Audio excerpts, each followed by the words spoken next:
Information table of contents URL. https www.fanmtl.com noveltrxs 6711.html Lin Mo travels to Pirate World, activates the traveler check-in system, and completes the check-in task at the designated place to get rewards.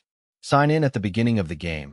Get 3-color domineering, sign in Windmill Village. Get Fire Escape Dragon Fire Art, sign in Frostmoon Village. Get Demon Knife Star Broken sign in Sea Restaurant. Get Shuanpa Yekai sign in Lugga Town. Cigarettes Drum Island check-in, Alabasta check-in, Sky Island check-in, Judiciary Island check-in, Chambord Islands check-in, Advanced City check-in. Redhead, I was rejected twice in a row. It really didn't give me any face. Carp, even if you can't be a comrade in arms, you can still be a friend. Lin Mo, come, let's eat sweets together. Page 201 Lin Mo sneered, then lay back on his exclusive reclining chair and said casually, I'm not going to get off the boat. If you want to buy something, you two go. Cut. Analu reached out to Lin Mo. I have no money. Lin Mo took out a bag of Baileys, weighed it, and threw it directly to Kaku. Kaku quickly reached out to catch it. Seeing this, Analu said dissatisfiedly, I have stretched out my hand. Are you deliberately humiliating me? Lin Mo was too lazy to talk to him, and suddenly thought of something. He took out a few bottles of apple juice from the iceberg and threw them to Analu. Analu almost hit the thing thrown by Lin Mo with a lightning strike. When he saw that it was apple juice, he immediately swung his hands and caught all the bottles without falling. And then his tone improved a little. Forget you, and a little conscience. Lin Mo ignored him, closed his eyes, and fell asleep. Analu was sensible and didn't bother him anymore. Kaku looked at the money bag in his hand, a little dumbfounded. Why do you want to give the money to the old man? I'll keep it if I give it to you. Analu opened a bottle of apple juice, took a sip, his eyes lit up. It tastes good, better than those sold in those stores. Kaku glanced at the juice bottle that Analu was holding, and a look of surprise flashed in his eyes. These are people who are specially supplied to the government. They use the best and freshest apples, and the juice is squeezed by special techniques. This kind of juice is not sold in ordinary markets. Kaku couldn't help looking at Lin Mo, who was sleeping in the sun.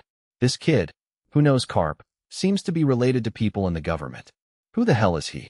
Lin Mo, is he strong? Kaku asked Analu softly. After all, he had never seen Lin Mo make a move. Analu chuckled lightly and said, It's ridiculous. The person who can make me Thor willingly be a crew member. Do you think he will be weak? No, the old man didn't think he was weak, but he just felt a little incredible. Kaku smiled. Ha ha ha. After all, you are so strong. It's hard to imagine that he, who is younger than me, can be stronger than you. Oh, ignorance. Although it's hard to say that he was defeated by one move, it's a different matter if the opponent who defeated him was Lin Mo when he was in Sky Island. He used one move to kill me defeated. One trick? Kaku asked in surprise. He can resist your lightning strike. That's right. Or in other words, he is completely immune to my lightning strikes. Thinking of this, Analu still finds it incredible. In the face of my -1,000,000-volt big move, that kid Lin Mo not only didn't even frown, and used his thunder to cut off my god of thunder. Wait, the old man is a little confused. Kaku asked in a cloud. How many volts did you hit the old man with the Thunderbird yesterday? Analu said disdainfully. 3,000 million. Kaku. He almost couldn't bear the 3,000 million Thunderbird. Wouldn't the -1,000,000 be able to completely turn him into a scum? Can this man named Lin Mo really be immune to a lightning strike of -1,000,000 volts? Or, Lin Mo, is some kind of devil fruit ability user? Kaku couldn't help but look at Lin Mo more. Analu guessed what Kaku was thinking and sneered. Don't think about it. That guy is not a capable person. If you are not a capable person, how can a normal person be immune to lightning? Kaku didn't quite believe it. Analu waved his hand and said, believe it or not. At this time, the spacecraft had already docked on the coast of an unknown island that Analu had been eyeing before. Analu flashed from the boat to the shore in an instant. Kaku jumped and easily jumped to the side of Analu. What do you want to buy? Analu said indifferently, whatever. Kaku sighed helplessly. Forget it. Let's buy some ingredients first. Chapter 165 Set sail to the island in crisis. This is a small island with a small area. As Enelu said on the spaceship, there are only more than 300 people on this island. Even if there are few people, there are all the commercial buildings on the island. In particular, a large factory in the center of the island has attracted the attention of Anilo and Kaku, who are going to purchase supplies. Do you smell anything? Kaku asked, sniffing his nose. Anilo looked at the factory, and there was a faint sweet smell in the air, as if it had come from that factory. The taste of cream and jam. Is it a dessert factory? Anilo asked strangely. It should be. Kaku laughed loudly. Ha ha, I just bought some to go home. Eating sweet things can make people feel better. Whatever. Anilo didn't care. The two soon came to the circular street built around the factory. It was not until noon, but the streets were sparsely populated. Only a few shops were still open, and the shopkeepers were all old and weak children. This island is a bit strange. Kaku looked around, but Enelo said disdainfully, So what? What does it have to do with us? Ha ha ha, yes. Kaku rubbed his nose and smiled. Hurry up and buy something and go back. The two came to a shop selling vegetables and fruits, and just entered. The smell inside almost discouraged them both.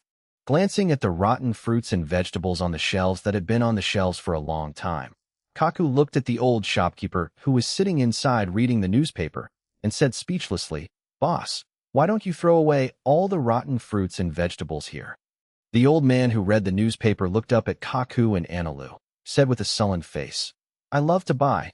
Buy. If you don't buy, get out. Kaku. Anilu frowned slightly, and the lightning flashed on his body. Kaku said dumbfoundedly, He's just an ordinary person, and electrocuting him won't do us any good. Let's stop causing trouble. Let's go, and go to another store. Huh. Anilu snorted coldly. What? What am I going to do? It's your turn to take care of it. Page 202. No, this old man doesn't mean that. Kaku said helplessly. I just don't think it's necessary, aren't you, Thor? Slaughtering ordinary people who don't have the ability to resist will lose your godhood. Let's go to another store to see. Anilu was silent for a moment, inexplicably feeling that it made sense, so the thunder light on his body really dissipated. Humph, you're lucky. Anilu gave the old man a look of contempt and left the shop without saying anything. Seeing that Anilu had calmed down, Kaku couldn't help but heaved a sigh of relief. When he was about to chase Anilu, the old man put down the newspaper in his hand, looked at Kaku's back, and said in a calm tone, No need to go. Other stores are the same. This island doesn't have enough supplies to sell to you outsiders. I don't want to be affected. If you don't want to die, then it's still too late for you to leave this island now. Pausing in his tracks, Kaku turned his head to look at the old man again and asked with a gloomy face, What do you mean by that? The old man chuckled suddenly and continued, In the afternoon, someone will come to the island to pick up 10 tons of desserts. We have already prepared the desserts that should have been prepared, but just the day before yesterday, our warehouse for storing desserts was stolen suddenly. Most of the desserts were missing. In order to deliver 10 tons of desserts today, all the young people on the island worked tirelessly in the factory for 2 days without sleep. Hee hee, but so what? 2 of the dessert-making machines in the factory were broken, and no matter how hard they tried, they couldn't make it in time. Today, this island is doomed to be destroyed.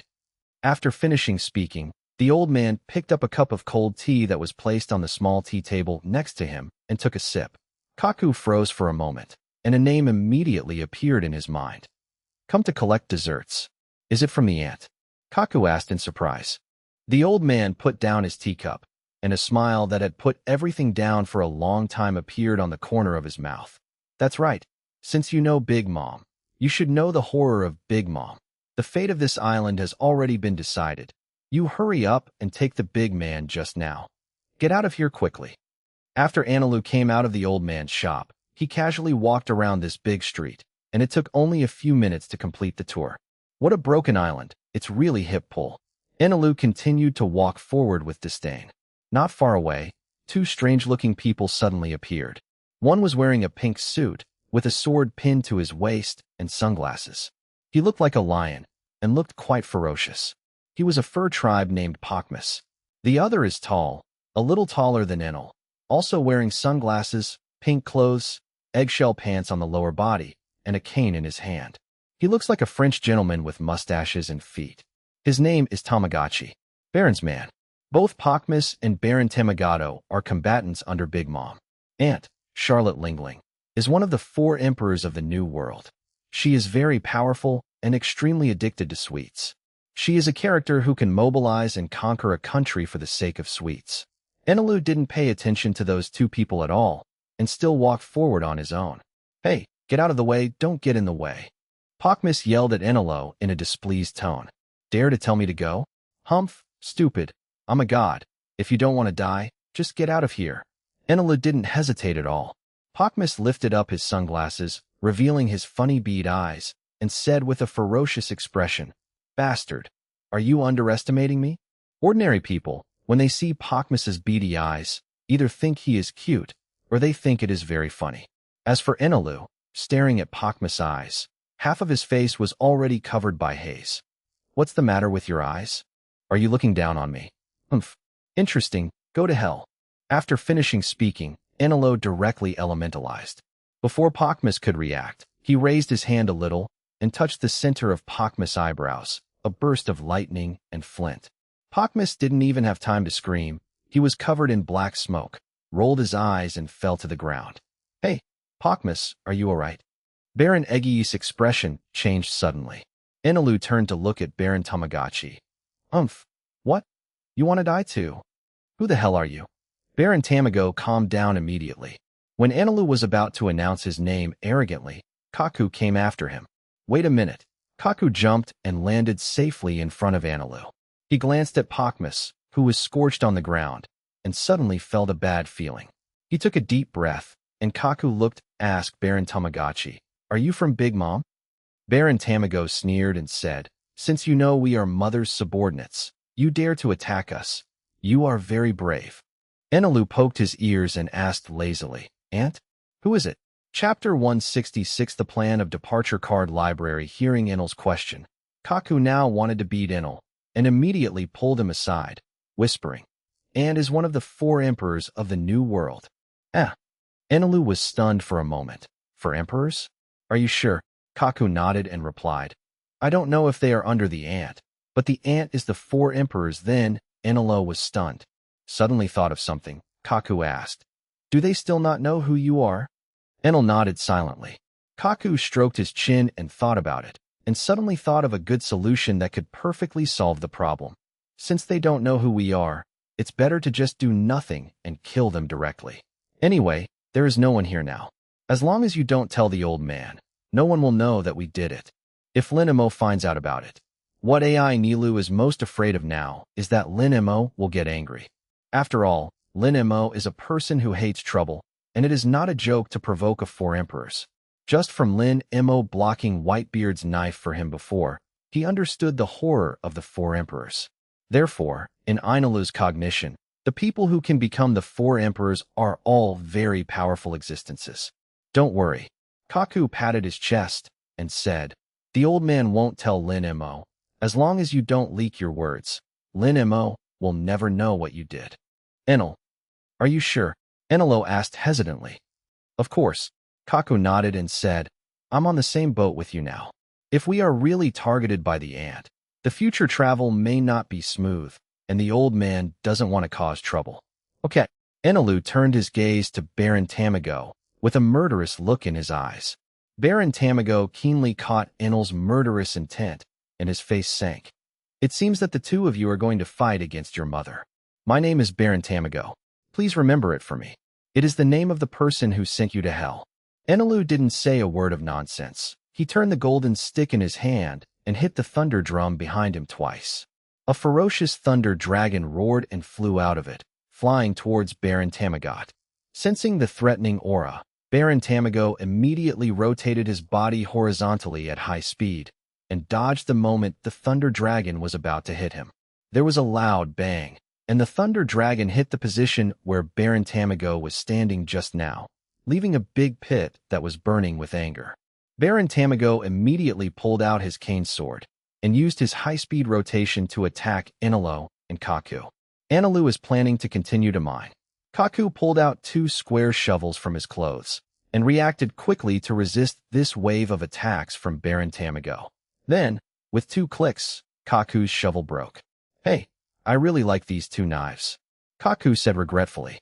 Page 203. Baron Tamago didn't intend to give his opponent time to recuperate, so he spun and flew towards Kaku again.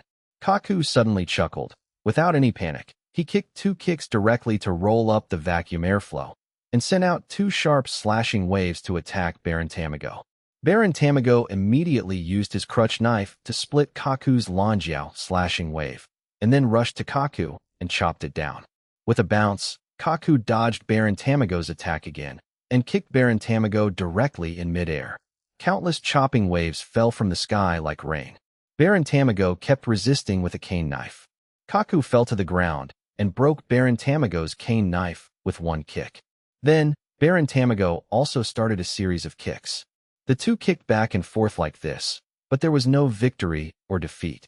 Enelu looked at the 2 fighting over there, feeling a little sleepy waiting, yawned, and asked, "Can you do it?"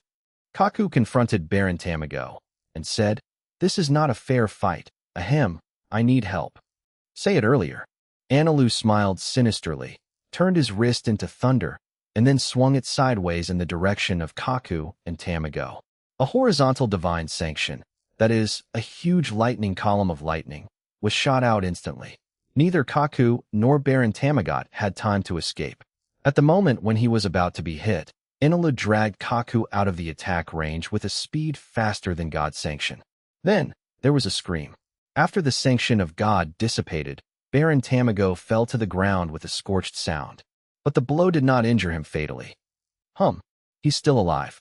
Enelu appeared in front of Baron Tamagot in a flash and directly hit a million-volt lightning strike, familiarizing Baron Tamagotchi with an electric shock. There was a smell of burnt barbecue in the air instantly. "Oh, it's too weak." Enelu walked forward lazily. Kaku gave him a thumbs up. "It's amazing, it's you." However, Enelu had only walked a few steps, and behind him, there was a cracking sound on the side of Baron Tamago, who was supposed to be dead. Enelu looked back strangely. "I saw Baron Tamago's body split open like this, and a puddle of broken eggs emerged from it, and then the eggs slowly formed and grew larger." The corner of Enelu's mouth twitched slightly. What is this?" Kaku had a look of shock on his face. Could it be that he is a devil fruit-capable user? Chirp. With a roar, a face changed into the shape of a chick. His suit changed into a yellow color that symbolizes the color of a chick's fur, and his hands turned into wings. Baron Tamagot, who looked exactly like a big yellow chicken, was resurrected and appeared in front of Enelu and Kaku. "He can be resurrected?" Kaku said in surprise. Enelu asked with a gloomy face, "What the hell are you?" The revived Baron Tamago sneered. "I have been reborn and evolved, and I am now the Viscount Chick. I don't care what kind of chicken you are, die to me." Enelu made a dodge, appeared in front of Baron Tamago again, and slapped him directly. Baron Tamago was about to avoid Enelu's lightning strike, but Kaku suddenly appeared in the direction where he dodged and kicked him back. Then, Enelu's slap patted Baron Tamago's forehead. There was another burst of lightning and flint, and with another scream, Baron Tamago, who became the Viscount Chick, was familiar again. "This guy's ability is really disgusting," Enelu said disdainfully. "This is damned." Kaku scratched his nose and said uncertainly, "I don't know." Then, the Viscount Chick's body that was electro-cooped suddenly split open again, and then, as in the previous situation, a puddle of egg liquid flowed out from it. Enelu. Kaku. Just when the egg liquid was about to take shape, Enelu and Kaku stepped on it with a tacit understanding. Chapter 167. Kaku, who almost fell off the boat when sailing Enelu and Kaku stomped relentlessly, unexpectedly, and easily crushed the unformed viscous egg liquid and splashed it everywhere. "It's disgusting." Enelu rubbed the egg liquid on the sole of his shoes on the ground in disgust.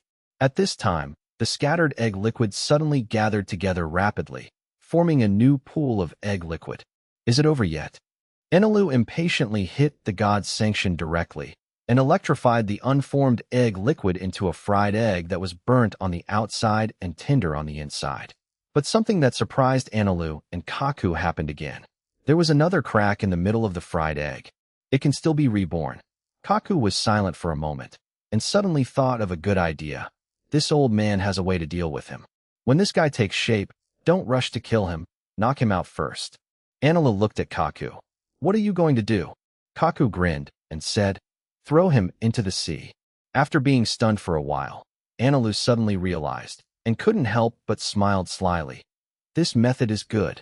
With a cluck to cry, the chick Viscount regenerates into a rooster whose head has turned into an adult, wearing a pale pink suit with chicken tail feathers growing out of his back. As soon as Earl Rooster appeared, before he had time to fight back, he was beaten up by Inilo and Kaku who were waiting beside him. Not long after, Count Rooster fell to the ground with a bruised nose and a swollen face. Inilo and Kaku looked at each other. One was carrying Earl Rooster, the other picked up Pokmus, who was lying next to him, and they came to the nearest coast together, throwing them both away without hesitation. Into the sea. Destruction of corpses and traces, perfect. The two didn't stay any longer, and immediately returned to the spaceship. Although nothing was bought, Linimo was still sleeping, as if he didn't know anything. Kaku gave Inilo a wink. Inilo nodded knowingly, and then silently activated the gears inside the spaceship with electricity. In fact, Linimo had already woken up after the two of them got on the boat, but both of them consciously didn't bother him, so they didn't care about them. As for what the two of them did on the island, Linimo didn't pay attention to it. So I really don't know. Page 204 at the same time. On the deck of a large ship with the flag of the Big Mom pirates docked behind the small island, all the young pirates who did not go to the island with them began to discuss strangely. Did you hear the sound just now? It seems to be thunder, and it doesn't look like it's going to rain this day. Stupid. This is a great route, and the weather is unpredictable. Is it unusual for some areas to thunder without rain? But I always feel that something is wrong. You think that something will happen to Pokmus and Baron Tamagot? Fuck your nonsense. Those two adults are very strong. How could something happen on such an unpopular island? You're right. I was thinking too much. That night, at the kitchen table, both Lin Mo and AI Nilu stared at the 3 charred fish dishes on the table with speechless faces. They didn't know if they were cooked or not, and they had no appetite at all. Kaku touched the back of his head in embarrassment and said with a smile, "Ha ha ha, this is my first time cooking, so I don't know if it's good or not. You should try it." "No," Lin Mo and AI Nilu said in unison. Kaku said embarrassingly, "You really don't give the old man any face." "Ahem, although these dishes don't look very good looking, maybe they taste good. I think you want to poison us to death." Enela got up dissatisfied and walked towards the refrigerator. Humph, it's better to eat fruit. But when he opened the refrigerator and saw that it was empty, he was stunned. Where's the fruit in the refrigerator?" Enela looked back at Kaku. Kaku pointed to a large pot that was cooking slowly on the stove and said with a smile, "It's all in that pot. I didn't buy any ingredients during the day, and there was no seasoning on board. In order to remove the fishy smell, the old man used I cooked it with fish and fruit and wine as ingredients. I don't know if it tastes good. You two should eat more later." Enel. Lin Mo. Enel's face was gloomy, and he said in a cool tone, "You bastard has a long nose. You did it on purpose." Kaku laughed and said, "Ha ha ha. Didn't you let me learn how to cook for you? There is no recipe here for me to learn, so I groped for myself first and put all the edible things together. Said, the combined things should be edible. This is how the old man understands. Ha ha. Damn it, you're looking for death." Enelu was filled with electric current. Without saying a word, he directly threw a few lightning strikes at Kaku. Kaku immediately dodged swiftly. The lightning strike hit the floor, leaving several large gashes. Lin Mo was too lazy to participate in the fight, and was too lazy to care about the fight between Anilu and Kaku. He got up and walked towards his room as if he had nothing to do with himself. This ship has just been remodeled not long ago. Are you going to dismantle the ship?" Kaku once again dodged the lightning strike of Anilu, and seeing Lin Mo leaving, he couldn't help asking, "Lin Mo, the ship is fast it was dismantled, don't you care?" Lin Mo didn't turn his head back, and said as he walked, "The boat is broken. You can repair it." Huh. Kaku was stunned for a moment, and then he couldn't laugh or cry. "Yeah, this old man is a shipwright. Humph. You bastard has a long nose. I'll burn you today." Enilu continued to fire. Kaku immediately supported the dining table with one hand and jumped over the 3 plates of charred fish dishes. With a bang from the lightning strike, the entire dining table was shattered. At the same time that Kaku landed, a small phone bug fell out of his pocket. Seeing this, Kaku was slightly stunned and immediately reached out to answer the phone bug. But Enilu was one step ahead of him, grabbing the phone bug first. Kaku was startled. Oops. It was the phone bug he had contacted with Spandam. What is this? Enilu pinched the phone bug with his thumb and forefinger and looked it up. Snail. Although AI Nilu came down from the empty island and followed Lin Mo for a while, he had never seen a phone bug. Kaku looked at Enelo in surprise. He didn't know if Enel really didn't know about the phone bug, and now he hoped that Spandam wouldn't call suddenly. However, it happened to be such a coincidence that the phone bug rang suddenly. Beep beep, beep beep. Kaku cursed in his heart. Spandam is an idiot. Enelu was taken aback by the sudden voice and accidentally crushed the phone bug. Fragments of the phone bug fell from Enelo's fingers to the floor. After a moment of silence, Enelo said with disgust, "Cut, it's really fragile." Kaku smiled dryly, not knowing whether to be lucky or helpless. This is the only phone bug he can use to contact CP9. Chapter 168. A day on the voyage city of 7 waters. On a warship, Spandam, who was wrapped in bandages all over his body, made a 7th call to Kaku, but the other party didn't answer and angrily threw the phone bug on the table in front of him. Beep.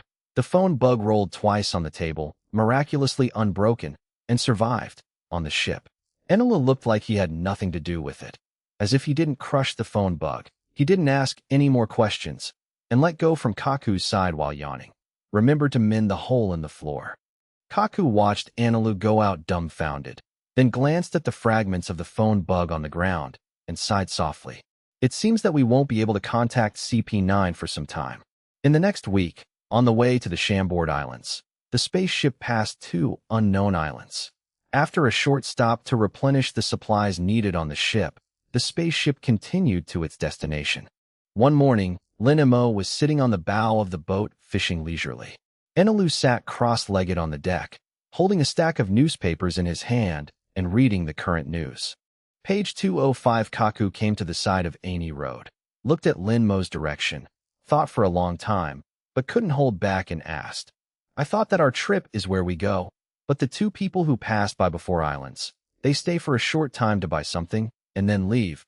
Are we moving forward purposefully?" Nonsense. AI Nilu flipped through the newspaper, getting a little bored, closed the newspaper and put it aside, and continued. "Our trip is not just a random walk. Where to go? Lin Mo has the final say.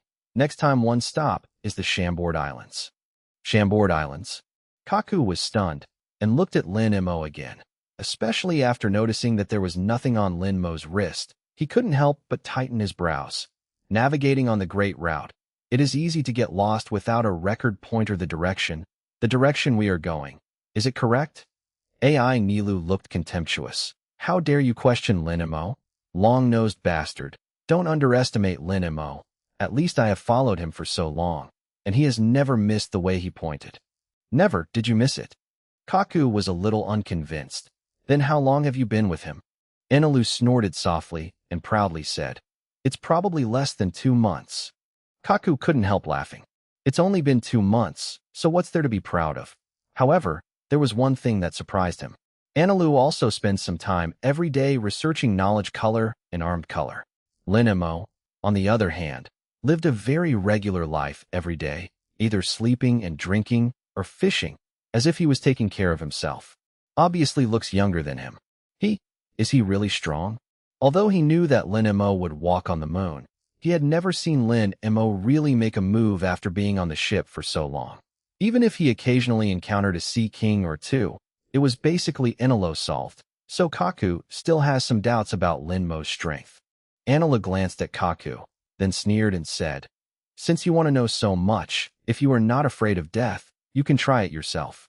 As he said that, Enelu took out a banana from the fruit plate next to him, peeled off the skin, and took a bite. Kaku wanted to try it too, but he always felt that Enelo was cheating him. During this period of time, Enelo acted as if he was declaring the deputy leadership on the ship, finding fault with him and striking him with lightning.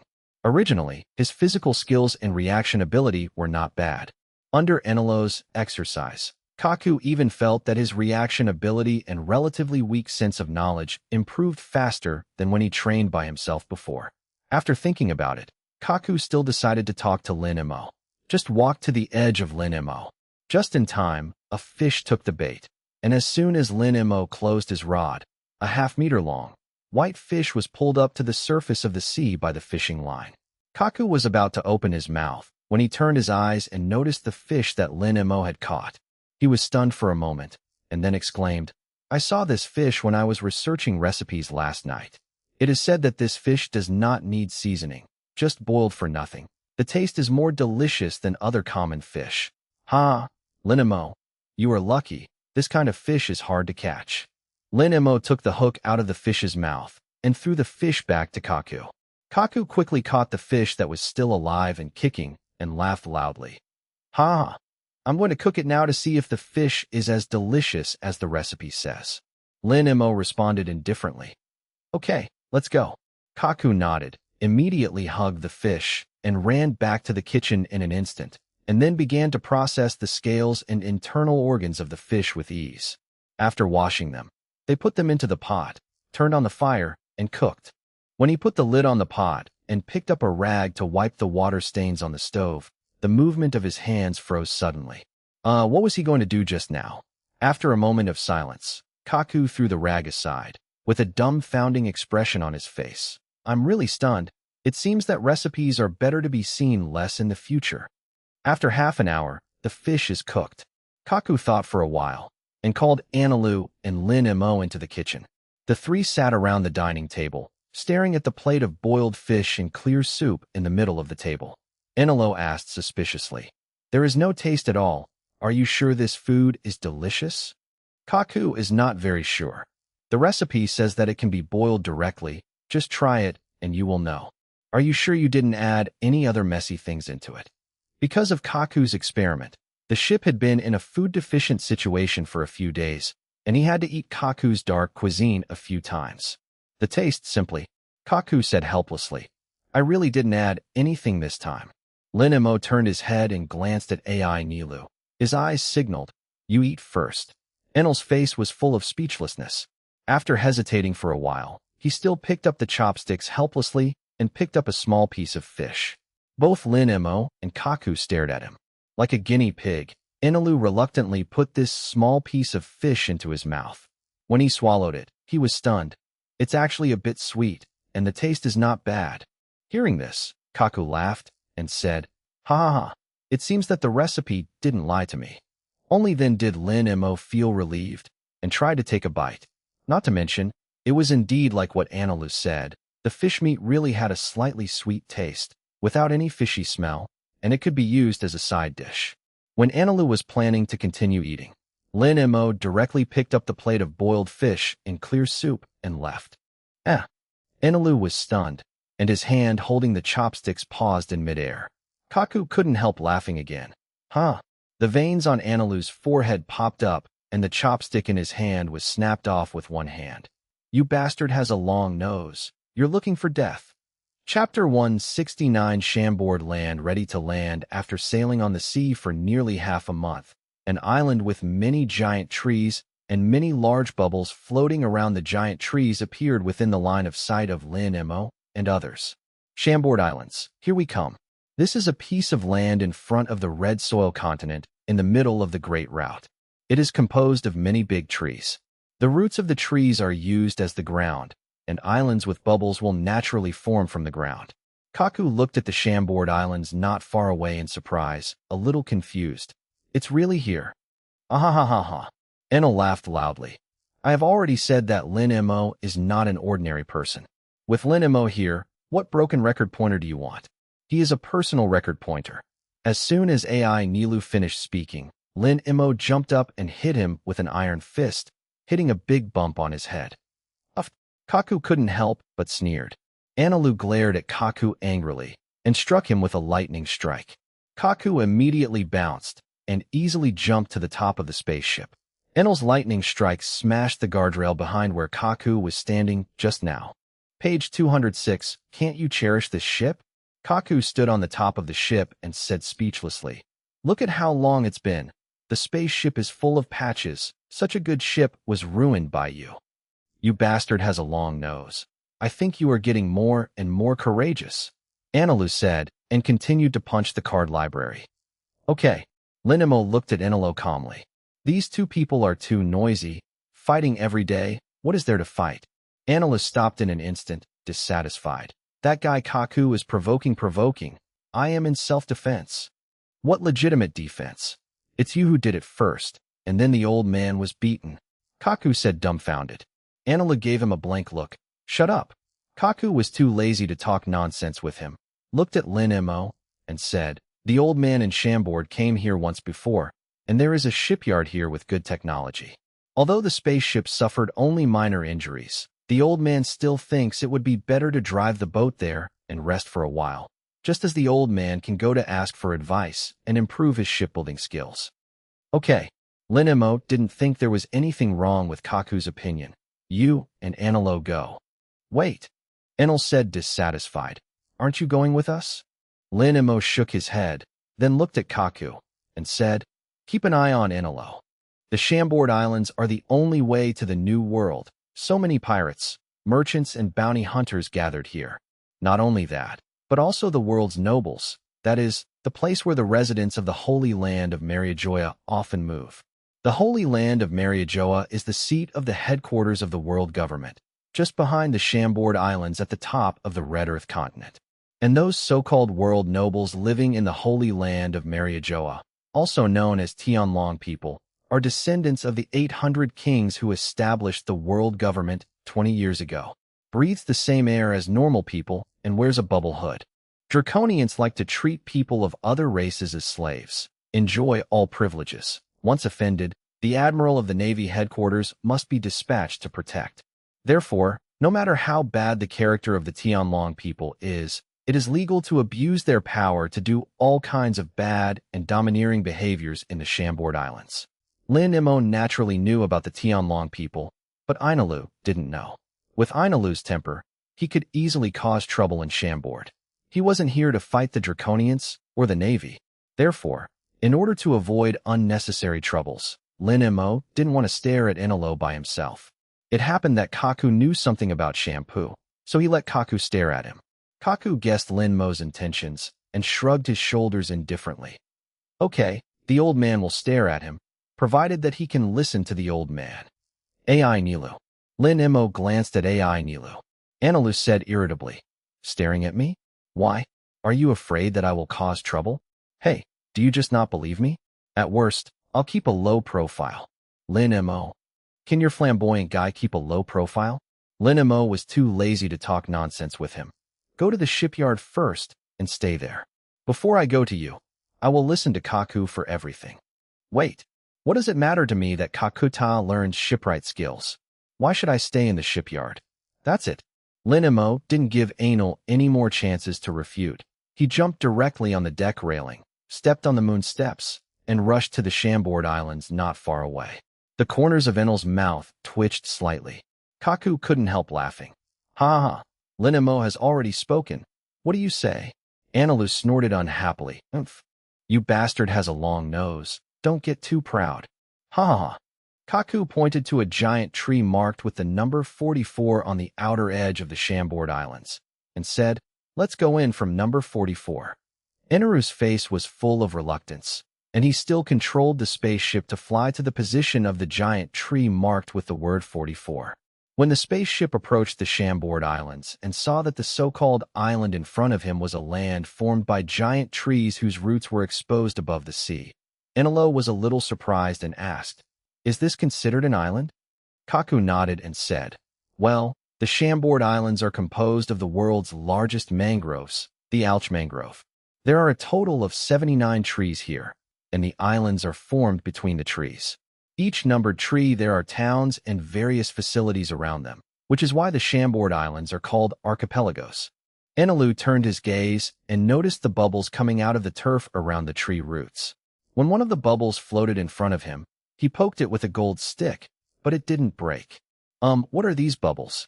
Enelo looked at Kaku and asked. The roots of the Alchman mangrove will secrete a natural resin, which will expand with the respiration of the roots to form air bubbles.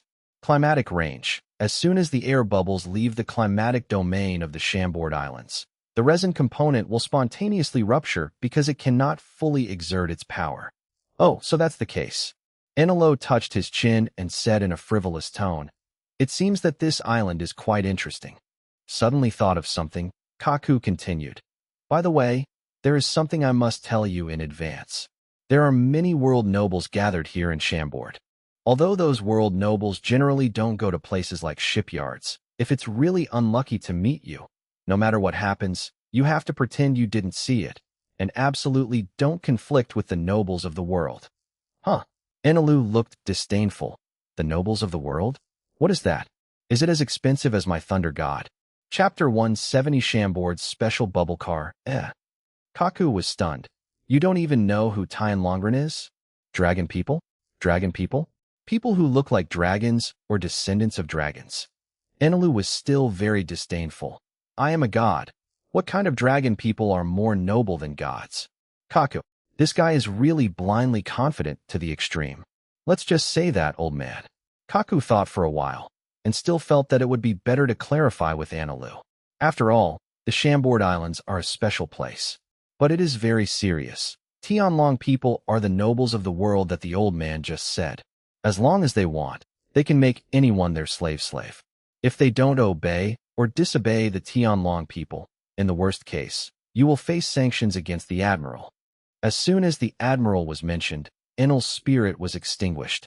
What? Admiral? Isn't the job of the Navy to maintain law and order at sea and then catch pirates? Why did you become the bodyguard of the Tianlong people and even dispatch the admiral?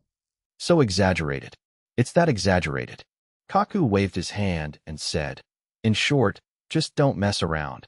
Lin Mo arranged for the old man to stare at you, probably because he was worried that you would mess around in Chambord and attract the admiral, so we would all be in trouble.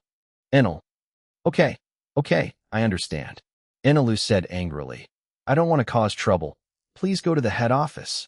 Lin Mo stepped on the moon steps and soon arrived in front of the red tree that marked the number 40. As soon as his feet stepped on the soft turf, the system's notification sounded in his mind.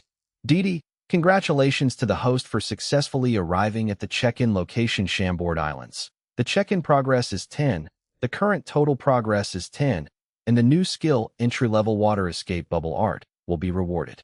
Immediately afterwards, the information about water escape bubble art melted into Lin Mo's mind.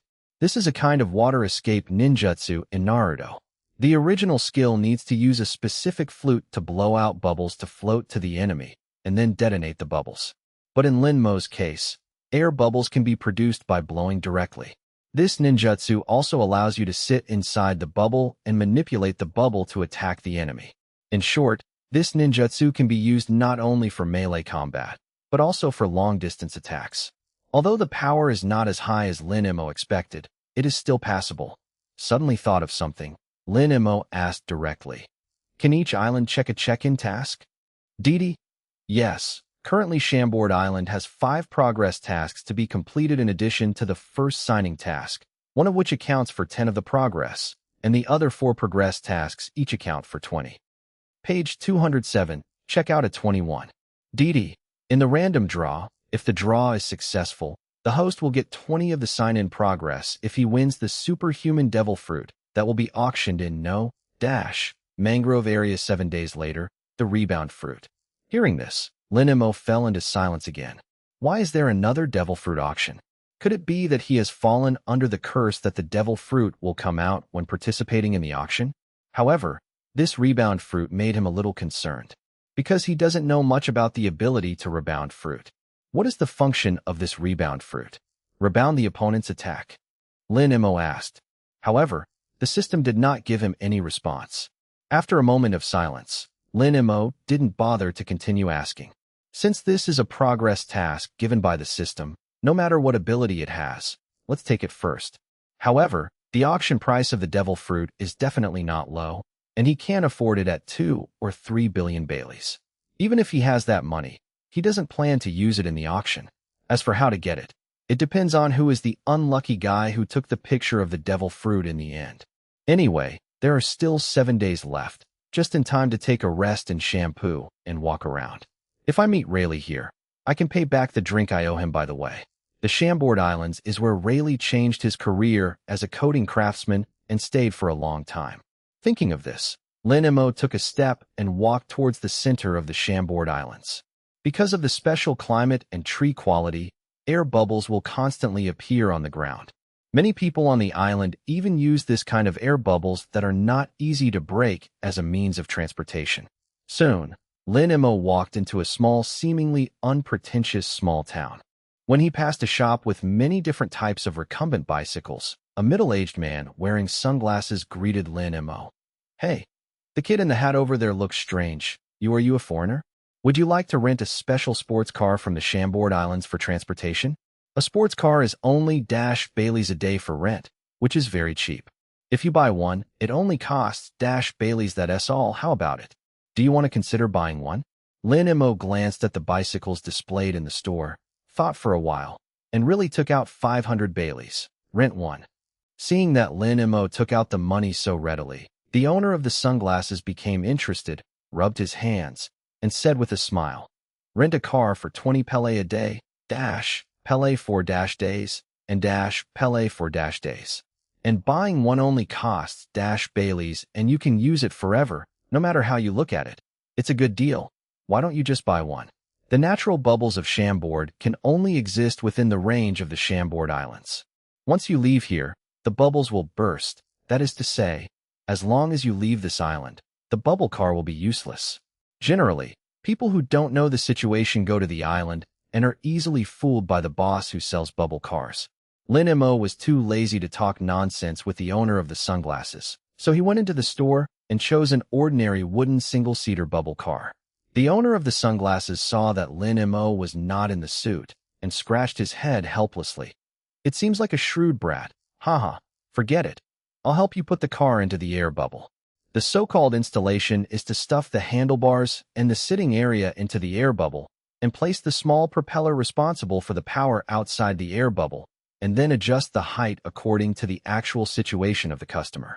After installing the bubble car, Lin-Mo took advantage of the opportunity to get into the bubble car suspended in midair, sat on the bicycle to try it out, stepped on the pedal twice, and the small propeller outside the bubble moved with the operation of the pedal turn it up, and then the bubble car will move forward smoothly in the direction he controls the handlebar. Haha, it seems that you can get started very quickly. The owner of the sunglasses asked again, "Young man, do you really not consider buying one?" "No, thank you." After speaking, Lin-Mo rode away on the bubble car. Not long after he left, 2 people hiding behind the roots of a mangrove tree popped up and cast greedy glances at Lin-Mo, who had gone away. Chapter 171 Chambord's blonde boy appears. "Brother, we haven't opened for a long time." "Haha, God help me. Finally came a fat sheep who looks easy to bully. After a while, we will follow up, find a chance to stun that kid, take all the money from him, and then sell him." As expected of a big brother, you are really thoughtful. The 2 people hiding behind the tree roots looked at each other and laughed maliciously. Lin-Mo rode the bubble car and soon entered the bubble park located between number 39 and No Dash. It is said to be a park, but it is actually a super large playground. Silently staring at the entertainment facilities in the playground, Lin-Mo was thinking about whether to go in and play to pass the time. A silver needle smeared with anesthetic suddenly flew over from behind him. Lin-Mo tilted his head slightly, and the silver needle passed by his head, passed through the air bubbles, and hit the green grass not far away. The 2 people who were hiding in the dark had shocked faces. What's going on? Was he dodged? Coincidence. It must be a coincidence. Boss, look at me. The next match will bring him down. As he said that, one of them immediately picked up the blowing needle in his hand and blew out a silver needle towards Lin-Mo again. Lin-Mo turned his head to look at the location where the 2 men were hiding. Raising his hand to grab the second silver needle, he crushed the needle with his armed force in front of the 2 of them. "No, I was discovered. Boss, let's run." "Why are you running? You idiot. We are 2 strong adults. So what's the point of being afraid of him being a child?" "Humph. Now that you've been discovered, just fuck him." Huh? Boss, wait. The slightly shorter man named just wanted to stop his companion Buck, but it was already too late. A man named Buck pulled out a double-barreled gun from his waist, pointed the muzzle at Lin Mo's head, and rushed towards him. Boy, if you are sensible, hand over all the money on your body. Otherwise, don't give me money. Blame me for being rude. Lin Mo. Hey, what are you talking to, dumb? Buck had already caught up to less than 3 meters in front of Lin Mo. Lin Mo raised his right hand indifferently, placed his index finger and thumb in front of his lips, called the chakra in his body, and blew a bubble out of it, passed through the bubble car, and took the gun there under Lin Mo's control. Buck floated past. It's just a good time to try the power of the entry-level water escape bubble technique. Buck was stunned for a moment, and suddenly felt angry. You brat, it's amazing that you can blow bubbles. Could it be that your bubbles can explode? The corner of Lin Mo's mouth hooked slightly, and he said in a calm tone, Yes, it will explode. What? Buck thought Lin Mo was bragging, and just about to say something. Lin Mo's bubble had already flown in front of him, and under Lin Mo's control, it exploded with a bang. Buck screamed, and he flew upside down, hitting the tree root next to just by coincidence. Boss, are you all right? Just immediately chased after him, helped up Buck, who had fallen to the ground and was smoking all over his body, felt his pulse, and couldn't help but heaved a sigh of relief. Fortunately, still alive. Suddenly realized something. Hus immediately looked at Lin Mo, and seeing that the other party was also looking at him, he quickly fell to his knees in fright, trembling all over, begging for mercy. Boss, we were wrong. We will never dare to. Yes, your lord has a lot. Please forgive us. Page 208. Lin Mo didn't bother to talk to this coward, and rode away on a bubble car. Seeing Lin Mo gone, Hewis relaxed, wiped the cold sweat off his forehead, and couldn't help but smiled wryly. Are young people nowadays so cruel? They almost fell on the hands of the blonde boy in the hat last night. I met someone who is not easy to mess with today. This luck is too bad. Lin Mo rode the bubble car and continued to move through the bubble park. It didn't take long to come to Area 29 to dash. This area is rather messy, and there are many human traffickers and human auction houses similar to the two people just now. And the auction that Lin Mo will participate in 7 days later is also among them, right next to the no-mangrove tree. Just like the situation just now, the appearance of Lin Mo quickly attracted the attention of several human traffickers who have been in the area from 29 to dash all the year round. Hey, dare to come here alone? It's really brave. It looks a little thinner, but the appearance is not bad. It can be sold for at least dash Baileys. This kid actually has a sword? Is he a swordsman? That sword looks familiar. Come on, you. Everything looks familiar to you. I haven't opened for a long time. This kid is mine. Ha. No, I'm going to fix this kid. Don't any of you rob me. All the surrounding sounds fell into Lin Mo's ears. There was even a strong, bearded man standing directly in front of Lin Mo's direction, looking at him proudly. Boy, you can't run away. Just obediently grab it with your arms tied. Lin Mo was still riding the bubble car. He didn't want to stop at all. He bumped into that person with a bang sound. The bottom of the car crushed the person's face and continued to drive forward. Everyone around was stunned. The man whose face was crushed by the bubble car screamed and fell to the ground on his back. He didn't expect that this kid would actually dare to bump into him. Angrily, he jumped up from the ground and shouted at Lin Mo's back, Stinky boy, you are finished. Dare to hit my handsome face. If I don't beat you up today, I will take your surname. Hey, D-Way is serious. There is a good show to watch. Come on, we won't snatch this brat from you, so don't let us down. Although the injured guy can't sell for a good price, it's not bad to let us watch a good show. D-Way, I'm optimistic about you. Come on, kill that kid. Everyone who originally wanted to compete with D-Way, that is, the bearded man, for Lin Mo, suddenly became a melon-eating crowd, and they made a fuss there. With the cheers and encouragement from this group of cronies, D-Way pulled out his 2 daggers, skillfully turned them around several times in a row, and stared fiercely at Lin Mo, who didn't pay any attention to him at all. Without further ado, he threw his hands forward, and the 2 daggers spun quickly and flew towards Lin Mo's back. Lin Mo. These guys are endless. Lin Mo was a little annoyed and was about to make a move when suddenly a boy with short blonde hair, wearing a top hat with goggles on his head, and holding a long water hose ran out from the alley next to him. Turning the water pipe in his hand, he easily knocked away the two daggers flying towards Lin Mo. Dway didn't expect someone to come to rescue Lin Mo, so he couldn't help being stunned. When he saw the appearance of the person who came, not only him, but even the faces of some human traffickers around him were a little bit pale. The color of horror. Chapter 172 Shamboard promises obedient Sabo. Since you guys like to bully the weak so much, why not try to bully me? The blonde boy pointed the end of the long water pipe at Dway. Dway took 2 steps back with an ugly face. Damn it. It's you again. The blonde boy curled his mouth slightly, turned his head slightly to look at Lin Mo, and said briskly, I'm here, you go first. Lin Mo. This outfit, and this appearance. It's definitely Sob. Sabo was originally a nobleman, and he met Luffy and Ace when he was a child, and they became sworn brothers. But because he was attacked by Tianlong people when he went to sea for the first time, he was rescued by Luffy's father dragon. But after waking up, Sabo lost his memory, and under the guidance of Long, relying on his own talent and hard work, he later became the No-Dash figure and chief of staff of the Revolutionary Army. The current Sabo has not recovered his memory, so he still does not remember Luffy and Ace. It's just that he's not training at the secret base of the Revolutionary Army. Baltigo, what is he doing in the Shamboard Islands? Lin Mo doesn't believe that Sabo is here for sightseeing.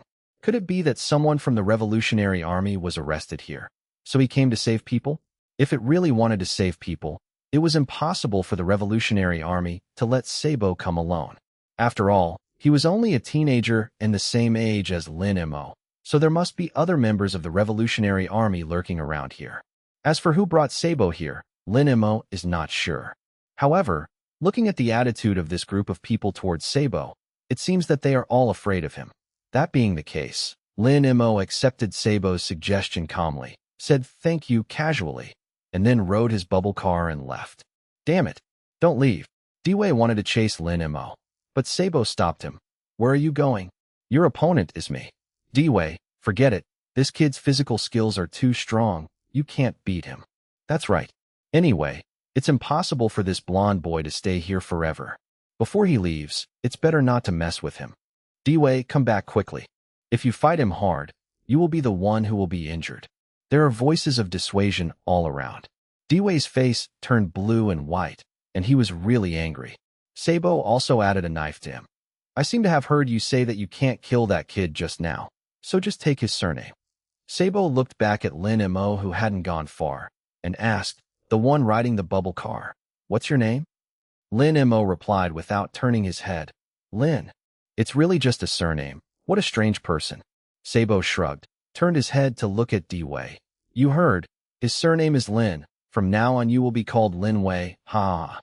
The corner of Dway's mouth twitched wildly. Blonde boy, don't be too arrogant. Hey, Sabo, don't cause trouble, come back. At this moment, a person hidden under a dark green cloak suddenly appeared from the alley where Sabo came out just now. They are bullying the weak. I just made a move because I couldn't stand it. Sabo didn't care. Not being popular, he immediately stepped forward and grabbed Sabo's hand and forcibly pulled him into the alley. Stinky boy, do you think we came to the Shamboard Islands for vacation? Don't forget our mission. Our identity, don't expose it yet. Keep a low profile. Stop messing around. Page 209. Isn't our existence just to save those oppressed people from suffering? Besides, I didn't expose myself. They don't even know my name. Where did I mess up? It's clearly planned recklessly. You brat, what's the difference? The man under the cloak tore off the hood covering his head, revealing a huge face, and said excitedly, I don't know that the dragon what's going on. I actually asked you to come out to follow the mission. Obviously it's the first mission, so just listen to the seniors obediently. If you mess around again, the next plan will not take you. Don't. Sabo scratched his head and said with a smile. Okay, I understand. I promise that the head office will strictly follow the plan from now on, right? Ivan, I'm hungry. Let's go eat first. Ivankov. Eat. You know how to eat. Ivankov directly hit Sabo's head with a fist. Hey, you've almost eaten up all the startup funds that came out this time, outside the alley. Everyone watched Ivankov take Sabora away in silence, and no one dared to step forward to stop him. Although it is not clear what happened in the alley, several people outside were startled when they saw Ivankov's face. Then who? Why is the face so big? It looks familiar, but at this moment, I really can't remember who it is. That blonde boy was beaten by this big-faced ladyboy, but he didn't dare to fight back? My God, is this big-faced ladyboy stronger than that blonde boy? Huh? Shemale with a big face? Ah, I remembered. He is the king of the Kamabaka kingdom. The kingdom of Kamabaka? What is that place? Why haven't I heard of it? It's the kingdom of the monsters. He is the king of the monsters, Ivankov. The discussion outside the alley reached the ears of Ivankov and Sabo. The corners of Ivankov's mouth twitched slightly, and the expression on his face was extremely exaggerated, as if he was about to cramp. Sabo couldn't help covering his mouth and laughing. Ha ha ha. You still blame me. Obviously, the first person to reveal your identity is you. Ivankov's eyes burst into two small flames. It's all thanks to you. Sabo, you brat. Watch how I deal with you, Why are you running? Stop. Ha ha ha. First cover your big face. It's too conspicuous. Sabo said while running. Ivankov followed closely behind. When chasing out of the alley, one had white hair on one side and orange on the other half. He was wearing a coat that was the same color as his hair, half white and half orange. Holding a goblet and wearing a pair of glasses with one orange lens and the other blue lens, a tall and thin man stood in front of him. Sabo stopped directly in front of the visitor, touched the brim of his hat, grinned and asked, Lightning, have you found out where the person is being held? Lightning is the nickname of Imazuna, a cadre of the Revolutionary Army, and a subordinate of the Monster King Ivankov. He is a scissor-fruit-capable person who can turn any part of his body into scissors and can cut through anything, including rocks and other hard objects, which can be cut like paper. But there is one thing, his ability cannot cut people. Lightning, quickly catch that brat Sabo. Ivankov chased him out. Lightning glanced at the two of them and said calmly, Don't bother you. I've already found out where they are. It's a bit troublesome. They're currently in the auction site on the No-Tree. Huh. Ivankov slammed on the brakes and stopped. Auction house. What's going on? Aren't they caught by the government? Why are they in the auction house? Chapter 173 Shamboard. I have a plan. Lightning shook his head and continued. It should be that there was a mistake in the previous information. If people are in the auction house, there are advantages and disadvantages. There will be an auction tomorrow morning, and Tianlong people will also participate. Our comrades will be there. It's on tomorrow's auction list. The auction tomorrow? Are you kidding me in such a hurry? Ivankov scratched his afro head angrily. It seems that we have to do it tonight. After all, they didn't bring much money when they came out. It wasn't enough to buy a few people, and almost all the money was on the way to feed Saab, so they didn't spend much. The most important thing is that there will be Tianlong people participating in tomorrow's auction. Once their comrades are bought by Tianlong people, it will be more difficult to rescue them again. That's right. Lightning shook the red wine in his goblet. However, auction venue is the largest auction venue in Shamboard, and there will be many guards guarding the auction items overnight. If you want to rescue people quietly, it's not that easy.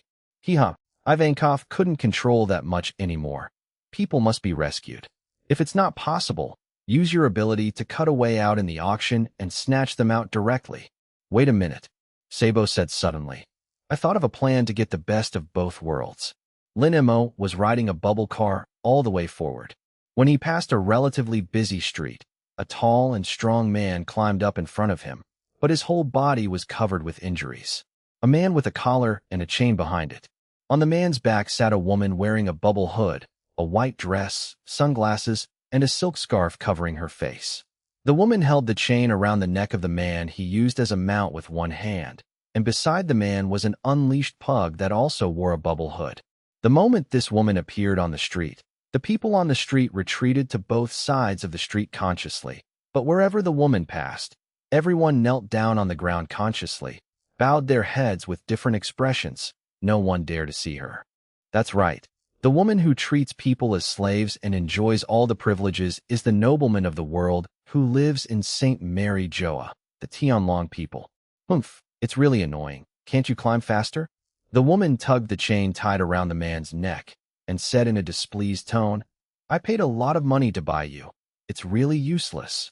The man covered in scars tried his best to endure the insults from the female Tianlongren, and he didn't dare to speak out. The female celestial dragon also added embellishments and said, It's really rubbish.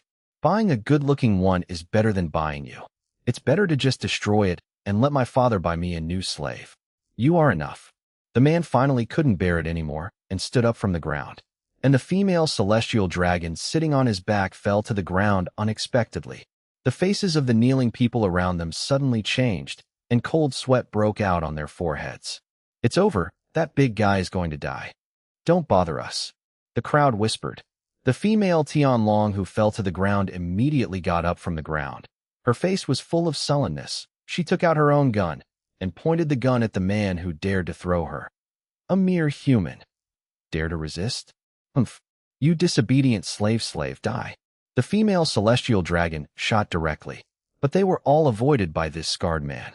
The man staggered forward, and within a few steps, the collar around his neck made a beeping beep, which sounded like a countdown.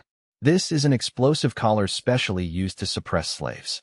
When the countdown is over, the collar will explode, causing certain damage to the person wearing the collar. Once the collar is put on, it is very difficult without a specific key to open it.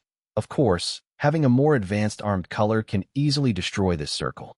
Bastard, even if you die, I will take you to be buried with me. When the man saw the fruit knife on the fruit stand next to him, he immediately rushed over to pick it up, then turned his head to stare at the female Tianlongren and ran towards her. Seeing that he ran back again and had the urge to kill her, the female Tianlong was stunned, and without saying a word, directly fired several shots at the man. These few shots actually hit the man, but they didn't hit him. Even though he was bleeding all over his body, the man still rushed towards the female Tianlongren ferociously, wanting to die with her. You disobedient bastard, stop. The gun in the female celestial dragon's hand was out of bullets, and she couldn't help but frown. At this time, several men in armor ran from both sides, and immediately blocked the front of the female Tianlongren, thrusting the spears in their hands outwards, and stabbing into the man's body at the same time. Page 210. Because of the excessive blood loss, the man's body was already damaged and very fragile, and now he lost the strength to support himself, and fell to the ground, unwillingly staring at the female Tianlongren who was only one step away from him. The female celestial dragon stared at him aloofly, and stretched out her hand to the guard who was protecting her. The guard next to her immediately sent her a new gun. Without hesitation, the female Tianlong pointed the muzzle of the gun at the man's head and shot him in the head without hesitation. The surrounding people turned their heads away one after another, not daring to look at the female Tianlongren, nor did they dare to look at the dead person whose corpse had been whipped by the female Tianlongren. Humph. You dare to say that you are going to kill me? What are you? You are just a human being. Die for me.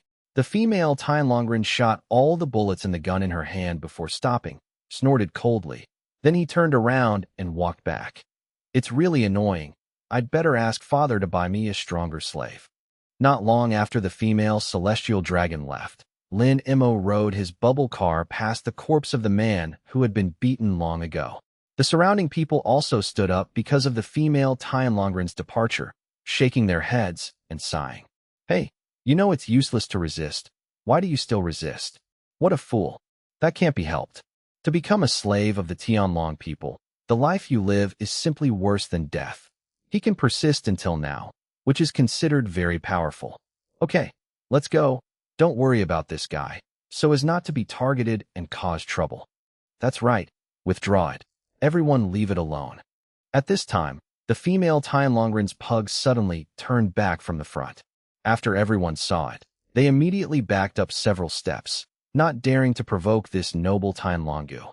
Lin Mo continued to ride the bubble car in silence, passing Tianlonggu. Seeing that Lin Mo didn't respect it as much as the others, Tianlonggu got angry, chased Lin Mo's bubble car, and jumped directly on the top of the bubble car. He just lifted a leg and was about to pee when Lin Mo didn't even bother to draw his sword out of its sheath. He raised his hand and slashed the sword, cutting the Tianlongu in half evenly out of thin air. Chapter 174. The so-called shampoo land does not flow to outsiders. The Tenryu dog, cut in half, slides off the bubble car. People on both sides of the street stared wide-eyed, looking in disbelief at the Tianlongu who died long ago on the ground. My God, what did this kid do? It's over. It's over. Let's run. Otherwise the Tianlong people will get angry in a while, and we will suffer too. Then what about this kid? You still have the mind to take care of others? Run. Don't be troubled by this kid. In an instant, there was a lot of noise on the street, and everyone immediately dispersed nervously and frightened. As for Lin Mo, he looked at the bubble car roof stained with Tianlongu's blood with disgust. After thinking about it, he turned around and prepared to return the car. The female Tianlong, who had already walked for a while, heard the noise behind her, so she couldn't help but stop and look back. Twitter, these stinky rats are so noisy. Huh? What's that? Suddenly, the female celestial dragon found the two halves of the slave, who was also lying in a pool of blood not far away, and was stunned. Why is it a bit like my baby? The female celestial dragon immediately looked to her side. Gone. Her baby pug has disappeared. Huh? Where's my baby? A look of astonishment flashed in the female celestial dragon's eyes, and she immediately stepped back when she saw clearly that the one on the ground that had been cut in half was her pet dog. Most of the female draconian's face was covered by haze. How dare you kill my baby? The female celestial dragon looked indifferently at the people who were running around and winked at the guard beside her. Two of them immediately approached a brown-haired man. Don't kill me. This has nothing to do with me. Really, I didn't do anything. The captured man was terrified and knelt down at the feet of the female celestial dragon with tears streaming down his face. The female Tianlong was ashen-faced, staring indifferently at the person who kept begging for mercy in front of her, and asked in an unhappy tone, Say, who did it? The person who was caught pointed tremblingly at Lin Mo, who had gone away on the bubble car, and hurriedly said, It was him. He did it. I really didn't do anything. Your dog is the one riding the bubble car. The kid who soaked the car killed it. The female Tianlong looked at the back of Lin Mo, who had gone away. Her eyes were full of killing intent, and she raised her hand to the guard next to her. The guard immediately handed her a loaded gun. The female celestial dragon picked up the gun, and with a bang, she first killed the man who was kneeling on the ground begging for mercy, then aimed the gun at Lin Mo's back and fired several shots in a row without hesitation. Human life is worthless to most Tianlong people, not even their dogs. He noticed movement behind him. Just as Lin Mo put his hand on the third-generation ghost, suddenly, a figure appeared, dared to pass through the bubble car where Lin Mo was in before the bullet hit Lin Mo, grabbed Lin Mo's arm, and forcibly pulled. He got off the car and disappeared with Lin Mo in front of the female Tianlongren. The bullet missed. A look of surprise flashed across the female Tianlongren's face. What's going on? After reacting, the female Tianlong was furious. How dare you save someone from under my nose? Come on, give me the guy who killed my baby and the person who saved him, and give me the shortest possible time. Arrest them all. The guards next to the female celestial dragon said in unison, Yes. On Lin Mo's side, the person who pulled him away was quite fast, and in a blink of an eye, Lin Mo was taken outside this small town, beside a mangrove tree that marked the number 20. Ha ha ha, long time no see, Lin Mo kid. The visitor was wearing a hooded white gown with several holes, silver hair hanging down his shoulders, glasses, and a straight scar over his right eye. It was Lei Li who owed Lin Mo a drink. Just now, he didn't notice Rayleigh's aura, as expected of Pluto. Even though Lei Li didn't make a move, Lin Mo could solve the completely non-threatening crisis just now, although it would be a little troublesome. After all, the other party was a Tianlongren.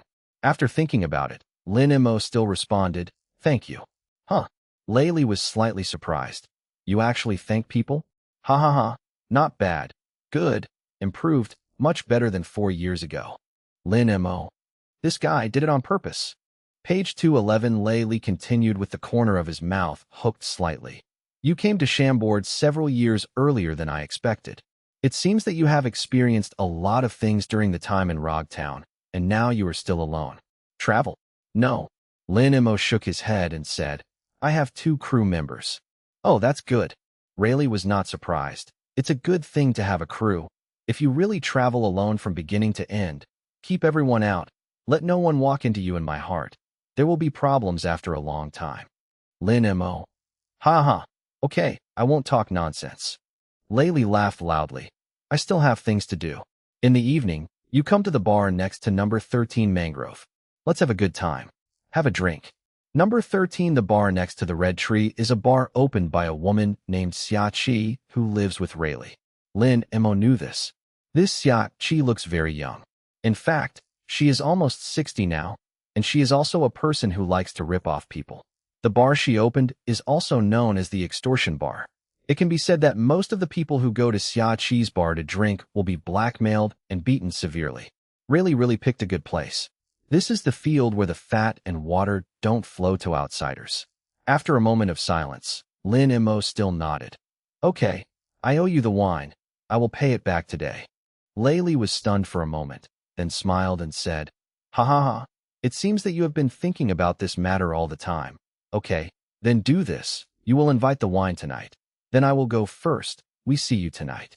After finishing speaking, Laylee waved to Lin Imo, then dodged and ran towards the nearest town. Lin Imo glanced at the bulging money bag hanging on Laylee's waist, and he didn't need to think too much about it. This guy must be going to gamble again. Forget it, whatever he wants. Without thinking about it, Lin Imo casually looked around, based on his feeling, found a direction at random, and continued walking forward. When he walked into the small town next to Mangrove No Dash, he passed a small shop selling specialties from Chambord. The owner of the small shop smiled and waved at him. Young man, do you want to try the specialties of Chambord, great buns, biscuits, and great chocolate? You can try them first. As he said that, the owner of the small shop stretched out his finger and pointed to several large plates filled with various snacks in front of him. Lin Imo glanced at him, but said nothing. A figure quickly ran past him, came to the big plate with a lot of snacks, and asked excitedly, Are these tastings free? Chapter 175 Chambord. Observing subtle Sabo, the shop owner looked at the blond boy in front of him with a smile, and said with a smile, Of course, the tasting is free. If you think the taste is good, you can buy more and go back to eat. Okay, then I won't be polite. The blond boy grinned, swept his hands, and quickly put the snacks on the plate into his mouth one by one. That speed stunned the owner of the small shop and the people passing by. That's right, it was Sabo who came here to eat. In just a short while, Sabo wiped off all the snacks on the table, leaving a lot of biscuits and chocolate crumbs on his face. Lin Imo looked at Sabo with some amusement. As expected of Lu Fei's sworn brother, this appetite is quite good. You actually ate them all, the owner of the shop said dumbfounded. Sabo straightened his body, swept away the unrecognizable wolf, took out the handkerchief he had been carrying in his pocket, wiped the debris from the corner of his mouth gracefully, and asked politely, Excuse me, can you open a few more packets to try? The owner of the small shop staggered and almost fell, clenched his fists and said angrily, You bastard, do you want to buy it or not? Hey Sabo, hurry up. Ivankov, who was hidden under the hood, came to Lin Mo's side and whispered to Sabo, The specialties of Chambord are so delicious. Ivan, you can buy me a few boxes. Sabo muttered and looked back at Ivankov. When he saw Lin Imo, who was turning around to leave next to Ivankov, I couldn't help being stunned. Huh? Aren't you the kid who was bullied by those traffickers before? I remember you should have a bubble car. Have you been robbed? No. Lin Imo didn't want to have too much contact with Sabo and the others, mainly because he saw Ivankov, a troublesome guy. That car is dirty. If it's dirty, don't you want it? Sabo asked strangely. Wouldn't it be better to wash it? It would be a pity to throw it away. Hey, you still have time to meddle in other people's affairs? Hurry up and go. I see you looking for a fight, hee. Ivankov shuddered as he stepped forward, but was quickly avoided by Sabo. Lin Imo lowered the brim of his hat and continued to walk forward. He and Ivankov had met once when they were in Shuangyue village. Before this big-hearted guy recognized him, let's leave first. Seeing Lin Imo walking away, Sabo stopped where he was and just looked at Lin Mo's back quietly. Ivankov's fist hit him again. Sabo didn't even look at it and raised his hand to grab Ivankov's wrist. His eyes were still on Lin Mo and said a little puzzled. He seems to be avoiding something deliberately. Ivankov withdrew his hand from Sabo's and also looked at Lin Mo, speechless. Huh? Avoid? What are you talking about? Sabo looked at Ivankov and said, he just pressed the brim of his hat, and when you appeared, he turned around and walked in the opposite direction from where you were, and the expression on his face also showed a hint of impatience. If I guess yes, he is avoiding you. Huh? Ivankov was shocked. Are you kidding me? I don't know the kid in the hat. Why is he hiding from me? Sabo shrugged and said, I don't know. Of course it could be a coincidence. Although the probability is very low. Huh? Cut. Ivankov looked at Lin Mo again, unconvinced, with a trace of seriousness in his eyes. Although Sabo is only 15 years old, his mind is quite flexible and intelligent, and he has strong observation skills. What he said, that's not bad. There must be nothing wrong with it. What's that kid's name? I don't know. Sabo shook his head and said, I only know his surname is Lin. Lin. Ivankov stroked his chin and thought about it, but he didn't think about it. There are only a few guys named Lin I know, and they are all older than that kid. No, I don't think so. It might really be a coincidence. The conversation between Sabo and Ivankov, although the voice is very small, most people can't hear clearly, especially when they are so far away. But Lin Mo heard it clearly. As expected of being the second-in-command and chief of staff of the future Revolutionary Army, this observation is really good. Looks like I'll have to be more careful with my behavior in the future. Both Sabo and Ivankov watched Lin Mo's figure drift away in silence. After a long time, Ivankov couldn't help but said, Everyone is gone. What are you looking for? As long as that kid doesn't hinder us. No, I was thinking about something else. Sabo said with a gloomy face. Ivankov was stunned and asked nervously, What's wrong? Is there something wrong with this plan? Sabo shook his head, turned to look at Ivankov, and continued, How much money do we have? Ivankov asked inexplicably. It's less than Pele, what's the matter? Enough, Sabo said with a smile. You can buy 100 boxes of Chambord's specialty snacks. Page 212, huh? Ivankov was stunned for a moment, and his face became more and more ugly. Finally, he couldn't help but raised his hands and pinched Sabo. Stinky boy, go to hell with me. Sabo ran away. Ivan, you are too stingy. You don't buy me a few boxes of biscuits. I am still a child. You are abusing children. I'm going to fuck with your child abuse. He hop. I've never seen such a shrewd and shameless child like you. Ivankov cursed angrily. Soon, Sabo and Ivankov were gone. These two worked together, and the atmosphere is quite joyful. Lin Mo also didn't stay here for long. It took most of the next day to roughly circle the Chambord Islands. When the evening approached, he was transferred to a shipyard that was 2 circles smaller than the No-Dock in the capital of 7 Waters. At this time, Kaku was learning technology from the shipwrights who repaired the spaceship. As for Inalu, he was sitting bored on a wicker chair with a backrest, crossing his legs, holding his side face with one hand, and tossing an apple in the other hand, with a blank face and indifferent eyes, staring at Kaku. Hey, it's getting dark. Inalu finally couldn't help shouting at Kaku. You bastard has a long nose. It's time to eat. Ha ha, wait for the old man. Kaku smiled and turned his head to look at Inalu, found Lin Mo not far away, and immediately waved to him. Lin Mo, you are here. Hearing this, Inalu regained his energy, grabbed the apple he was throwing to play with, and appeared in front of Lin Mo in a flash, complaining. It's too boring to watch them repairing the ship here. I promise not to mess around here, come on. Don't cause trouble, can't you? Don't make me grow nose like that bastard. Lin Mo glanced at him, dismissing Inalu's promise in his heart. With your character, is your guarantee useful? Lin Mo was too lazy to talk to him, looked at Kaku and asked, How long do you have? Kaku turned his head and communicated with the master shipwright, then got up, took 2 steps in one bounce, and soon came to Lin Mo, and Ai Nilu, touched the back of his head and smiled. Ha! It's all over. Old man tomorrow come learn technology. Lin Mo nodded and said, Take you to a place. Where are you going? Inalu and Kaku asked in unison. Lin Mo said casually, Number 13 bar in Mangrove District. Chapter 176, Shamboldi Shachi's Bar. On the way to Shaki's bar, Kaku stroked his chin and thought. The mangrove area from Shambord 29 to number 13 should be a relatively chaotic area. It should not be that simple to open a bar in the no-area. What does it matter? Enelu said lazily. Even if it is really a black shop, can it blackmail us? Ha ha ha, you're right. Kaku laughed and looked at Lin Mo, who was walking in front. For the time being, regardless of the strength of the old man and Thor, with Lin Mo here, we can't possibly suffer. Lin Mo didn't bother to talk to them and continued walking forward. Soon, they came to a small cylindrical building with a vault. There are some creepers hanging on the wall above the building.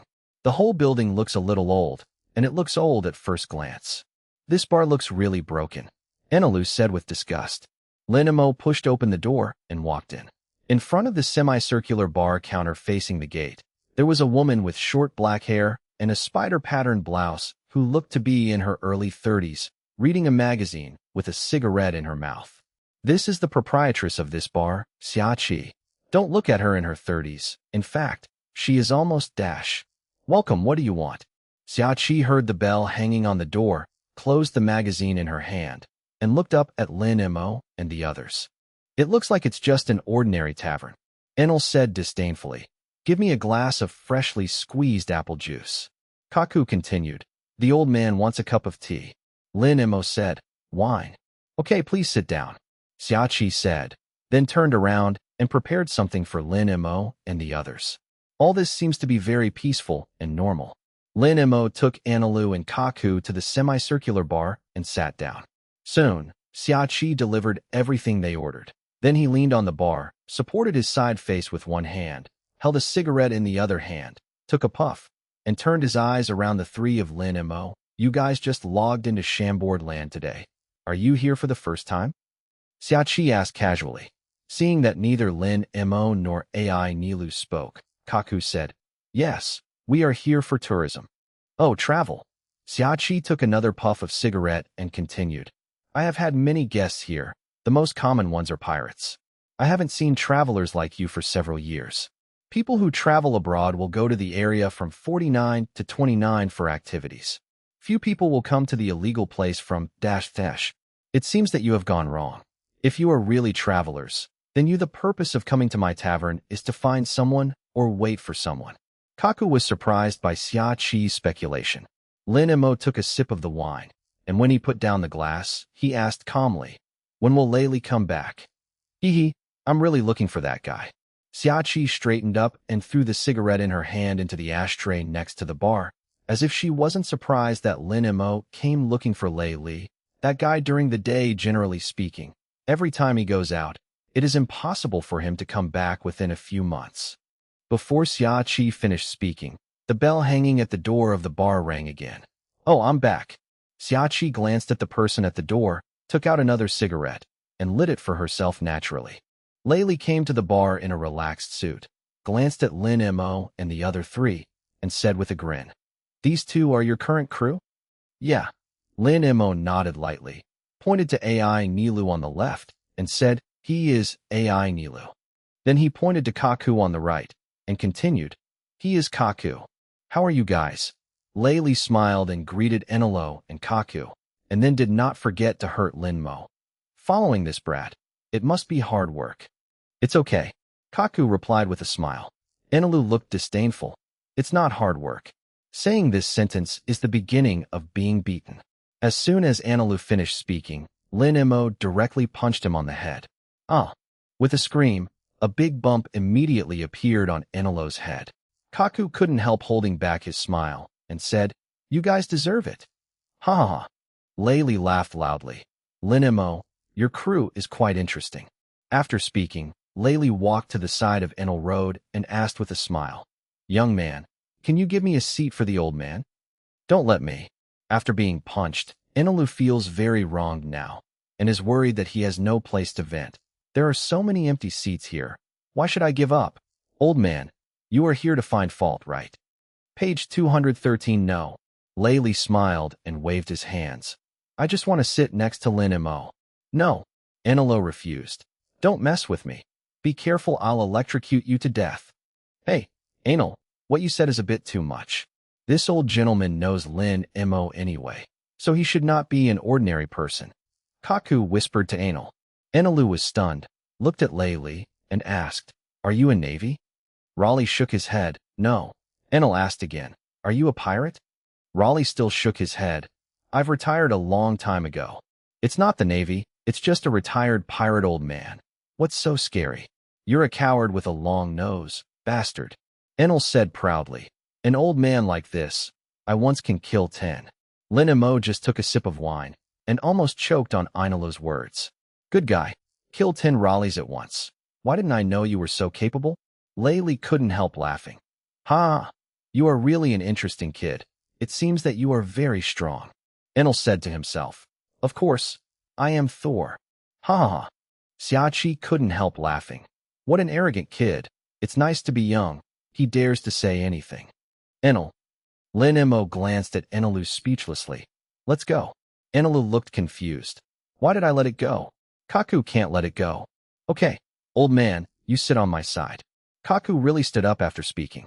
Raleigh originally wanted to tease Enilu, an interesting boy, but when he saw that Kaku was up, he thought about it. So he went around and said, Thank you, long-nosed boy. It's okay. Kaku smiled. This is what the old man should do. Boy with a long nose, how old are you? Xiaoqi asked, looking at Kaku with a cigarette in her mouth. Kaku said embarrassingly, In another month, I will be 18. Oh, then your name is quite interesting. Xiaoqi said with a smile. Kaku touched the back of his head and smiled. I'm used to it. Ha! By the way, Xiaoqi glanced at the drinks ordered by Lin Mo and the three of them, and wrote lightly. Since you are Lei Li's friends, I will give you a discount on what you ordered, and give me another bay profit will do. Chapter 177 Shamboard's impetuous Eniloa? 100,000 Baileys? Are you kidding me? Eniru's body was filled with a terrifying electric current. Seeing that Enilu was angry, Kaku immediately put on the rubber gloves he had prepared earlier, grabbed his arm, and said, Don't make trouble. Lin Mo didn't say anything, which means the problem is not serious. Enilu shook off Kaku's hand and said angrily, Which side are you from? Now outsiders are blackmailing us. Okay. Lin Mo said speechlessly, Sit down first. Enilu looked at Lin Mo in disbelief, as if begging for an explanation. Layli laughed loudly and said, Ha ha, Lin Mo, don't you like making noise? Why are the crew members so impetuous? What kind of crew I want to take is my business, not yours. Lin Mo picked up the wine glass in front of him, took a sip, then looked at Xiaoqi, and continued, A few more bottles of wine. Thank you. Xiaoqi glanced at Lin Mo, curled her mouth slightly, turned around, and opened the door of the wine cabinet behind, took out 2 bottles of rum from it, and placed them in front of Lin Mo and Layli. Then he took out a plate of boiled beans and some appetizers from the refrigerator at the back, and brought them over. How can you drink without appetizers? Ha ha ha, you still understand me. Layli smiled and opened 2 bottles of wine, and handed Lin Mo a bottle. Lin Mo took it bluntly, without much words between the two, bumped the bottle of the wine bottle, and drank together. Seeing that Lin Mo ignored him, Ai Nilu wanted to be angry, but couldn't. Kaku patted Enilu on the shoulder, smiled, and said, Okay, don't be angry. You are a high-ranking Thor.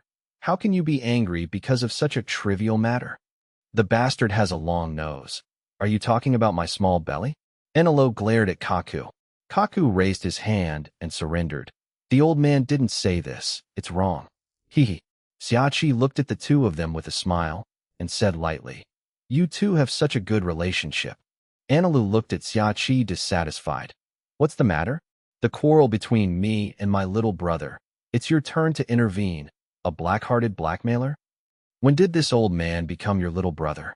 Forget it, don't talk about it. Kaku couldn't laugh or cry.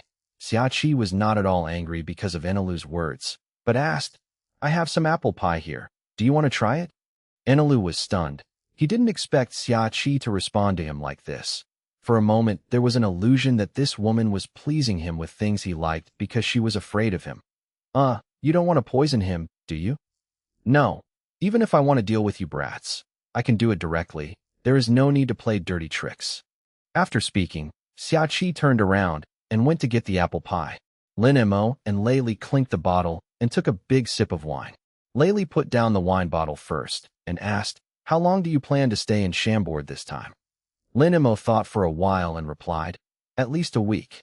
"Oh." Laylee stroked his beard and continued, "A week is about the same. After all, Chambord is close to the Navy headquarters, and there are often Tianlong people wandering here. With your personality, if you meet Tianlong people, I'm afraid it will be troublesome." As soon as he mentioned the Tianlongren, Lin Mo remembered what happened during the day. "What happened during the day? Why do you help me?" Laylee picked up the bottle and took another sip, then continued, "It's just a matter of raising your hand. Besides, I'm not the only one helping you. If you really attack the Tianlong people, the Admiral will come to Chambord immediately. You and the Admiral are here to fight. What kind of impact it will cause, I don't need to say. You should know it in your heart. Really, if the Admiral does come, it will be troublesome." Lin Mo didn't want to cause trouble at first. If it wasn't for that Tianlong dog that almost peed on his head during the day, he wouldn't have split that dog in half. Fortunately, that female celestial dragon didn't see your appearance. Laylee shrugged. "What happened during the day should not have much impact on your actions in Chambord in the next few days." If only it didn't matter. Lin Mo took a sip of wine, thought for a while, and asked, "Auctions in No-Mangrove area. Will there be auctions every day?" "That's right." Laylee looked at Lin Mo with great interest and asked, "Could it be that you came to Chambord? Did you still set your sights on any auction item?" Lin Mo remained silent and continued drinking. Page 214. Laylee touched his chin and stared at Lin Mo, thinking, "If you don't speak, it means acquiescing. Let me guess, what good things are you eyeing? You only have one or two hobbies. Is it an auction? Are there any precious and rare wines in the collection?" Lin Mo was speechless. "No, don't guess." "Ha ha ha." Laylee laughed loudly. "It's a rare meeting. Can't you say a few more words to me? I don't know when we will meet next time. By the way, I promised you earlier. Is permanently effective. If you encounter any trouble in the future, whether it is good or bad, I will do something for you." As soon as Laylee said this, Lin Mo couldn't help but look at him more. This guy still remembers. Obviously, Lin Mo himself almost forgot that Laylee promised to do one thing for him. Originally, after paying off the drink, there was nothing owed to Rayleigh. He also doesn't need this favor from Rayleigh. But based on his understanding of Laylee, since Layleigh had said everything, he would definitely not give up so easily. That being the case, it happened that he was still thinking about how to get the rebound fruit of the auction 7 days later, so he could ask Raleigh to help. Thinking of this, Lin Mo asked, "Really, no matter good or bad, you will do something for me?" The corner of Laylee's mouth curled up slightly, and he nodded. "Of course, I promise you. No matter how difficult it is, I will do my best to help you." "Okay." Lin Mo looked at Laylee and continued. 1 week later, the No-Hongshu District Auction House is waiting for you." "No problem." Laylee shrugged his shoulders indifferently. "Sure enough, your kid is eyeing a certain auction item. Haha. Don't worry, I will attend the appointment when the time comes." Xiaoqi brought the hot apple pie to Analu and brought some refreshments to Kaku by the way. Kaku thanked very politely. "Thank you, lady boss." Xiaoqi waved her hand indifferently. Analu took it for granted and took the apple pie as Xiaoqi's snack for him to make amends, picked up a piece and threw it into his mouth, and said while eating, "It's okay, so-so. It's easy to choke if you talk while eating." Xiaoqi took a puff of cigarette and said, just after she finished speaking, Analu really choked, immediately picked up the remaining half of the apple juice, drank it down, and then let go of the apple pie that was choked in his throat. Seeing Analu's reborn appearance, Xiaoqi couldn't help covering her mouth and snickering. "Damn it! How dare you laugh at me?" Analu glared at Xiaoqi angrily. Kaku didn't even have time to stop it. Analu directly raised his hand, lightning flashed at his fingertips, and nodded towards Xiaoqi's forehead. Chapter 178 Shampoo. He can hit 10 of you. When Lin Mo and Laylee noticed, it was too late. As soon as Analu's fingers approached Xiaoqi, Xiaoqi easily dodged the blow of Analu by turning her head sideways, and then jumped out from the semicircular bar with agility while supporting the table, and with a thunderbolt before he could cover his ears, he punched Analu on the head. Before and after, it was only a blink of an eye. Hearing a bang, Enilu's forehead directly smashed the wooden bar in front of him. What an impatient guy. Xiaoqi withdrew her hand and said with a relaxed expression, "This is the number 13 mangrove area, the lawless place of the Chambord Islands, full of vicious people. The most important thing is that this bar can be said to be run by Xiaoqi alone. If she has no skills, how could Li be so relieved every time he went out that he would not come back for several months?" Kaku looked shocked. Lin Mo was silent and had nothing to say. Li stroked his beard and laughed. "Ha ha ha. Xiaoqi, are you being too aggressive?" Xiaoqi took a puff of the unfinished cigarette in her hand and said, "Remember to pay for the damage to the table later, 50 Baileys." "Damn it." Enilu slapped the table angrily. His whole body was filled with electricity, and just about to stand up, Lin Mo pressed his shoulders and forced him to sit back. It's not clear who will win Lin Mo when AI Nilu and Xiaoqi start a real fight. But if there is a real fight, if Xiaoqi is in danger of being injured, Li will definitely make a move. The current Enilu is no match for Raleigh at all. Being abused is a matter of minutes. AI Nilu looked at Lin Mo in disbelief. "We are on the same boat. It's fine if you don't help me. What's the point of stopping me?" Lin Mo said speechlessly. "It's okay not to cause trouble. What are you doing now?" "Enel," Kaku said with a dry smile. "Haha. Well, it's all a misunderstanding. Everyone, don't be impulsive. Also, this table needs 50 Baileys. It's a bit too expensive. I'm a shipbuilder on Lin Mo's boat. Some simple repairs it still will, if you can trust the old man. This table will be repaired by the old man. Those 2 bottles of rum, a bottle of 20 Baileys, plus the previous drinks and this table, a total of 100 million Baileys. Don't think about losing a penny." Xiaoqi said lightly. Kaku was stunned when he heard it. Enilu sat there with an ugly face, feeling very aggrieved. "Ha ha." Li laughed loudly. "Xiaoqi, Lin Mo is my friend after all, so let's make it cheaper for my sake." "No." Xiaoqi continued. 100 million Pele is 100 million. Don't think about losing a penny. If you don't have any money, stay here and work for me, and leave when you pay back the money." Li looked at Lin Mo, waved his hands, and said, "I can't help it." Lin Mo didn't care. Originally, he came here to pay back the wine owed to Li, so it doesn't matter if he spends more money. Then the wine I owe you will be considered as repayment. As he spoke, Lin Mo reached into his pocket, took out a few pieces of good-looking gold, and put them on the bar counter. "I evacuated all of Perona's small treasury in Ghost Island before, except for those that were sold. There is still a small half of the system space." "Huh? Gold." Xiaoqi picked up the gold that Lin Mo put on the bar and briefly inspected it. "The condition is good. These pieces should be able to sell for 50 million Baileys. Even if you are 50, there is still 50 short. How do you pay?" Lin Mo. "Sure enough, black. This gold is definitely more than 50. Lin Mo was too lazy to argue with Xiaoqi and took out a few pieces of gold from his pocket. Li, who was next to him, said slightly with his mouth, "Your clothes don't look big, but you can take out so much gold? Kid, how many secrets do you have that I don't know?" Lin Mo took a sip of his wine and said, "There are so many secrets you don't know." Xiaoqi naturally put away the gold that Lin Mo took out later. "Okay, the bill is settled." Page 215. After finishing speaking, she walked around to the entrance of the semicircular bar, opened the door, and walked in. "What else do you need? I can give you a dash discount."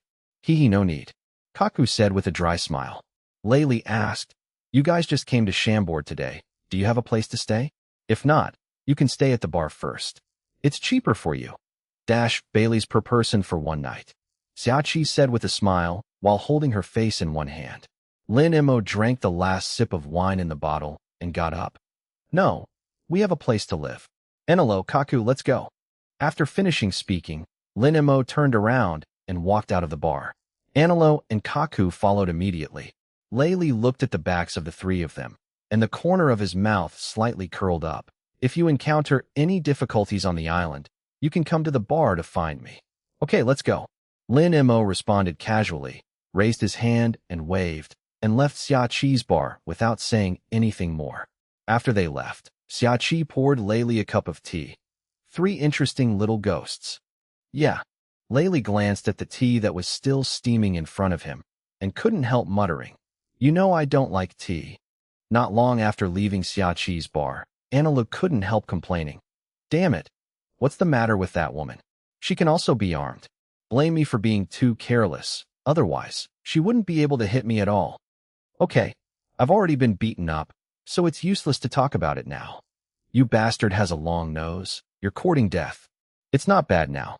If we go to the new world in the future, there will be armed people everywhere. In the future, you should keep a low profile, be more careful, and avoid causing trouble. If it weren't for Lin Mo today, you are finished. Kaku looked at Lin Mo and continued. The person who can make Lin Mo willing to suffer is definitely not an ordinary person. I seem to have heard of that old man's name. Lin Mo said lightly. Rayleigh, the king of the underworld. Pluto Rayleigh. Kaku was stunned and asked in shock, could it be Roger's mate? Lin Mo nodded lightly. Kaku couldn't help laughing and said, no wonder. Fortunately, you stopped the stupid Inaru in time. If Rayleigh does something, I'm afraid this guy will be disabled if he doesn't die. Hey, what are you talking about? What One Piece's mate? What Hades Rayleigh? That old man is so powerful. Enelo asked blankly. Kaku looked at him and said helplessly, of course, being the first officer on the One Piece ship, the strength is not a joke. If you have to estimate the strength, he can beat you 10 by himself. Enel. However, it's really amazing, Captain Lin Mo. Kaku looked at Lin Mo again with some admiration. Not only does he know the naval hero Garp, but he also knows the legendary One Piece ship's deputy Pluto Rayleigh. I was still young, so I didn't expect that everyone I knew would be so powerful. Chapter 179, The Secret Mission of the Chambord Revolutionary Army. Kaku looked at Lin Mo with admiration for being able to take care of Pluto Rayleigh like this. Therefore, subconsciously, he thought that the reason why Lin Mo was willing to suffer for Lei Li's face was because of Lei Li's identity. However, the fact is that Lin Mo is simply paying for the drink. He doesn't like the feeling of owing others anything. As long as he can pay back the drink, it doesn't matter if he has to spend a little more money. The three continued to walk in the direction of the shipyard. Anyway, the shipyard is not far from Xiaqi's bar, so it's better to live on the boat. The next day, Lin Mo left the shipyard early in the morning. As for Anelo and Kaku, just like yesterday, they were arranged by Lin Mo to stay in the shipyard. After wandering around and walking, Lin Mo came to the entrance of the auction house in Mangrove District. At this point, the door of the auction house had not yet opened. Lin Mo looked around casually, inspected the terrain, and was about to go to other towns. From the direction of the back door of the auction house, several people who wrapped themselves tightly appeared suddenly. When they were about to evacuate from a distance of more than 50 meters from Lin Mo, one of the figures suddenly stopped. Seeing that he didn't keep up, the few people running in front also stopped. Hey Sabo, what are you doing? Now that the comrades have been rescued, let's go quickly before the Navy is disturbed. Wait a minute. Sabo put down the hood that was on his head, looked at Lin Mo who had walked away with his back turned to him, and continued. Ivan, you go first. I still have something to do. What can you do? Brat, don't waste our time. There will be no delay, just for a while. The place where we hide the ship is very hidden, and the Navy will not know. You. I really can't do anything about you.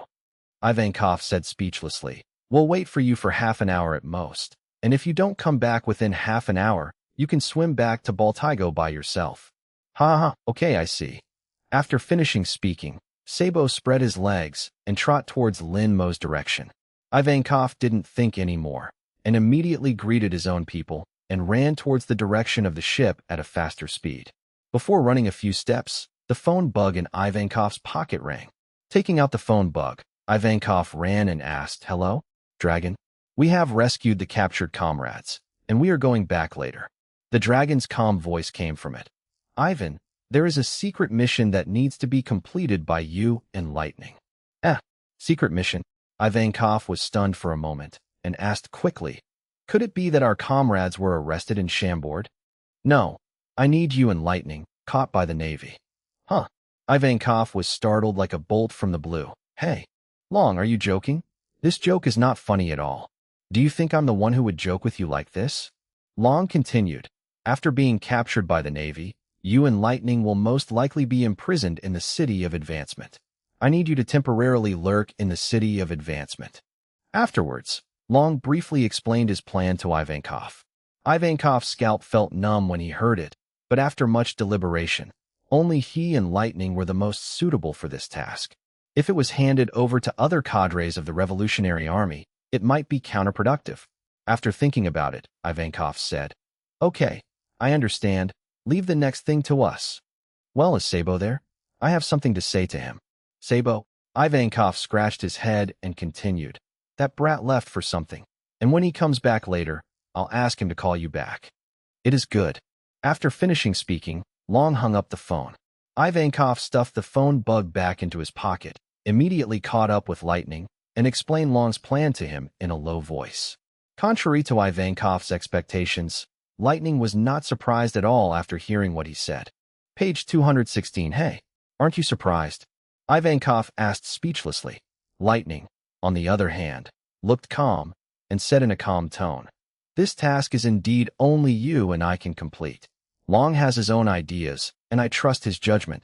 The other side. Sabo quickly caught up with Lin Mo, boy surnamed Lin. "Wait a moment." Sabo ran to Lin Mo's side and walked forward with him, saying as he walked, "My name is Sabo. Can you tell me your full name?" "No," Lin Mo said calmly. Sabo froze for a moment, then smiled and said, "Ha ha ha. I was rejected as expected." "Lin Mo, since you don't want to tell me your name, I'll call you Shaolin," Sabo said to himself. Lin Mo continued to walk forward in silence. He didn't care much about the address. "Shaolin, did you know Ivan before?" Sabo asked. Lin Mo said directly, "I don't know. Just say you don't know each other without even thinking about it. It seems that you two really know each other," Sabo said with a relaxed expression. "Lin Mo, question mark." Sabo continued, "I don't know what kind of intersection you have had before, and Ivan doesn't remember it either. If he did anything excessive to you before, I'll apologize to you on his behalf." Lin Mo, did this guy misunderstand something? Lin Mo said speechlessly. "I really don't know him." "Huh? Really don't know?" Sabo scratched his head and smiled. "A person's subconscious actions can't deceive people. What are you running away from?" Lin Mo, if you need any help, just say it, and I will try my best to help you. Sabo smiled.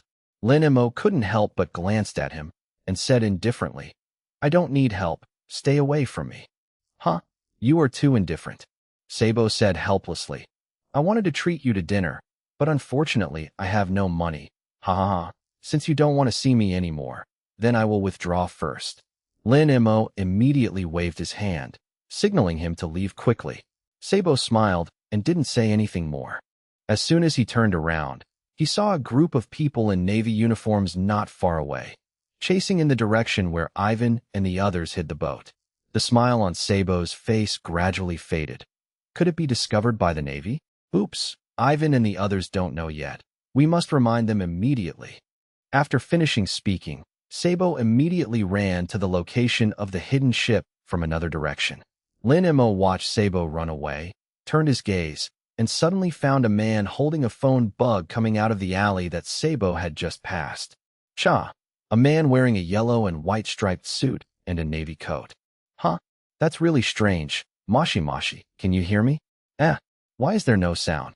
The visitor stared at the phone bug in his hand and asked with a puzzled expression. Chapter 180 Shamboard is going to work overtime again. Huang Yuan is heartbroken. A yellow ape? Lin Mo recognized him at first sight. Although the Navy headquarters is just around Chambord, Huang Yuan is the general of the headquarters after all, and he will not appear in Chambord at this time for no reason. Is it to rebound the fruit? Or was it because the Navy headquarters received a message that the Revolutionary Army had come to Chambord to save people? Or some draconian got beaten up, and that's why the Navy sent him here? In short, based on Lin Mo's understanding of Huang Yuan, he is not the kind of person who takes his work very seriously. No matter what the purpose of Huang Yuan's coming to Chambord is, Lin Mo doesn't want to have too much contact with him now. However, when he was about to leave in another direction, he was still spotted by Huang Yuan. Huh? Isn't this Lin Mo? There really is a scary little ghost coming to Chambord. Yellow Ape stared at Lin Mo's back, scratched his head, stepped forward with his long legs, and appeared in Lin Mo in the blink of an eye. In front of ink. Exactly, I'm looking for someone. Have you seen a female celestial dragon wearing sunglasses? Huang Yuan stared at Lin Mo indifferently and asked, Female Draco with sunglasses? Is it the one he met yesterday? After a moment of silence, Lin Mo said directly, I didn't see it. Huh? That's really strange, and the Warring State side has been unable to contact. Huang Yuan took out a small black phone bug and shouted at the phone bug, Moshi, Moshi, Warring States, can you hear it? Hey, there is really no sound at all. How strange. Lin Mo glanced at the phone bug that Huang Yuan was holding. That is a phone bug specially used by the Navy for eavesdropping. It would be weird if Sengoku could receive your call. Forget it. It's better to stay away from this guy. Lin Mo didn't think anymore and just spared the yellow ape. Huang Yuan watched him leave and followed him again, still holding the buggy phone that no one would answer, and kept Moshi Moshi there. Lin Mo had goosebumps when he heard it, but he still couldn't hold back and said, Are you sure this phone bug can make calls? Huh? Huang Yuan squinted at Lin Mo and then turned his gaze to the small black phone bug in his hand. Before he could say anything, another phone bug in his pocket suddenly went beep beep, cried out. The yellow ape stopped in his tracks. Lin Mo happened to have a chance, speeded up, and withdrew. Huang Yuan held the small black phone bug in one hand, felt around his body with the other hand, searched around, and found the phone bug that had been barking nonstop. Just answered. The voice of the Warring States came from it. Why did it take so long to answer the phone? Have you arrived at Chambord? Here we are. Huang Yuan put back the small black phone bug used for wiretapping in his pocket. The voice of the Warring States continued to sound. Have you found the Time Longren? Page 217, not yet. Huang Yuan scratched his head and said lazily, I searched around but couldn't find them. It's really strange. Didn't they say we met in Mangrove District No dash? Number 1. Who told you number 1? Zhang Gua said speechlessly. You guy? Did you listen carefully during the morning meeting? I clearly told you number 31. Oh, so it's the 31st. I'll go there now. By the way, I just got the news that 6 days later a devil fruit will be auctioned in the No. The ground is on the field, and the devil fruit will be handed over to you. 6 days later, Huang Yuan said with some disgust, My field mission this time is only 5 days, so if I stay here for an extra day, does it count as overtime? Warring States. Forget it, Zhang Gua said speechlessly. In short, within the budget of 30 billion, you should try your best to capture that devil fruit. Okay, got it. Okay, then go get busy. After finishing speaking, Zhang Gua hung up the phone.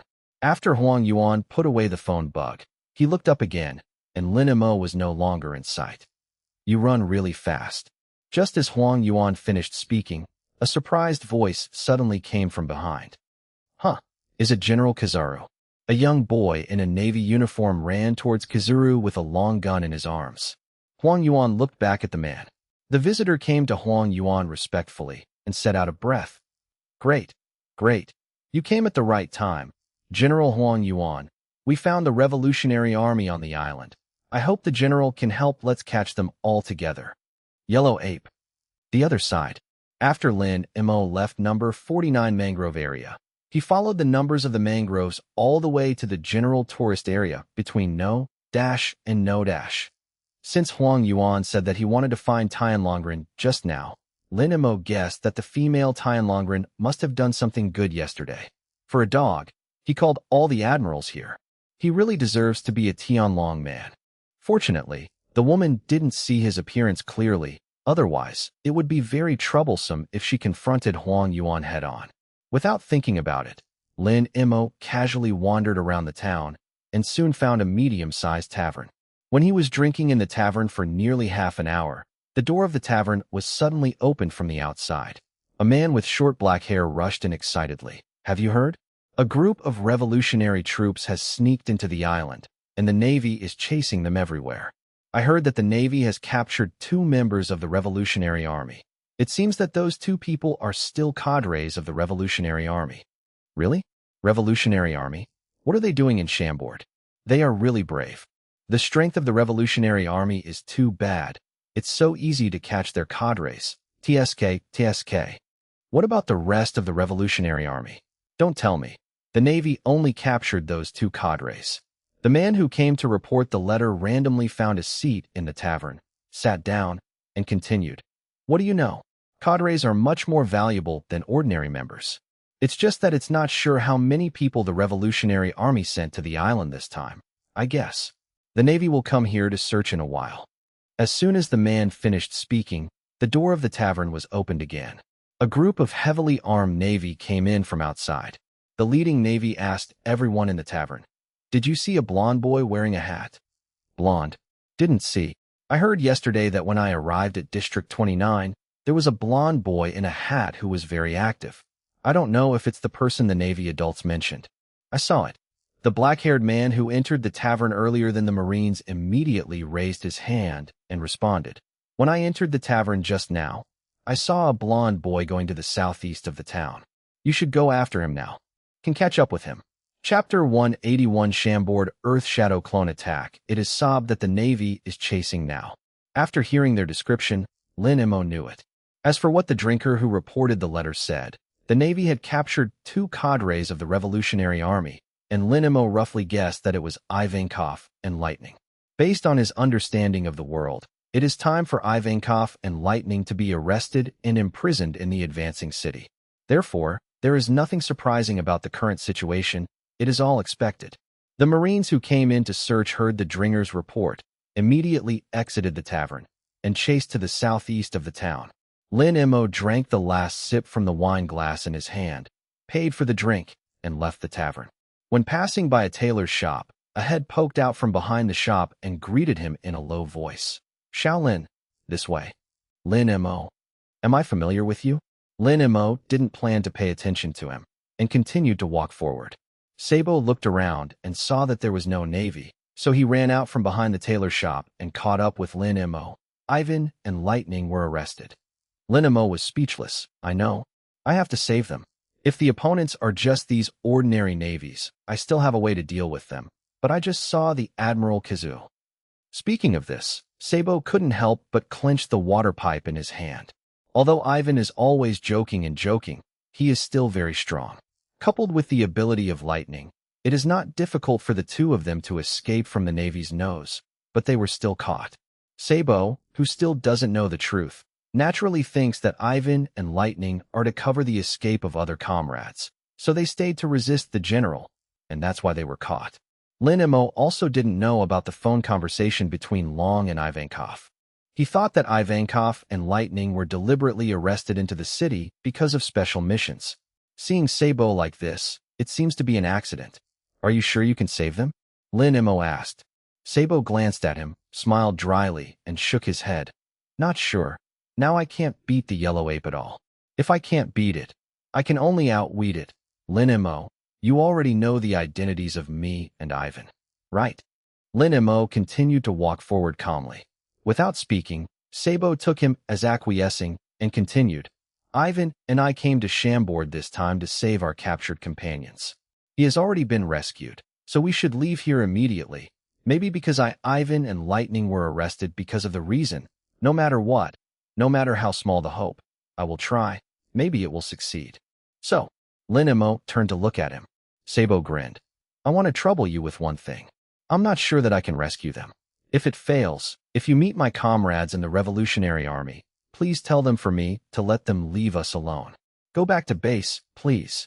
Page 218. After finishing speaking, Sabo smiled and waved to Lin Mo, then grabbed his water pipe weapon and ran forward. Lin Mo looked at Sabo, who had already run away, with some surprise. As long as Sabo doesn't bother him to help save people, Lin Mo's impression of this guy is a bit better. In that case, help him once. Thinking of this, Lin Mo went around to the back of a nearby house, and with a thought, he summoned the shadow clone. Boss, long time no see. I miss you so much. As soon as the shadow clone appeared, he greeted Lin Mo. Lin Mo asked indifferently, what skills did you get this time? The shadow clone felt the situation in his body and grinned. Xuanbu is a must-have for running, so it's just SOSO. Lin Mo nodded lightly. Okay, I have a task for you. Follow Sabo and take him away when he is in danger. Boss, when did you become so kind? Shadow clone asked, picking his nose. Lin Mo punched directly, hitting the shadow clone's head with a big blow. Really, you are too violent to yourself. Okay, I know, You just have to be stubborn. The shadow clone did not run away with Xuanpa, because he knew that he had no way out in front of the main body can run. Lin Mo said speechlessly, "Do what I ask you to do, and don't cause trouble for me." "Okay, I got it. The shadow clone reached out to Lin Mo again, and said with a smile, "Give me the money." Lin Mo, "If I go like this, what should I do if I get discovered? Others don't know you, but Huang Yuan does." "Boss, you don't want me to be discovered by Huang Yuan and cause trouble for you, right?" The shadow clone speaks clearly and logically. Lin Mo almost believed it. However, after thinking about it, he still took out a bag of Baileys to the shadow clone. "No women's clothing is allowed." "Received. Don't worry, boss. I will never dress up as a woman." The shadow clone stood up straight, grabbed the money bag from Lin Mo's hand, and ran away in a hurry. Although this shadow clone is relatively skinny, at least the tasks assigned to him can be successfully completed. If Lin Mo didn't want to do anything himself, he wouldn't have summoned the shadow avatar. The shadow clone took Lin Mo's money and went into a clothing store nearby. He chose a set of casual women's clothing as quickly as possible, and then bought a mask to put it on. Then he followed Sabo's breath and chased after him. However, to the surprise of the shadow clone, he was discovered by Sabo not long after he followed Sabo. After following Sabo through an alley, he turned a corner and the target disappeared. The shadow clone was surprised when Sabo's voice came from behind him. "Who are you? Why are you following me?" "I didn't follow you." The shadow clone turned to face Sabo, lowered his voice, and said softly, "He just happened to be on your way." By the way, Sabo didn't believe it. "You followed me for a few blocks. Who are you?" "He's just an ordinary person." "Oh, what a nuisance. I hate it when people misunderstand me, I'm angry." Sabo was confused. The shadow clone immediately took small steps and ran away. Sabo took 2 steps forward, thought about it, and decided to forget it. He didn't think anymore and went out from another exit of the alley. Not long after he left, the shadow clone appeared again, and he couldn't help muttering, "Is my tracking technology too bad? It can be found." Afterwards, Sabo made a few laps purposefully in the area from 29 to dash, and then hid not far from the prison house where Ivankov and Lightning were detained, waiting for the opportunity. Until evening, Ivankov and Lightning, whose hands and feet were handcuffed by Helushi, a group of Marines, came out of the confinement room. Sabo has already investigated the surrounding situation, and now there are only a dozen people who have detained Ivankov and Lightning, and the yellow ape is not here, so there is a high probability that they can be rescued. Without thinking too much, Sabo immediately waved the water pipe in his hand and rushed directly towards Ivankov and Lightning without saying a word. Why is Sabo here? Ivankov noticed Sabo rushing towards him in the distance and asked in surprise. Detaining their navy, they immediately picked up their weapons, and before they could do anything, they were manipulated by Sabo and knocked all the weapons to the ground. Sure enough, people from the Revolutionary Army came to save people. "Don't be afraid of him. General Huang Yuan is around. This kid can't run away." The Navy didn't panic at all. Even if the weapons were dropped, they didn't mess up. "Give me back my companion." Sabo frowned slightly and knocked down all the Navy standing in front of him, then came to Ivankov and Lightning and was about to take them away. "Sabo, leave us alone. Go back," Ivankov said with an ugly face. Sabo insisted. "No, I can't leave you." "Idiot," Ivankov said with a headache. "Haven't you seen our comrades? Be obedient. Go find them. Bring them back. Leave me and Lightning alone. The yellow ape is nearby. If he finds you, you won't be able to run away." Just as Ivankov finished speaking, a slender figure gradually came out from the darkness not far away. "Oh, it seems that someone is calling the old man's name." "Oops." Ivankov's expression changed suddenly. Lightning immediately shouted at Sabo, "Run." At this time, a figure suddenly appeared, and before Sabo could react, he grabbed his hand and slipped away. Chapter 182 Shampoo's verbal thanks are the most useless. The shadow clone stepped on Xuanpa, right under the eyes of the yellow monkey, and decisively took Sabo away. Everyone present, including the yellow monkey, didn't even realize that Sabo had disappeared. It's really strange. Bayu disappears immediately. Is it a hallucination? Huang Yuan rubbed his chin and asked in a strange tone. What happened?" Ivankov was confused. A look of surprise also flashed across Lightning's face. Although I don't know who it is, Sabo should have been rescued. At the same time, Lin Mo had already returned to the spaceship. On the way back to the room, a system notification suddenly sounded in his mind. Page 219 DD. Help Sabo get out of the crisis of being caught. Sign in progress 20. The current total progress is 30. And reward the new skill Tianma Meteor Fist LV1. Lin Mo couldn't help but stop, and the message of Tianma Meteor Fist immediately appeared in his mind. This is a fighting skill in Saint Seiya, which belongs to the category beyond human beings. It can send at least hundreds of punches per second that surpass the speed of sound. In its heyday, the power of each punch can reach the force of 1,000,000 tons of meteorite impact. Even it can knock down enemies, million times heavier than itself, with one blow. In short, this boxing method is not bad. Without thinking too much, Lin Mo asked in his heart, System, how powerful is the first-level Tianma Meteor Fist? DD. LV1 Pegasus Meteor Fist. The host can punch 100 punches per second, and each punch can hit a ton of meteorite impact force. The force of a ton of meteorite impact. This is also quite a terrifying power. It's just that the first level is only 1 ton.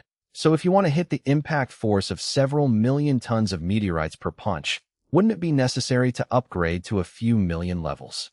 DD. Every time the level of Tianma Meteor Fist increases, the host boxing power will triple. 3 times, it doesn't seem like a lot. If you increase it by 3 times each time, you will have an impact force of nearly tons at level 10. Although skill upgrades are very slow, there are currently a ton. SOSO is enough. It seems that the Shadow Clone's task this time has been completed very smoothly. Without thinking anymore, Lin Mo went straight back to his room. The other side. The Shadow Clone used the fastest speed to bring Sabo to the edge of Area 29. Seeing that Huang Yuan didn't chase after him, the Shadow Clone let go of his hand. Who the hell are you? Sabo stared at the Shadow Clone vigilantly, because the other person was wearing a mask, and the number of paths of the Shadow Clone was very strange, so he couldn't determine the identity of the other person. Why did you save me? The Shadow Clone waved his hand and said, Since you asked, then I will tell you mercifully. This young master. This girl just happened to pass by, and saw someone in need of help, and then the righteousness accumulated in the bottom of this girl's heart suddenly burst out. I couldn't help but save you. Sabo. Such a spirit of justice. Such an involuntary feeling. Sabo doesn't believe such a clumsy excuse. At this time, several figures walked out from the dark woods nearby. Is Sabo? Suddenly someone asked in a low voice. Sabo immediately looked towards the source of the sound, and when he saw the faces of those people clearly, he immediately walked towards them quickly. Comrades of the Revolutionary Army. Are you all right? Sabo asked. Those people shook their heads one after another, with bitter expressions on their faces. Captain Ivankov and Lightning were arrested to cover us. What should we do? Sabo, the other side has an admiral in the Navy, and it's impossible to rescue them with just a few of us. By the way, when Captain Ivankov is separated from us, let us give you the phone bug that can communicate with the leader. As he said that, one of the members of the Revolutionary Army handed Sabo a small phone bug. Without further ado, Sabo immediately answered the call, and immediately called Long. Soon, the phone bug connected. Sorry, leader, I tried to save Ivan and the others, but failed. Sabo said with some self-blame. It's okay, you guys come back first. Then Ivan and the others? I'll tell you about them when you come back. After being stunned for a while, Sabo responded, Okay. Long's calm tone made him hear a clue. It seems that the arrest of Ivankov and Lightning is not that simple. It's your first time to go out and bring the team back by yourself? No problem. Long's voice sounded from the phone bug again. Sabo grinned and said, No problem, leave it to me. Okay, it's not advisable to stay in the shampoo place for a long time. Come back as soon as possible. Understood. After finishing speaking, Sabo hung up the phone. Putting the phone bug in his pocket, Sabo looked at the fellow revolutionary soldiers who were staring at him and asked, Has our ship been found? No, it's still hidden in a secret place. Okay. Sabo nodded. Get ready, we're going back. Huh? What about Captain Ivankov and Lightning? Have you left them?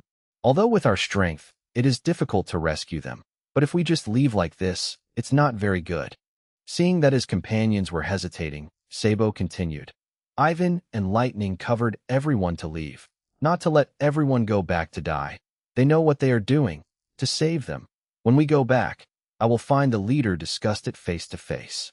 The comrades of the Revolutionary Army looked at each other, thought about it, and it was indeed the case. With them alone, there was nothing they could do now. It was better to go back first, find the leader, and then discuss the matter of saving Ivankov and Lightning. Sabo turned his gaze and saw that the shadow clone was about to leave not far away. He was slightly stunned and asked his companions to wait for him here. Then he quickened his pace and chased after him. Well, thank you. Sabo chased after the shadow clone and said with some embarrassment, if it wasn't for you, I might have been captured by the Navy. Verbal thanks are the most useless thing.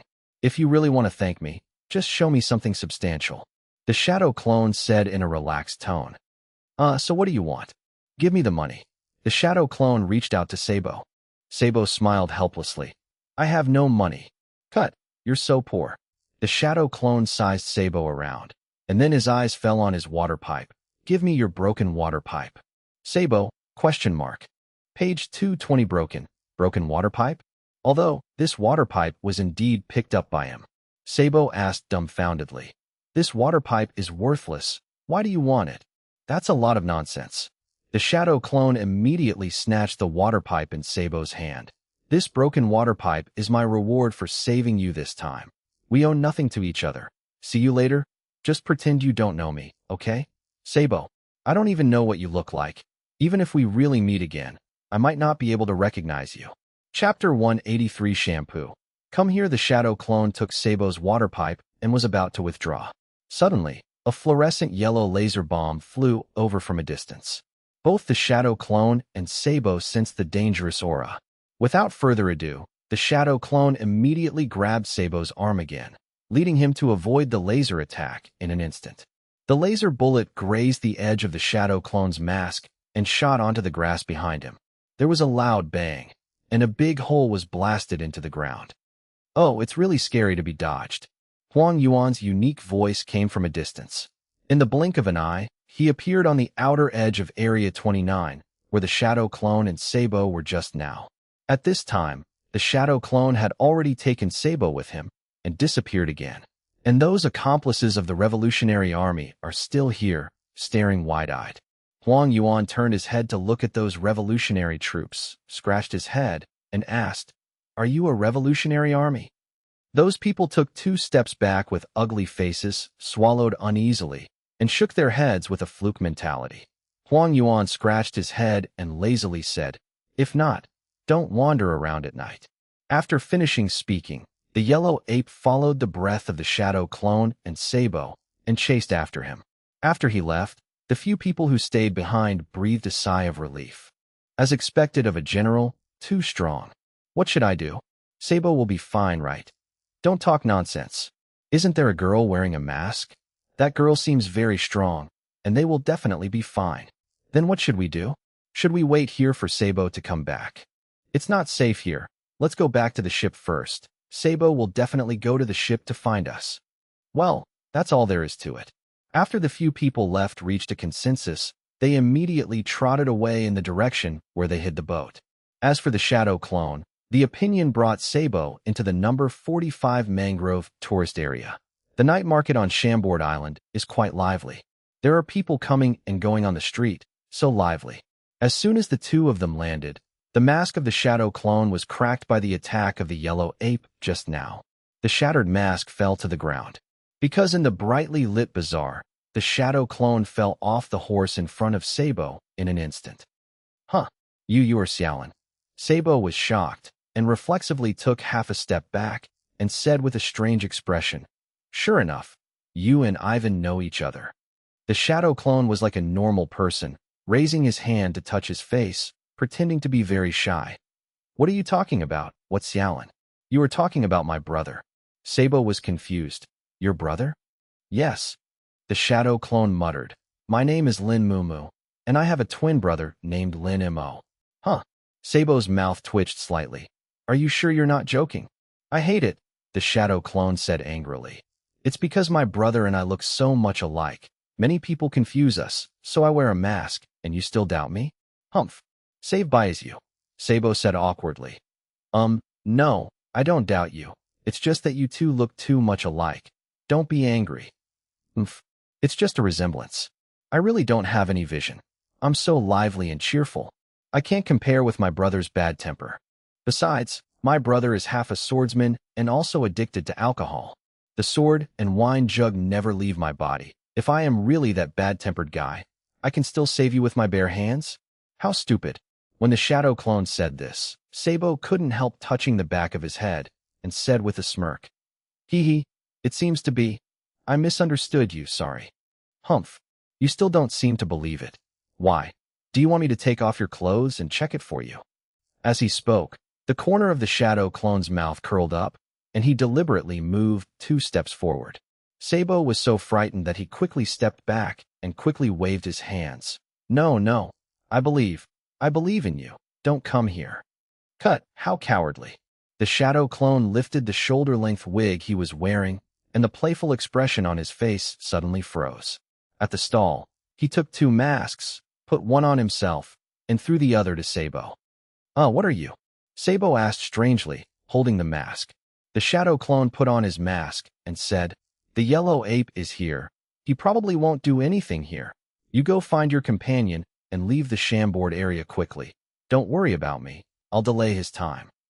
Wait, are you crazy? The opponent is a general. You can't stop him alone. There's so much nonsense. I can do it if I say so. Get out of here. The shadow clone swears at Sabo speechlessly. If Lin Mo hadn't asked him to follow and protect Sabo, he would have already started beating this guy up. Sabo. Also, the shadow clone suddenly became serious. Don't tell anyone about me and my brother. Otherwise, I will finish you with my own hands. Don't worry, I won't say anything, Sabo said with a gloomy face. This is the first time I've met you brothers and sisters, right? Why do you help me? You don't have to fight the general for me. Hiss, that's really long-winded. You get out. Don't hold me back. The shadow clone directly took Sabo's water pipe and slammed it on the head. I'm not trying to confront the yellow ape. It's just to distract him. Besides, even if I am really in danger, my brother will come to save me. It's not that I underestimate you. In front of my brother's absolute strength, you are all rubbish. After being hit like this, Sabo immediately got a big bag on his head. You are too ruthless. The shadow clone was too lazy to talk nonsense with Saboto, stepped on Shuanpa, and disappeared in an instant. Sabo wanted to find the shadow clone again, but he searched around, but couldn't find the shadow. At this time, the yellow ape has entered the street in the area where the shadow clone Lin Mumu is. Lin Mumu suddenly appeared in front of Huang Yuan, playing with his wig, and said in a soft voice, This handsome little brother, is he looking for me? Page 221. Huang Yuan stopped in his tracks, looked at Lin Mumu, who was only 3 meters away from him, raised his hand and scratched his face. You didn't run away? It's so strange. Is it a trap? The corner of Lin Mumu's mouth hooked slightly, and he hooked his finger at Huang Yuan. You, come here. Yellow ape. What a scary kid who is not afraid of death. Huang Yuan looked helpless and wanted to work overtime. The moment he finished speaking, he had already appeared in front of Lin Mumu and kicked him. Lin Mumu had quick eyes and quick hands, and immediately ran away on Shuanpa. Huang Yuan became elemental and chased him directly. Because the speed of the two of them was quite fast, very quickly, in the blink of an eye, the two of them left the street one after the other.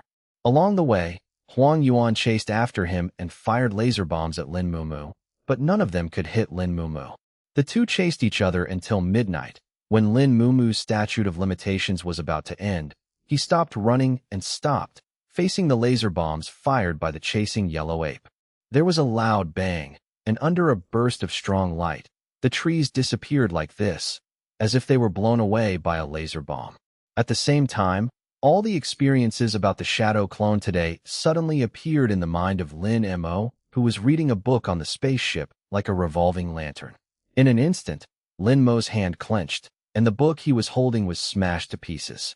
Chapter 184. Shampoo lands. A second shadow clone, Sabo, didn't listen to Lin Shumu's words and left Shamboard Islands immediately. Instead, Following the sound of the yellow ape's laser bomb, he chased it all the way. When he arrived at the place where Lin Mumu disappeared, Huang Yuan and Lin Mumu had long since disappeared, and only a crater smashed by laser bombs appeared in front of him. Among the broken pits, a scorched black water pipe caught his attention.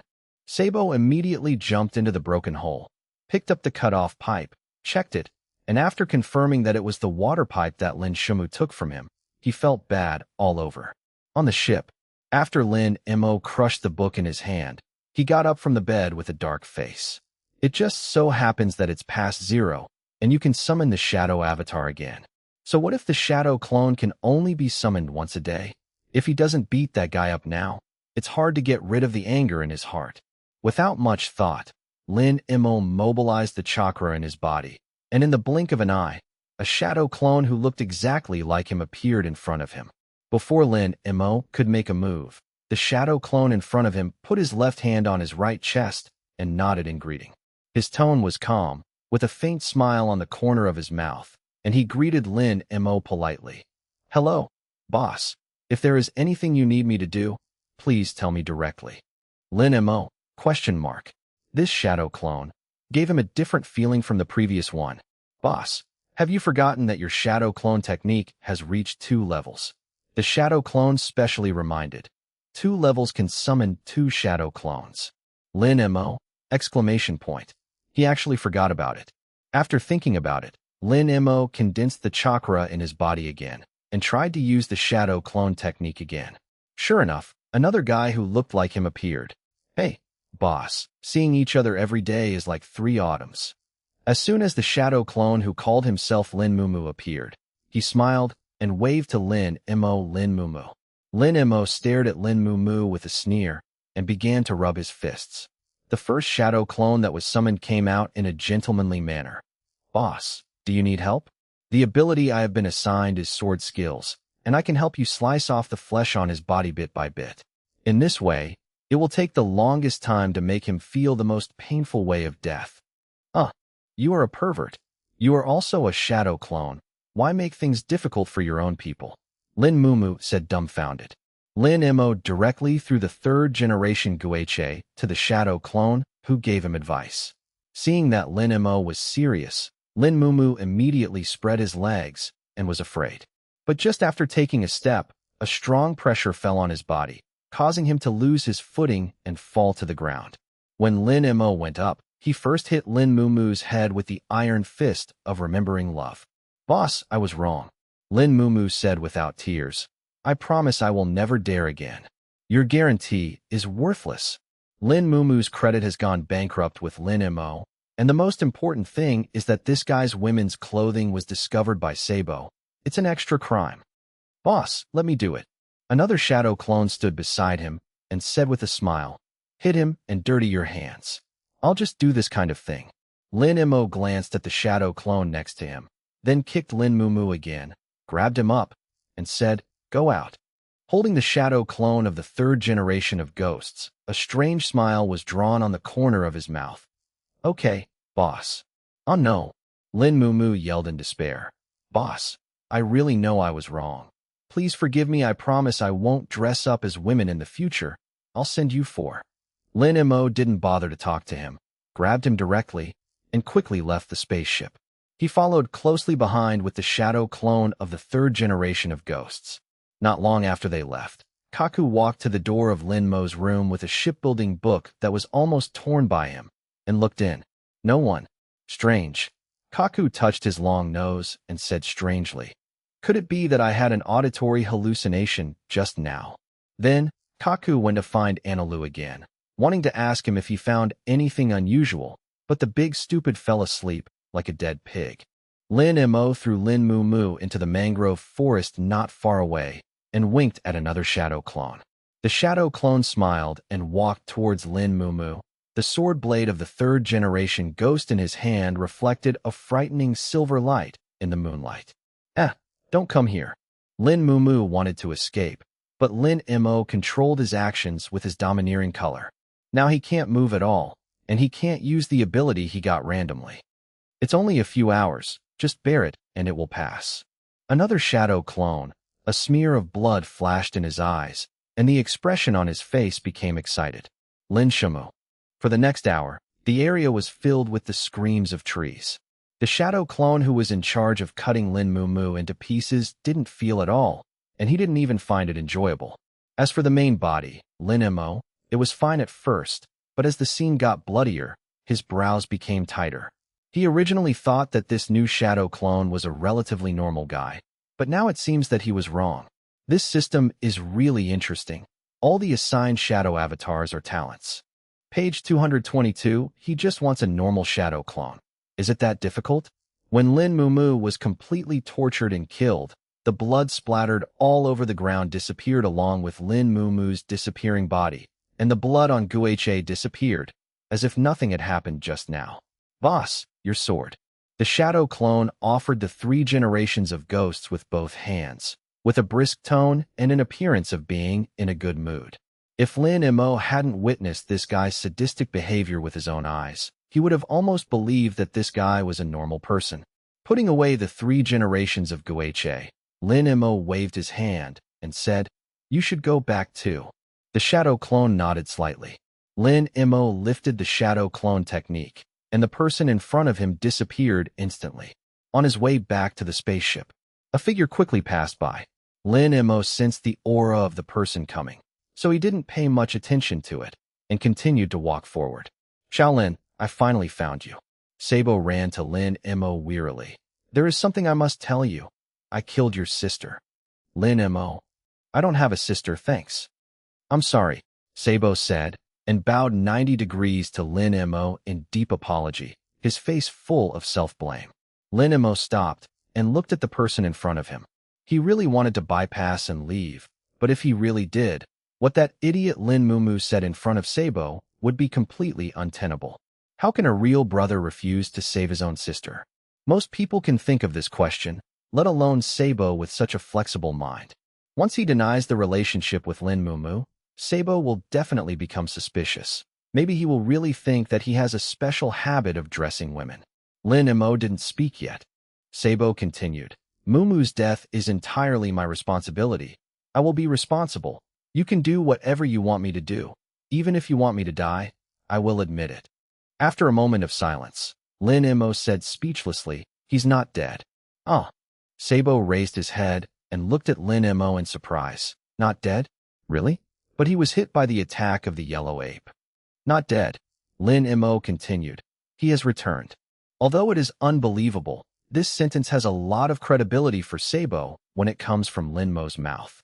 Sabo's face of death and self-blame gradually dissipated. He couldn't help standing up straight, grinning, and said, "Great. Where is she now? Is she injured? Take me to see her. I thank her face to face for saving her life." Chapter 185 Shamboard. Lin Mo, you have changed. Sabo's unreasonable request made Lin Mo very embarrassed. Just a few minutes ago, Lin Mumu had just been killed in the wilderness. Even if he wanted to summon the guy who deserved to be beaten again, it would take another day? No. Lin Mo directly refused. "Don't meet my sister again in the future. Otherwise, once I see it, I will beat you once." After finishing speaking, Lin Mo bypassed Sabo and continued to walk towards the spaceship. Sabo froze for a moment, turned to look at Lin Mo, and muttered. Sure enough, he was injured. Otherwise Xiao Lin wouldn't have said such things. Glancing at the water pipe in his hand, after hesitating for a while, Sabo still chased after him. "Xiao Lin, wait a moment. Please give this to your sister." Sabo handed over his water pipe. "This is what Mumu asked me for. Although the water pipe is not worth much, I have already given it to her. It belongs to her." Lin Mo glanced at him speechlessly. In order to prevent this guy from continuing to pester him, he took the water pipe that Sabo handed over and continued to walk forward. Sabo didn't chase after him anymore and waved his hand at Lin Mo with a smile.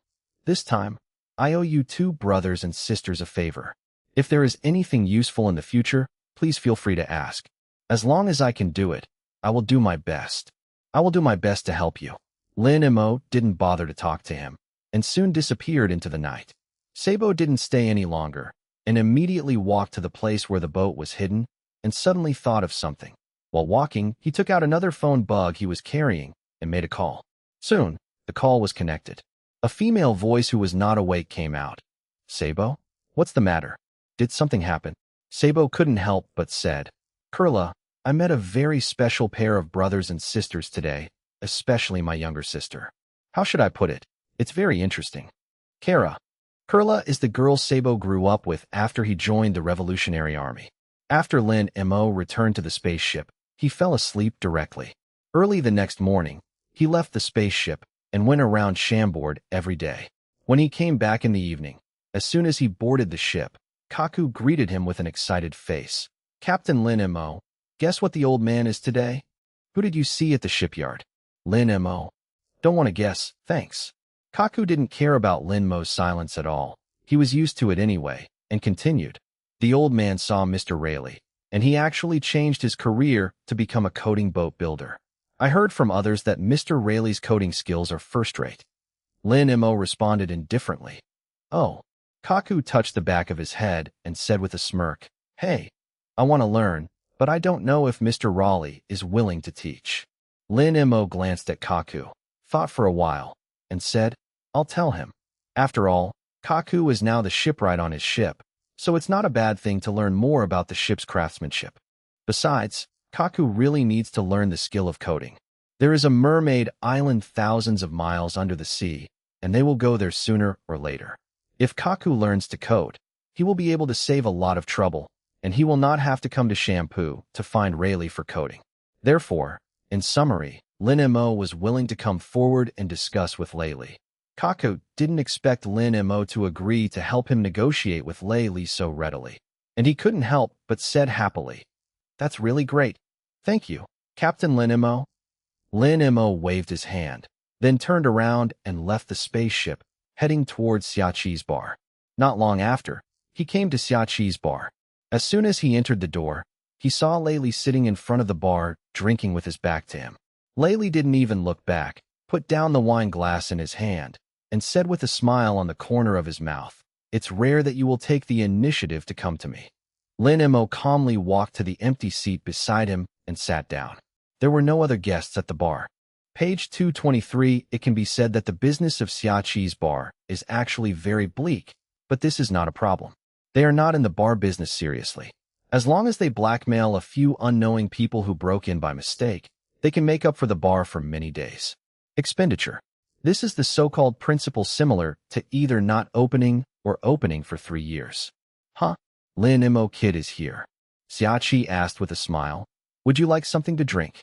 No, thank you. After Lin Mo rejected Xiaqi, he turned his head to look at Rayleigh and asked, Are you taking an apprentice? Rayleigh also looked at Lin Mo with great interest and asked with a smile, Why? Do you want to be my apprentice? It's not me, Lin Mo said directly. Kaku wants to learn coding. Raleigh rubbed his chin and asked, Kaku? That polite long-nosed brat on your boat? Lin Mo nodded lightly. Rayleigh couldn't help laughing and said, Ha ha. I really didn't expect that one day you would negotiate with others for your crew. Lin Mo asked speechlessly, Do you teach or not? Rayleigh shrugged his shoulders indifferently. Coding is very simple. Since the long-nosed kid wants to learn, it is not impossible to let me guide him. Let him follow me starting tomorrow. I will only take him in 3 days. How much he can learn depends on his own understanding. Lin Mo nodded. Okay, thank you. Rayleigh waved his hand and said, There's no need to thank you for such a small matter. It's rare to come here. Don't you really want to have a drink with me? Lin Mo got up directly and refused. No, I'll go first. Hey, you don't drink any alcohol, Lin Mo. You have really changed. Rayleigh said with a half-smile. Lin Mo was speechless in his heart. 1 drink at Xiaqi's bar is enough for him to go to another bar to pay a monthly subscription. Without saying anything more, Lin Mo left Xiaqi's bar directly. In the next few days, Raleigh fulfilled his promise and took Kaku everywhere to coat the ships that needed coating. As for AI Nilu, after protesting a few times but being beaten back by Lin Mo, he had no choice but to continue to follow Kaku reluctantly, just like a supervisor, spending every day staring at Kaku and lay in boredom. Lee coded life. As for Lin Mo, he has visited Chambord almost all over the past few days. The hostess of the Tianlong dog who was slaughtered by him before sent people to search the island for several times, but failed to find the culprit who killed her beloved dog. Thinking that the murderer had run away knowingly, he ended the search and continued. Huang Yuan followed the female celestial dragon during the day. After all, the person who killed the dog was quite sharp. In order to prevent the murderer from doing anything to the female celestial dragon, his job was to protect the safety of the female celestial dragon. Soon, Lin Mo stayed in Chambord for a week. According to the agreement, Layli came to the gate of the auction house in Mangrove District early in the morning to meet Lin Mo. That long-nosed brat is unexpectedly smart. In just 3 days, he has almost learned the essence of the coding process. Next, as long as you practice more, you should be able to become a very good coding craftsman soon. As soon as Layli saw Lin Mo, he praised Kaku first. Lin Mo is quite confident about Kaku's learning ability. Well, that's what he's good at. Lin Mo responded casually. Layli laughed loudly and said, "Ha, you are really humble. I haven't met a kid who is so passionate about the work of a shipbuilder and has such a strong learning ability. I understand why you took that kid on board. Reason?" Lin Mo smiled and said nothing. Layli looked at the auction house that was close at hand, changed the subject, and asked, "So, what do you want to get by making an appointment with me today?" Lin Mo said directly, "Bounce back fruit." Chapter 186 Chambord Land Auction begins. Rebound fruit. Layli was slightly surprised. Devil fruit. Lin Mo nodded lightly. Rayleigh stroked his chin and said with a half-smile, "I can't tell, but you're still interested in devil fruits. Do you want to eat them yourself, or give them to your crew?" "Collect." After finishing speaking, Lin Mo walked towards the auction venue first. Rayleigh followed with the corner of his mouth hooked. After the two entered the venue, they randomly found a seat near the back and sat down. The auction venue here does not require admission qualifications. Anyone who wants to participate can enter. If you want to join the auction, you need to apply to the staff here for a number plate. Of course, if the participants have items they want to sell, they can also negotiate with the auctioneer on the spot. "Boy, what's your budget?" Raleigh asked briskly, staring at the display stand that was blocked by the red curtain in front of him. Lin Mo said confidently, "I have no money. Even if he has money, he won't spend it in this kind of place." "Ha ha ha." Layli laughed loudly. "Could it be that you plan to rob the person who bought the rebound fruit?" Lin Mo nodded lightly. Since he wanted Layli's help, he couldn't hide too much from him. Anyway, it wasn't something that he couldn't tell Layli. Layli stroked his beard and suddenly got up. "Okay, since we are here, we have to do a full set of acting. I'll go get a number plate first." "Yeah," Lin Mo replied. Raleigh put on the hood of the hooded coat he was wearing, walked around in a low-key manner, and walked to a place in the auction venue that was dedicated to distributing auction number plates to guests. Lin Mo waited on the spot for Layli's return and the start of the auction. Not long after, a lot of guests participated in the auction, including 2 Tianlong people wearing bubble hoods. And the female Tianlongren who was slaughtered by Lin Mo before was one of them. Lin Mo turned his head and looked more at the 2 people who were already sitting in the exclusive seat vacated for the Tianlong people in the middle of the front. Tianlong people are more keen to buy and sell the human beings they are interested in, and there are some strange things. Although the devil fruit is very special, it should not be very attractive to Tianlong people. After all, few Tianlong people are willing to eat it. The taste is hard to describe. Otherwise, with the financial resources and status of Tianlong people in this world, wouldn't everyone be capable? Therefore, Lin Mo estimates that the probability that the Tianlong people will be interested in the rebound fruit and take pictures is not high.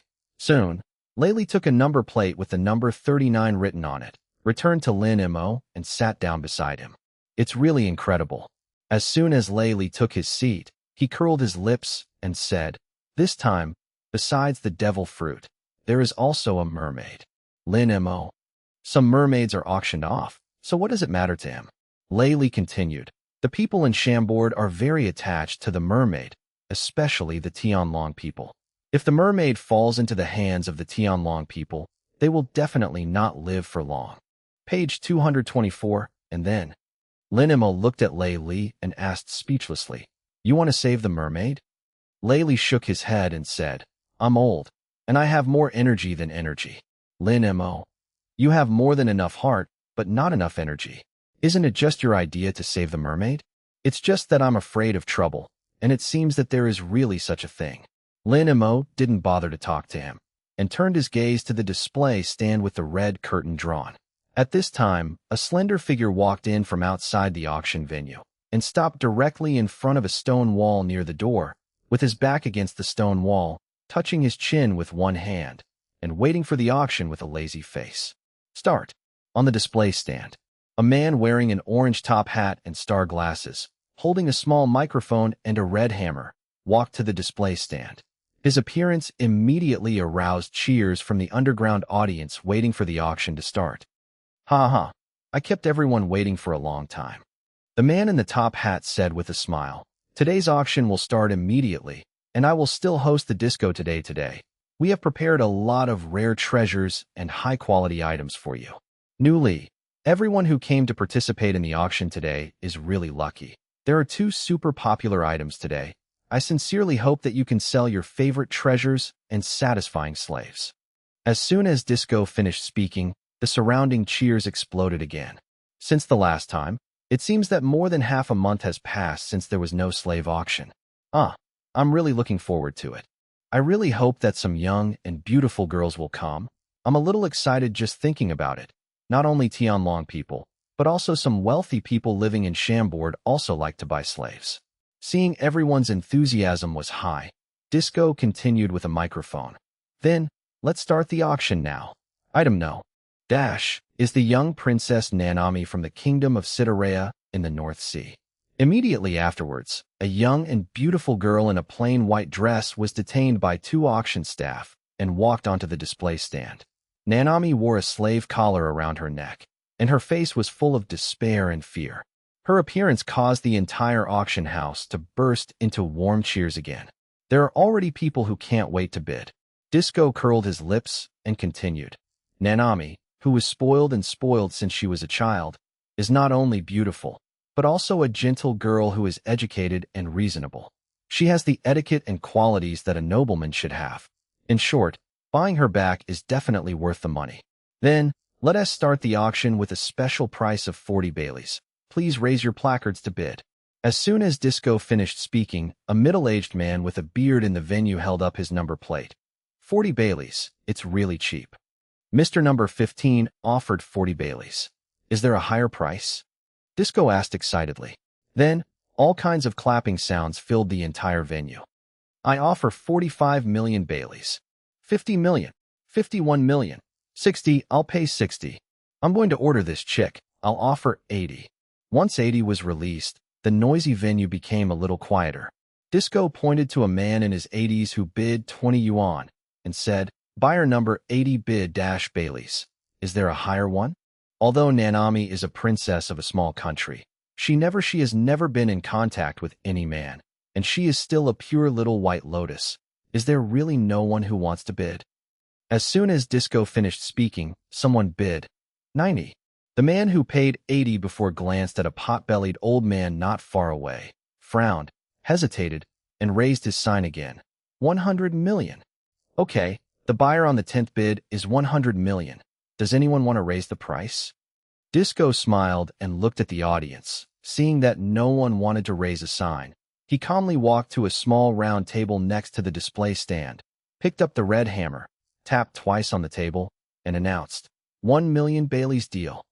Chapter 187 Chambord loves to join in the fun of Tianlong people. It is quite normal for human slaves to be sold in the auction venue in Chambord. No matter how desperate the auctioneer is, the result is the same. Unless there is a miracle, those who are bought will end badly. Both Lin Mo and Lei Li watched in silence as the girl detained on the auction stage was taken away in despair. Rayleigh took out his small flagon, opened it, and took a sip. "Do you have any feelings?" Riley asked with a half-smile. Lin Mo shook his head and said, "No. He's really a cold brat." Laylee didn't think there was anything wrong with Lin Mo's words. Originally, this is a world where natural selection of the fittest survives. Excessive sympathy will only get you into more trouble. Not to mention someone like Lin Mo who hates trouble. Lin Mo himself thought so.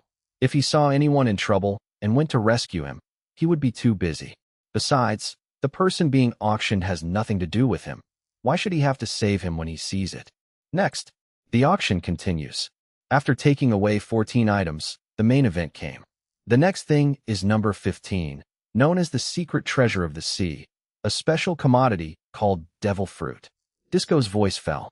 A staff member walked up to the display stand with a square box, opened the opening of the box, and showed everyone a blue-purple fruit with a spiral pattern on the surface. Then, Disco gave everyone a detailed introduction to the type, function, and rarity of the devil fruit, and the buyers below were getting more and more excited.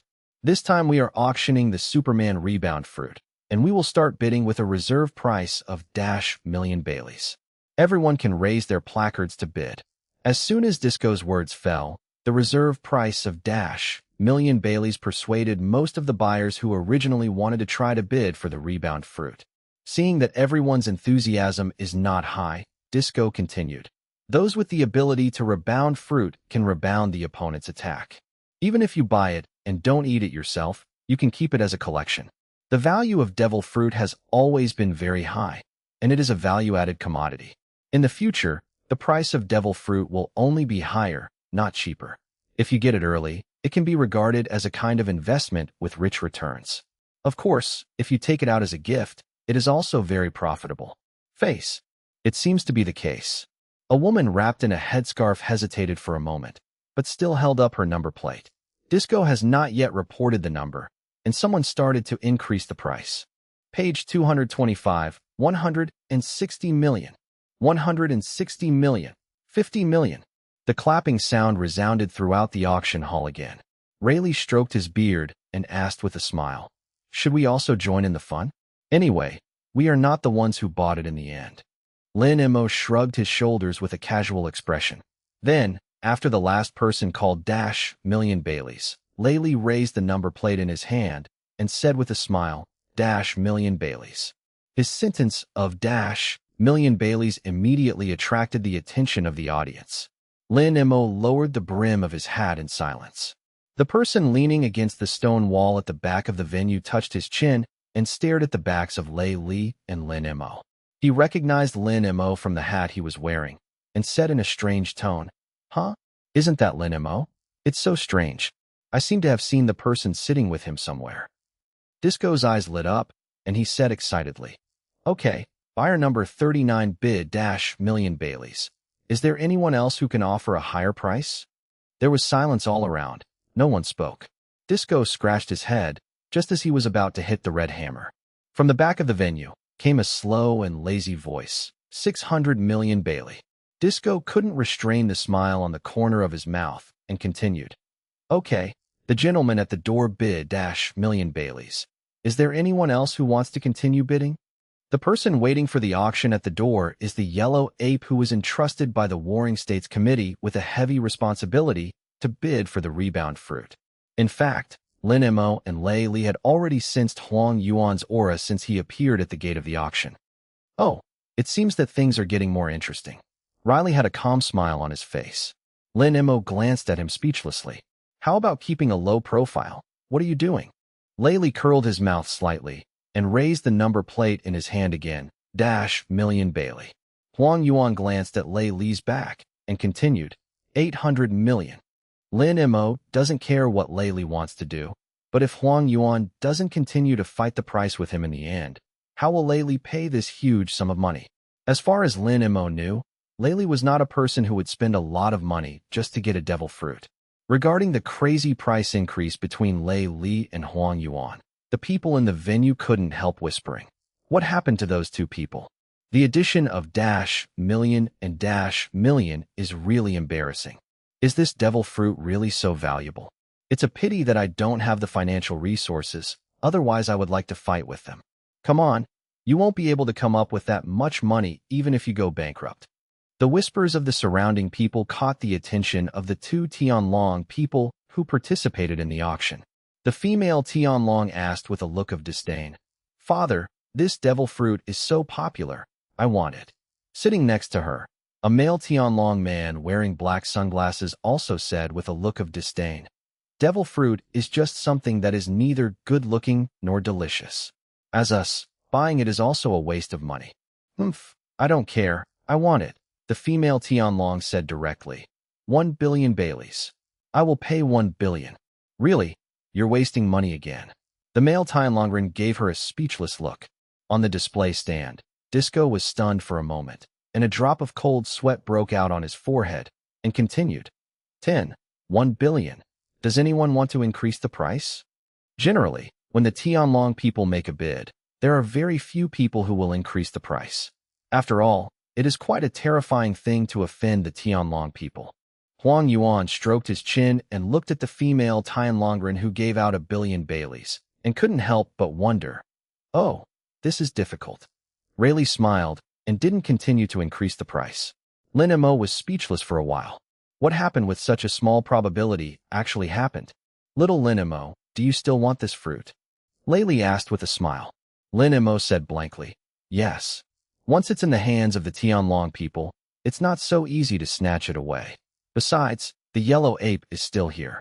Do you think that just the two of us can rob the Tianlong people under the eyes of the yellow ape? Yes. Lin Mo looked at Layli and said with a half-smile, you said that you would do something for me, good or bad. Then I will leave it to you to rob the Tianlong people. Rayleigh was stunned. What about you? The corner of Lin Mo's mouth curled slightly. I'm waiting for your good news at Aunt Xia's bar. Riley. Chapter 188 Shampoo's Unexpected Progress. Ha! Layli couldn't help laughing. You really are a shrewd kid. Lin Mo also smiled and said nothing more. On the display stand, Disco saw that no one raised the price, so he had no choice but to bite the bullet and walk to the small table where the final decision was made, and hammered the red hammer on the table twice, and said helplessly, since no one raised the price, the fruit of the rebound will be sold at a price of 1 billion Baileys. Originally, he expected that the fruit would fetch a higher price. Now that the Tianlong people have made a move, ordinary people really dare not fight with the Tianlong people. The female Tianlong smiled triumphantly. Huh, it seems that this devil fruit is like this, and no one competes with me. Her father glanced at her speechlessly. 1 billion Baileys wasted at once. Can't you save some? The female Tianlong didn't care. I'm going to use this devil fruit as a collection, and I also need a few young and strong slaves. Father, please help me buy some more slaves. The male Tianlongren didn't bother to talk to her. Although it is disgusting, he usually buys what his daughter wants to buy. Page 226 on the display stand. After Disco asked people to take down the rebound fruit, a large semicircular transparent water tank covered by a white cloth was pushed onto the display stand with a cart by the staff. Disco got excited again, picked up the microphone, and said excitedly, the next product is a super rare and super popular product. I believe everyone who comes here is looking forward to it. Please take a look at the appearance of this product first. After finishing speaking, Disco winked at the backstage staff. A beam of light penetrated from behind, reflecting the figure of a mermaid in the water tank on the white cloth. Completely dumbfounded for a second, immediately cheered. Disco said excitedly, then, all buyers are invited to appreciate this super hot product carefully. As he said that, Disco pulled off the white cloth covering the water tank.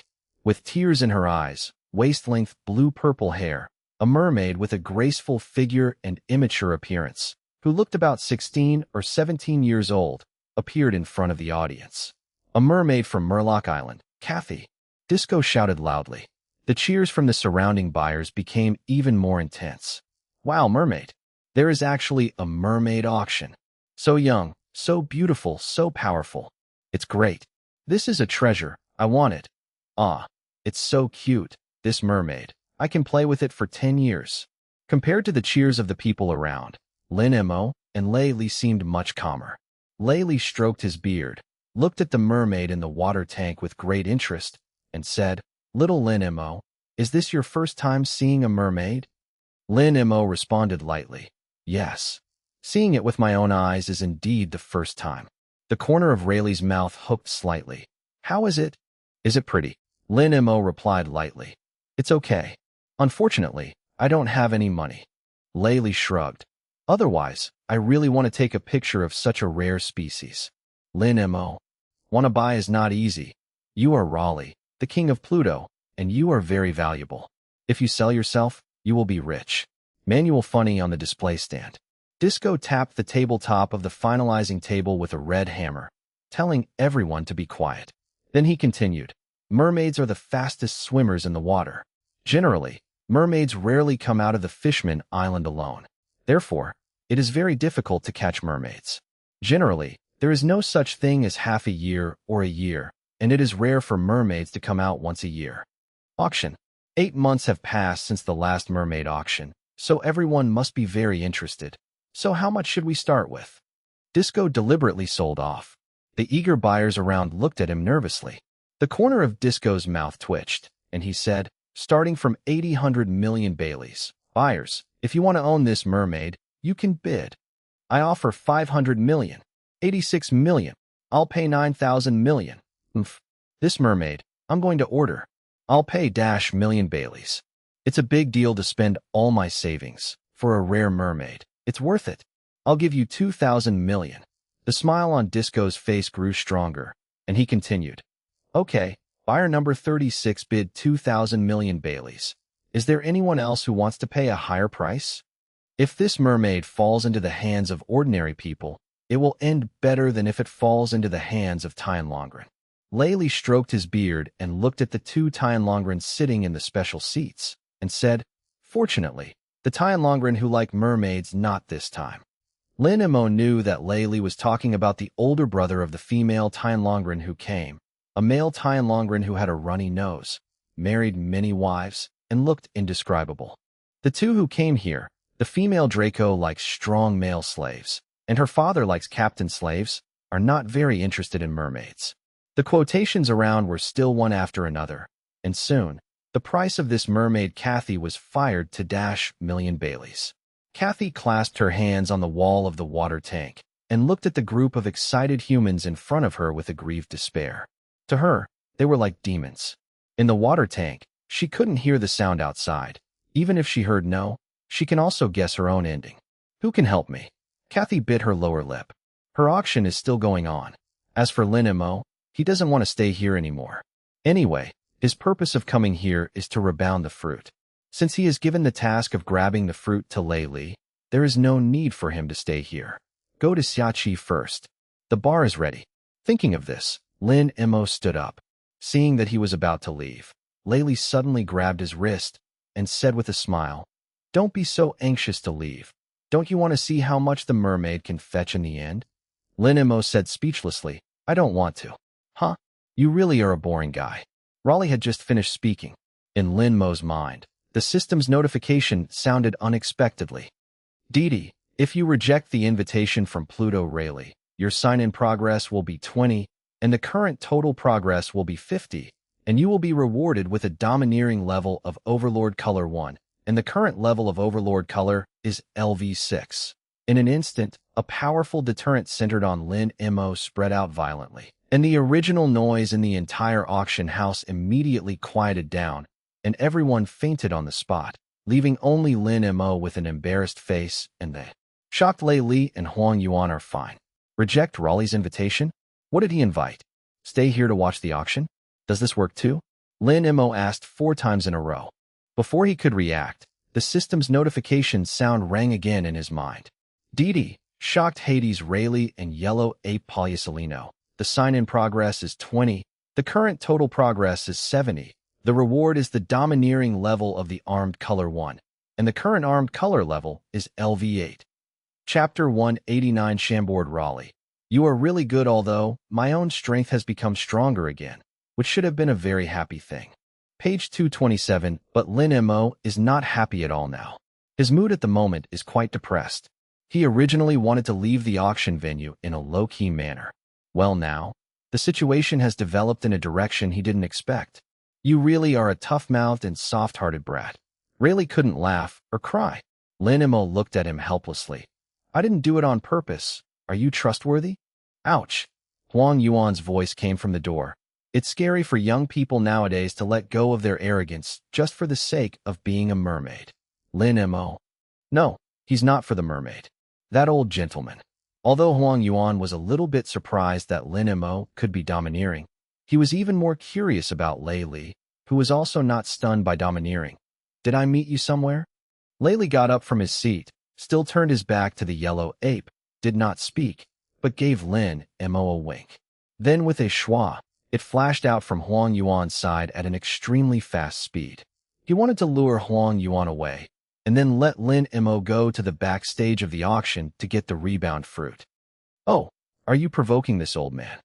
Huang Yuan lazily looked in the direction where Lei was running and didn't want to chase after him at all. Then he turned his gaze to look at Lin Mo and continued, as expected the person Garp likes, but although your domineering look is very strong, you can't control it well enough. Lin Mo was speechless. I didn't bother to explain anything to Huang Yuan. Seeing that Huang Yuan didn't look like he was going to chase Lei at all, Lin Mo seriously suspected that Lei deliberately slipped away first in order to throw the mess back on him. This is difficult. Huang Yuan scratched his head and said in a bit of a dilemma. Obviously, you released your domineering energy just now to save the mermaid, but you didn't control it properly. Not only stunned the Tianlong people, but also shocked the mermaid. Dizzy, theoretically speaking, you stunned the Tianlong people. As a navy, I should arrest you. Lin Mo looked at Huang Yuan indifferently and asked with his eyes. And then? Huang Yuan said without any motivation. The task of protecting the Tianlong people ended yesterday. The old man's task today is to get the rebound fruit, but because of force majeure, the rebound fruit was taken away by the Tianlong people. Therefore, the old man's task today has been completed. It's over. Lin Mo. You're just making excuses for being lazy. So, Huang Yuan stared at Lin Mo indifferently and continued, you stunned the Tianlong people by mistake and did not cause them much harm. The old man can look at Karp and Akiji and let you go once, but in case you secretly take the mermaid away, you have to leave here with the old man.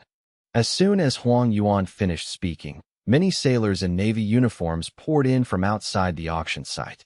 When they saw Huang Yuan here, they immediately stood up straight and saluted Huang Yuan. One of the leading sailors asked respectfully, General Huang Yuan, why are you here? Also, can you tell us what happened here? Huang Yuan lazily said, accidents. They are all fine. They just fainted. You stay here and watch. Don't let some people with dirty hands and feet come in and steal things. Ah, yes. The leading sailor responded immediately. Oh, that's right. Huang Yuan added. If someone asks, just say you haven't seen me before. Huh. The sailors were dumbfounded. Huang Yuan looked at Lin Mo and said, scary kid. Why don't you leave? Lin Mo walked out from the side in silence and walked out of the auction venue directly in front of Huang Yuan and the sea soldiers.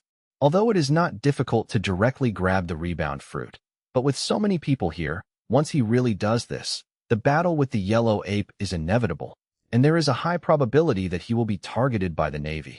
This is annoying. It seems that we have to find another time to get the rebound fruit, or find an opportunity to release a shadow clone, so that even if the devil fruit is stolen, he is right under the eyes of the yellow monkey, and the probability of the yellow monkey to suspect him is less quite a lot. Huang Yuan followed Lin Mo out of the auction venue. His eyes were on Lin Mo all the time, and after walking for a while, he asked, who is that old man sitting next to you? Lin Mo said lightly, I don't know him. That's weird. Huang Yuan rubbed his chin, still with the same unflattering appearance, and continued in a strange tone. Sit together if you don't know each other. There is still communication at the beginning of the auction. You stand up from your seat. He still grabbed your wrist and wouldn't let you go. Lin Mo. He didn't want to make excuses, but if he didn't say anything, Huang Yuan would definitely believe that he and Rayleigh were in the same group. After thinking about it, Lin Mo still opened his mouth. Today's auction is full of empty seats. It's strange to be sitting next to strangers. It's strange to communicate in a place like an auction. Then why didn't he let you go? He found out that I was going to snatch the mermaid. He just stopped me from making mistakes. It just happened to use the fact that Huang Yuan thinks he is interested in mermaids to start with. A look of surprise flashed across Huang Yuan's face. He clenched his right fist and tapped his left palm, with a look of sudden realization. In the temple, it turns out that you really don't know that old man. So, Lin Mo asked speechlessly, how long are you going to follow me? The old man remembers that there should be a scary boy playing thunder next to you.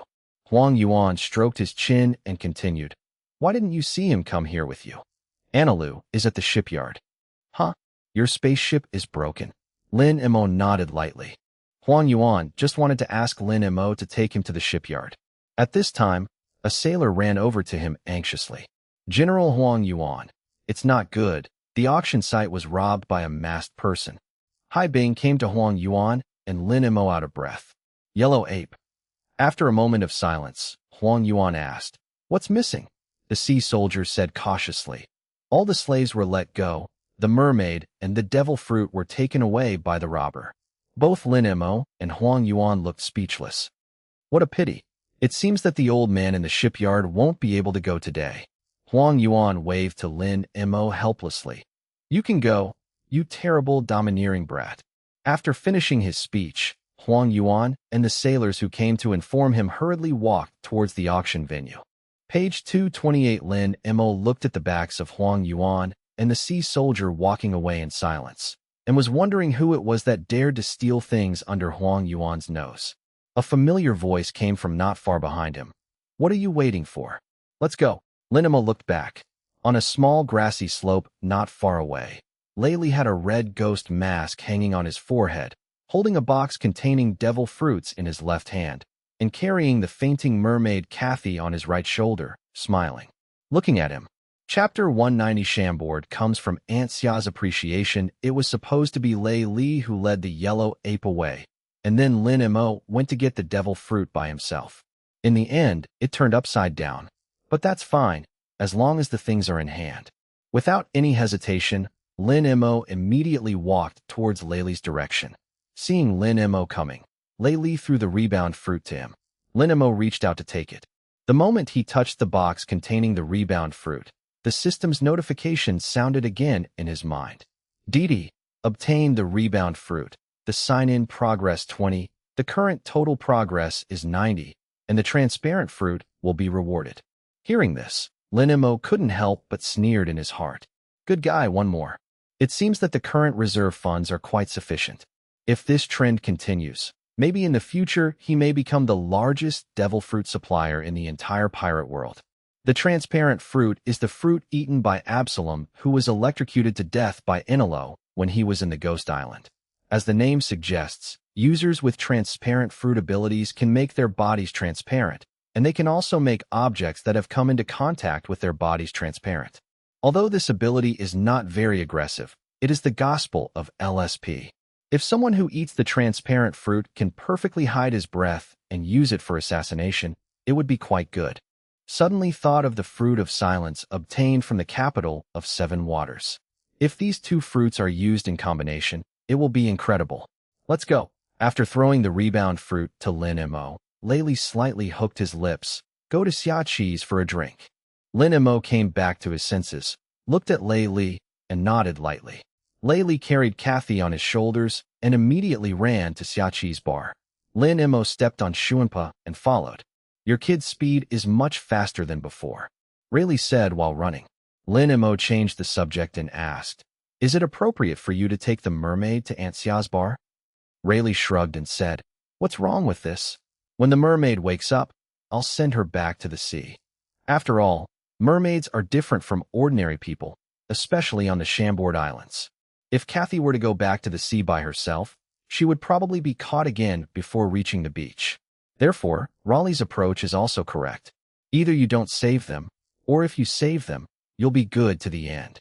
Soon, the two came to Xia Qi's bar together. It happened that after Xia Qi taught a group of pirates who were trying to eat free food and confiscated all the money from the pirates, she kicked them out of the bar. Lei Li and Lin Mo walked into the bar without surprise. Xia Qi had already returned to the semicircular bar. Seeing Lei Li carrying a mermaid, she couldn't help teasing. You old pervert is really stubborn. Rayleigh laughed and joked. Ha ha ha. Young girls, I like them the most. Heh. Xia Qi sneered and walked out from the bar. Rayleigh put the merman down. What's the matter with her? Xia Qi came to the side of the mermaid and briefly checked her body. Layli waved his hand and said, Unfortunately, he was caught by human traffickers and auctioned off. You lost the bet again? Xia Qi looked at Lei Li and asked. Raleigh shrugged and said, I haven't gambled these 2 days. That's strange. You are not a nosy person. Xia Qi turned her gaze to Lin Mo and asked, Did this kid do it? That's right. Laylee grinned. At first I didn't want to care about this mermaid.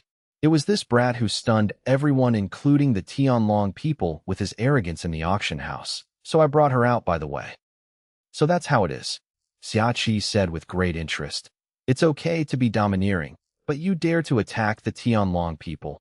Linimo boy, you are very courageous, and I appreciate you more and more. Faced with Xiaoqi's admiration, Linimo was a little afraid to compliment her. Since you're here, I'll treat you to a drink. Xiaoqi said and returned to the semicircular bar and poured a glass of wine for Linimo. Just now, I made a lot of blood just now, and my monthly expenses have been settled. Linimo. A month's expenses. It seems that the pirates just now are quite rich. However, since Xiaoqi asked for the wine in vain, he would not drink it for nothing. Linimo went directly to the bar, picked up the wine glass and drank without looking outside. Meanwhile, Kathy wakes up. When she opened her eyes and saw that she had left the sink in the auction venue, she was stunned for a moment, and then, seeing Lei Li and others, she couldn't help but backed away in fright until she shrank to the corner, hugging herself and trembling. Please, please, let me go. Don't be afraid, little girl. I'll send you back to the sea in a moment, Riley said with a smile. Kathy raised her head to look at Lei Li. Her face was full of disbelief, and she asked in disbelief, Will you really send me back to the sea? Of course. Rayleigh poured Kathy a glass of boiled water and handed it to her. Drink some water to calm down the shock. Kathy took it carefully, but didn't drink yet. Xiaoqi's voice came from the bar. A glass of water. Bailey's. Page 229. Kathy was startled, and the water glass in her hand almost fell to the ground. With an expression on the verge of tears, I have no money. I'm sorry, I won't drink this water anymore. Just kidding, Xiaoqi said with a half-smile. Don't be nervous, the water is free. If you're afraid of us poisoning the water, you can disagree. After she said this, Kathy silently put the water glass in her hand on the small wine table next to her, and asked weakly, Will you really let me go? Of course. Rayleigh smiled. If you're worried, I'll take you to the beach right now. Really? That's great. Kathy got excited now, and said happily, Thank you so much. I will never forget the kindness of saving my life.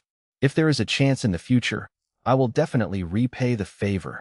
If you want to repay your kindness, go to that kid.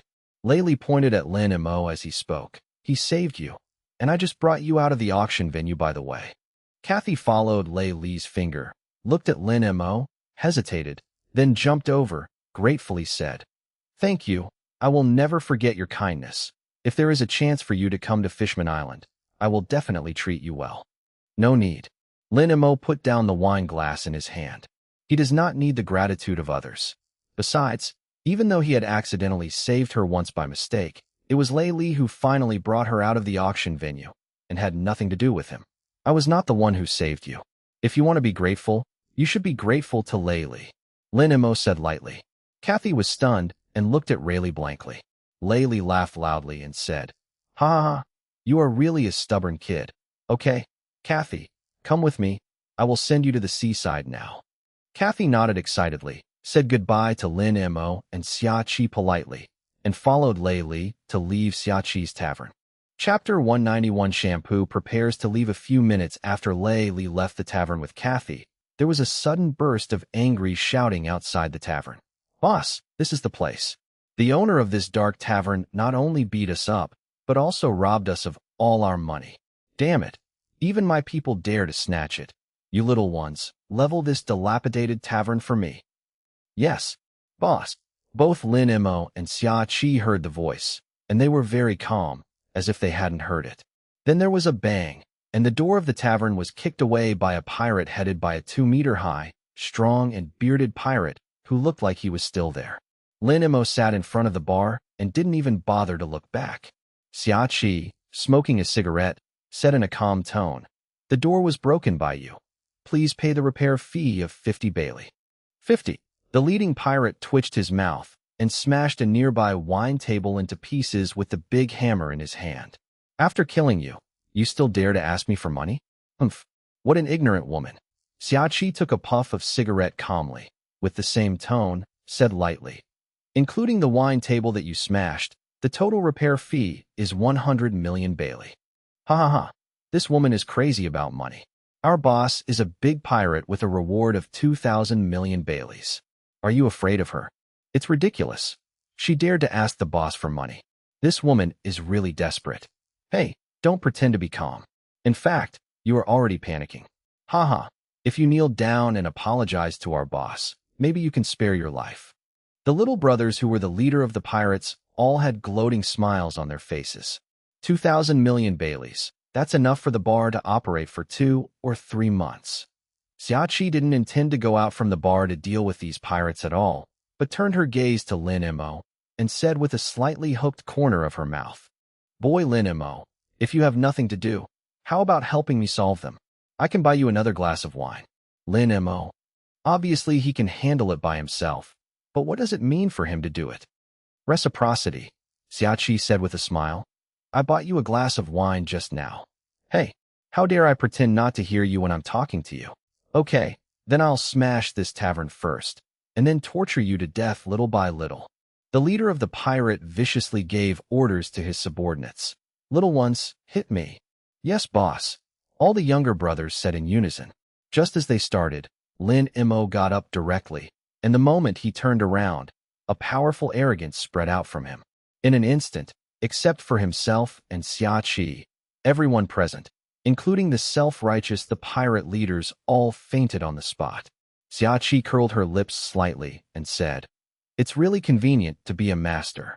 Lin Mo was too lazy to talk to her, and just as he was about to leave, a system notification sounded in his mind. Didi, get Xiaoqi's favor, sign in progress 10.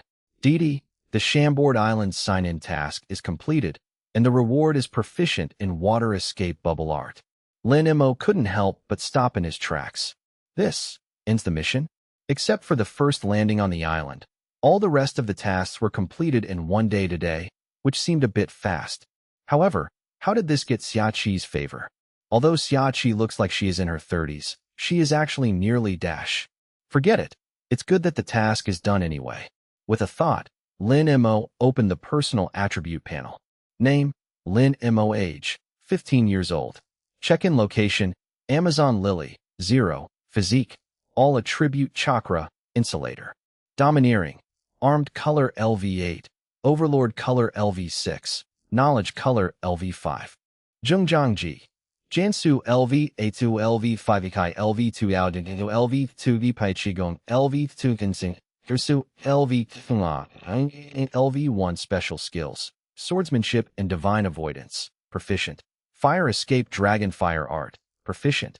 Palm immortal art, proficient. Healing wounds and extinction, proficient. Wind escape infinite sand and dust breakthrough, proficient. Fire escape great fire extinction, beginner. Thunder cut, proficient. Shadow imitation technique, proficient. Water escape and water dragon bullet technique, proficient. Water escape and bubble technique, proficient.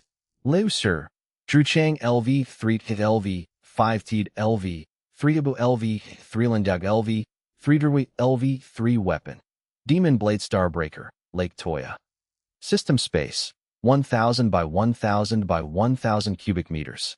Next stop is the Amazon Lily, the fabled daughter island.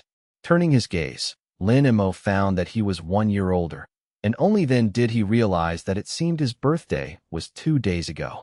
After a moment of silence, Lin Mo closed the personal attribute panel and continued to walk outside. Seeing that he was about to leave, Xiaoqi said, Why? Why don't you leave without a drink? I'll treat you. Page 230 No. Lin Mo raised his hand and waved. I should leave. Goodbye, Aunt Xia.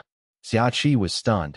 It was the first time she heard someone call her Aunt Xia, and it was from Lin Mo's mouth.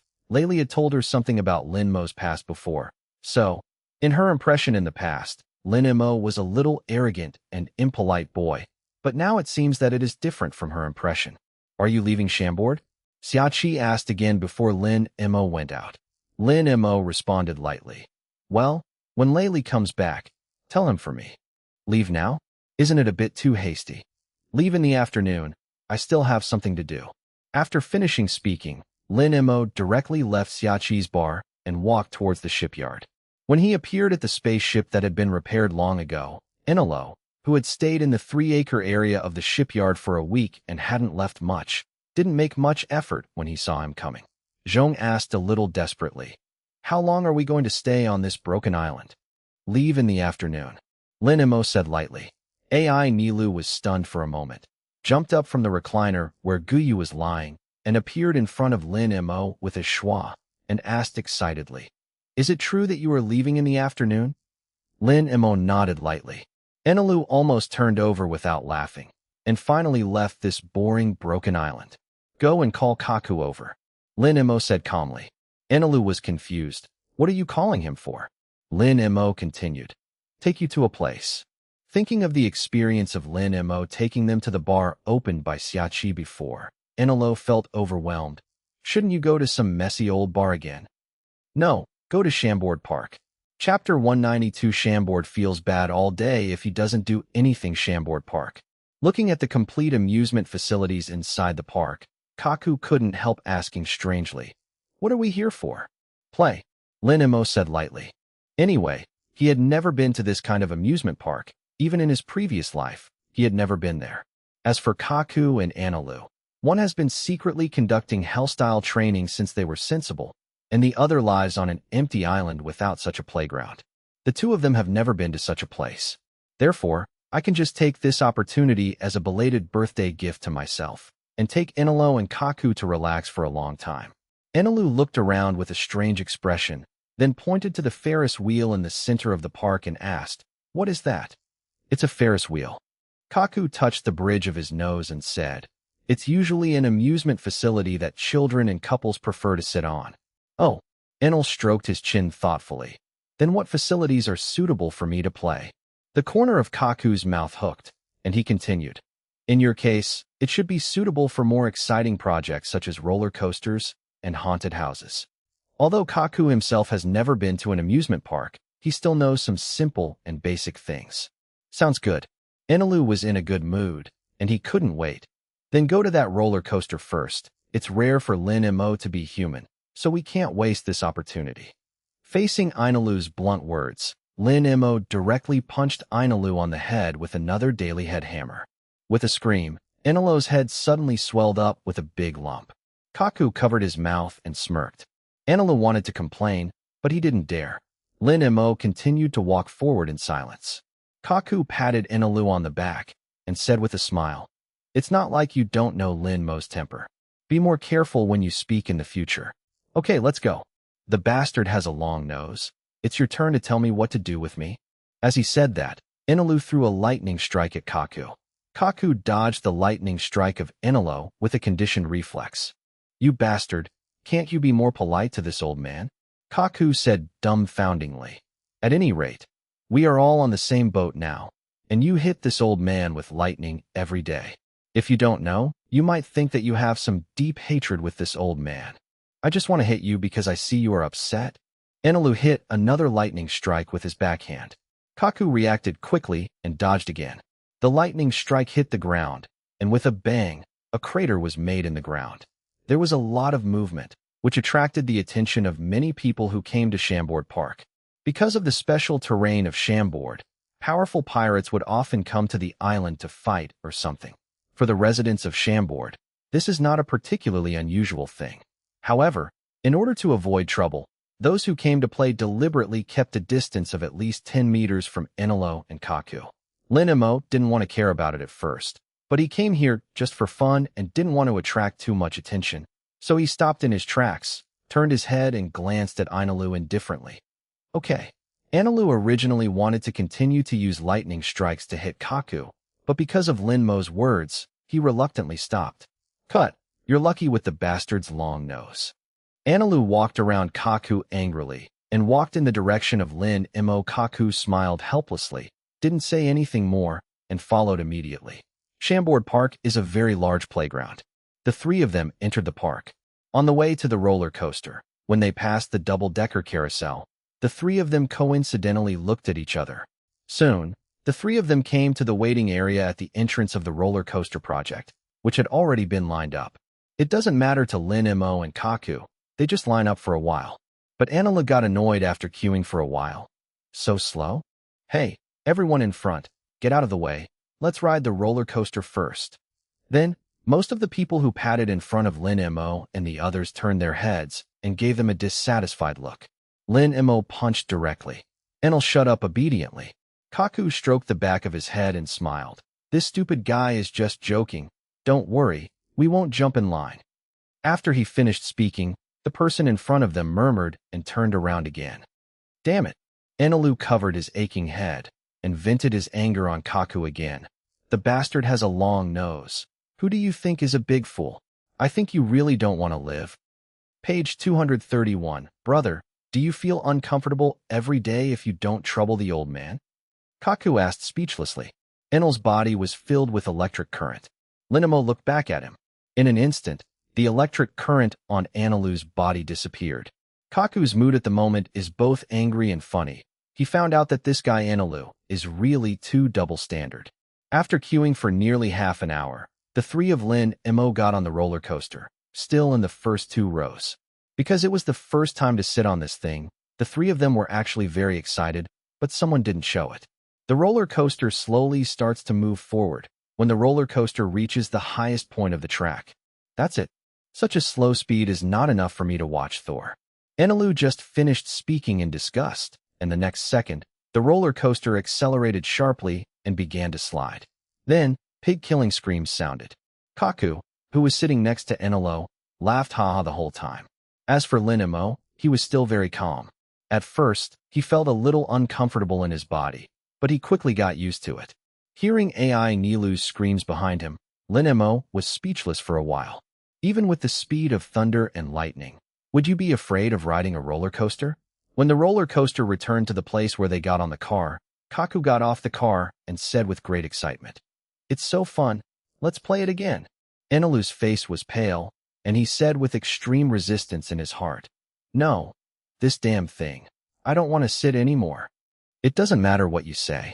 Kaku put his hand on Linmo's shoulder and said with a smile, "This is the first time this old man has come to this kind of playground. Captain Linimo, can we play the roller coaster a few more times?" "Okay," Linimo said indifferently. In fact, he also wanted to play a few more times. Enelu's complexion changed. "Go and play. I won't accompany you." "Okay." Linimo didn't intend to force Enelu to come along. "You wait for us outside, and you are not allowed to act on your own until we come down." The corners of Anelu's mouth twitched slightly. "Am I a child? Do I have to be so tight?"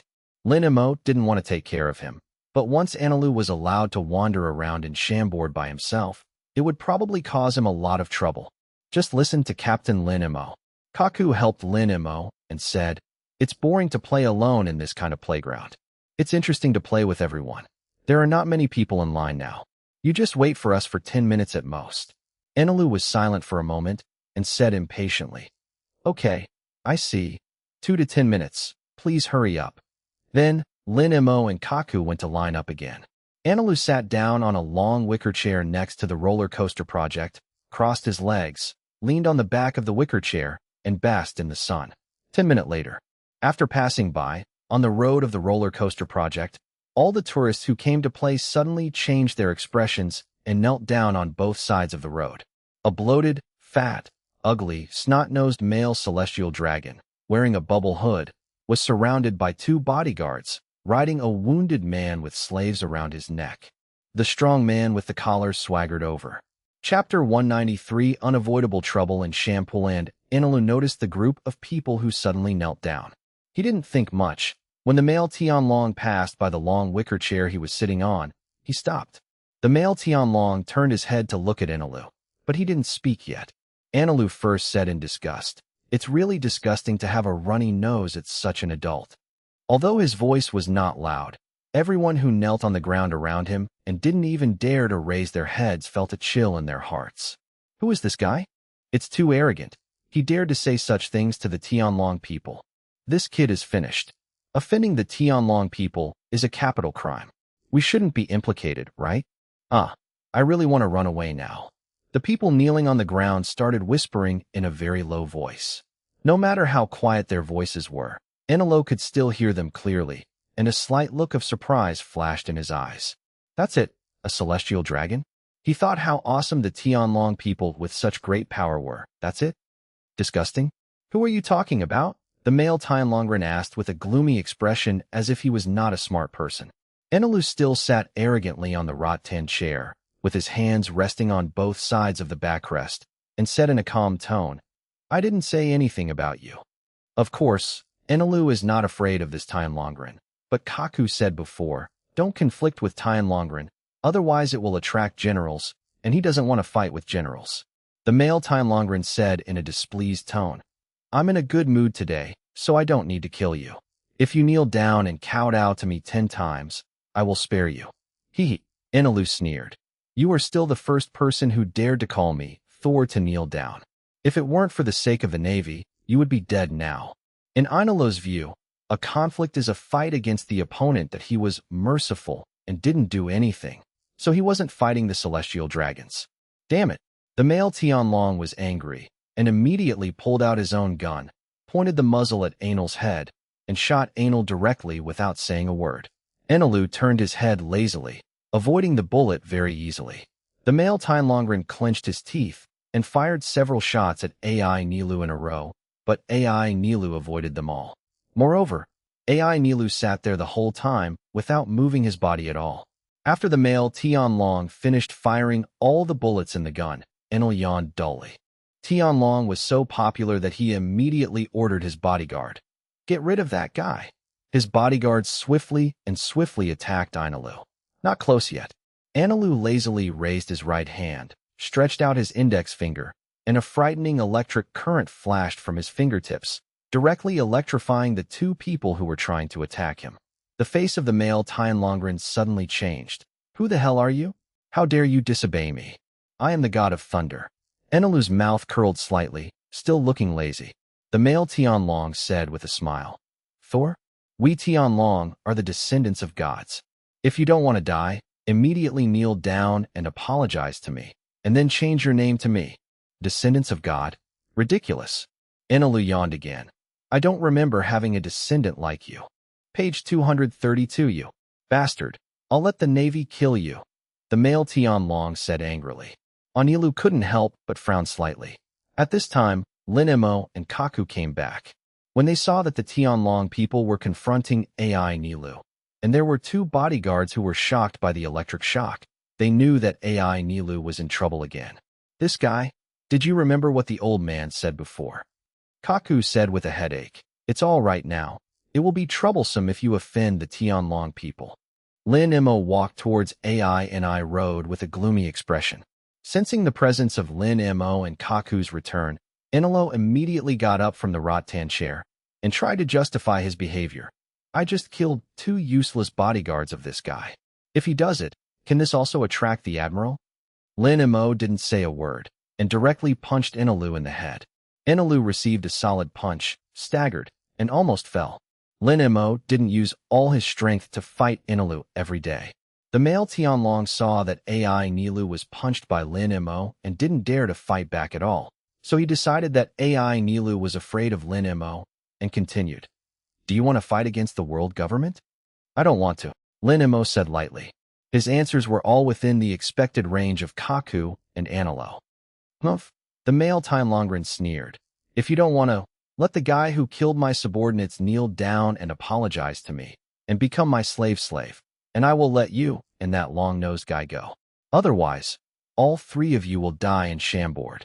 Kaku stood by and remained silent. Based on his understanding of Lin Mo during this period of time, such a troublesome person might really hand over Enelu. Enelu himself's complexion also changed, and his thoughts were the same as Kaku's. Lin Mo turned his head to look at the male Tianlongren and asked indifferently, What did you just say? The male Tianlong said proudly, I want this tall man to kneel down and apologize to me and become my slave, and I will let you and that long-nosed guy go. Lin Mo's face darkened, and he directly blew out a seemingly ordinary bubble. Under his control, it floated in front of the male Tianlongren. The moment he touched the male Tianlongren, it exploded with a bang. The explosive power of proficient-level bubble technique is much higher than that of entry-level ones. In an instant, the male Tianlongren was blown to death. Realizing that the Tianlongren had no heartbeat, Anilo's face was full of shock. Kaku also looks unbelievable. Neither of them expected that Lin Mo would actually kill the Tianlongren. The Tianlong people are nobles in the world. They are protected by the world government. A simple conflict can bring the general of the Navy headquarters over, let alone being killed. Everyone kneeling on the ground around them was terrified because of the death of Tianlongren. Lin Mo looked back at Enilo and Kaku, who were still in a sluggish state, and said indifferently, "Let's go to the next island." After finishing speaking, Lin Mo walked directly to where the spaceship was. After Anilu and Kaku came to their senses, they looked at each other, didn't say anything more, and hurriedly followed. As for the people kneeling around, seeing Lin Mo and the others left, they didn't dare to stay here any longer. For fear of causing trouble, they immediately ran back to their respective homes as if fleeing for their lives. After half an hour, Huang Yuan reluctantly led a group of sailors to Chambord Park. Huang Yuan circled the 3 corpses that had long been dead on the ground, especially the 2 bodyguards who had been burnt by electric shock. He rubbed his chin and fell into deep thought.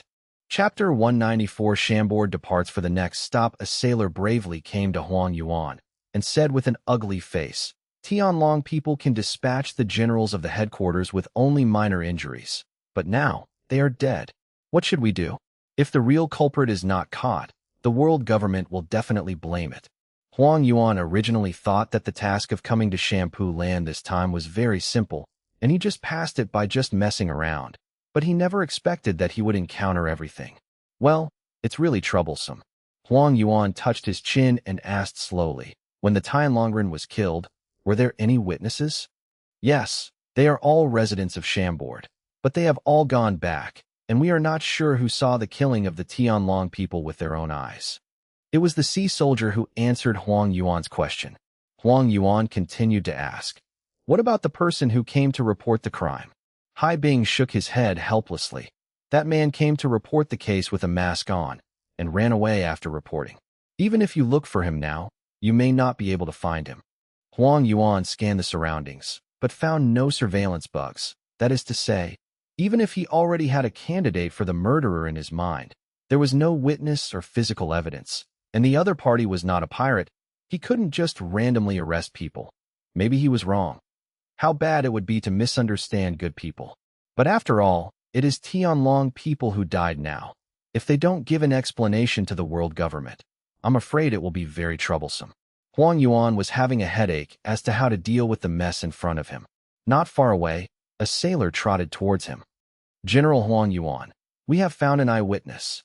The sailor who ran over said pantingly, "I live in No. 43 Mangrove District. A female owner of a barbecue restaurant who did not want to be named told us that the person who killed the bodyguard of the Tianlong people, it was a man named Thunder God, and the one who killed the Tianlongren was a boy who looked like he was only in his teens, and in terms of characteristics, that boy had 2 swords." Yellow Ape. Shipyard. Lin Mo took Anilu and Kaku back to the spaceship. After Kaku and the shipbuilders of the shipyard briefly greeted them to leave, Enilo began to discharge the spacecraft under Lin Mo's signal. Soon, the spaceship flew away under the envious eyes of everyone in the shipyard. Lin Mo turned on the system navigation and pointed to the Amazon Lily, which is the direction where the daughter island is located.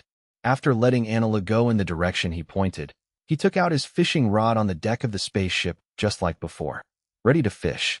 When AI Nilu saw Lin Mo, he acted as if nothing had happened. After hesitating for a while, he still couldn't hold back and asked, "If you conflict with the Tianlong people, you will attract generals. What will happen if you kill the Tianlong people?" "It will be very troublesome, quite troublesome." Kaku replied for Lin Mo, "The Tianlong people are world nobles protected by the world government. Once it is found out who killed the Tianlong people, I am afraid they will be chased by the world government." "Kill." Enilu was stunned for a while, turned his gaze to Lin Mo, who looked like he was staying out of the matter, and said with an ugly face, "I don't know what the world government is, but the Navy is under the jurisdiction of the world government, right? Don't you hate trouble the most? You can avoid trouble by handing me over without killing the celestial dragon." Lin Mo was a little annoyed. "Who do I want to kill? And I need your consent." No. Enelo said with a dry smile. I haven't seen you kill anyone during the time I traveled with you after I came down from the empty island, but I just don't understand it. After a moment of silence, Lin Mo asked back, Do you want to be a slave of the Tianlong people? Enelo paused for a moment, then shook his head. I don't want to. Lin Mo said lightly. Then do your job well, and sail the boat well. I have to concentrate on fishing, so be quiet. A flash of astonishment flashed in Enelo's eyes, and he suddenly realized. Page 233 The entangled emotions before were swept away, and Enelu called out to Kaku in a good mood. Long nose, I'm hungry. Go get something to eat. Kaku. Kaku said speechlessly. The old man's name is Kaku. Also, killing Tianlongren is not a trivial matter. What should we do next? Hee. Enelu sneered disdainfully. You're just cowardly. What's there to be afraid of? At worst, I'll kill one and let them taste the punishment of God. You are really not afraid of anything now. Kaku said dumbfoundingly. What if the person who came was a general-level master? We can't fight. Don't we still have the captain? Enelu said proudly. I used to think that I was a dispensable free labor on this ship, but now I understand. It's all my own delusion. In fact, Lin Mo has long regarded me as his own, but he is not good at expressing himself, so he has never said it out. Lin Mo. From now on, the matter of the captain is the matter of my thunder god Enelo. Long nose, since you are on board, make me aware. If one day you dare to betray us, I will be the first to kill you. Enelu's words made Kaku's heart sink. He is still very clear about the strength gap between himself and Enelu. Although he has been beaten all the time during this period, Enelu has never been serious. If he really gets serious, he may be killed. It will be easy. What's more, he hasn't even seen the real strength of AI Nilu yet, let alone Lin Mo, who is admired by AI Nilu, who also hasn't shown his true strength and dares to kill Tianlongren. In short, Kaku is in a very depressed mood now that I don't know how many times I have scolded Spandam, who ordered him to be an undercover agent on Lin Mo's boat. Ha ha ha, what nonsense are you talking about? Kaku laughed when he came back to his senses. This old man boarded this ship only after he had made up his mind. Don't worry, this old man will never betray you. That's good. Enelu snorted softly. What are you still doing in a daze? Why don't you cook soon? Even if Kaku didn't want to, he still responded helplessly. Okay, the old man knows. After finishing speaking, he went straight into the kitchen, started tinkering with kitchen utensils, and skillfully set fire to cook. Under the control of Anilau, the spaceship moved forward steadily. Because it is suspended on the sea surface, it will not be affected by the current and yaw. So if there is no bad weather, the general navigation will not easily go wrong. In the kitchen, Kaku suddenly thought of something, poked his head out from the cabin door, looked at Lin Mo who was fishing and asked, Captain Lin Mo, where are we going next? Lin Mo said lightly, Daughter Island. When Kaku heard this, his expression froze for a moment, and he asked with some doubts, Which girl island are you talking about? Amazon Lily. Huh. Kaku was startled. Is it the territory of Boa Hancock, one of the 7 seas of martial arts? Chapter 195 Sailed Destination Daughter Island Amazon Lily, also known as Daughter Island, as the name suggests, is a mysterious island where only women live, and it is a dream place for LSPs. But the island is located in the Windless Belt next to the Great Shipping Route. As we all know, the Windless Belt is a place where Neptunes gather, so ordinary ships can't even enter the waters near Daughter Island. Even if someone is lucky enough to get in and go to the island, it is almost impossible to reach the country of the 9 Snakes, which is built in the jungle-covered mountains and has a full national flavor.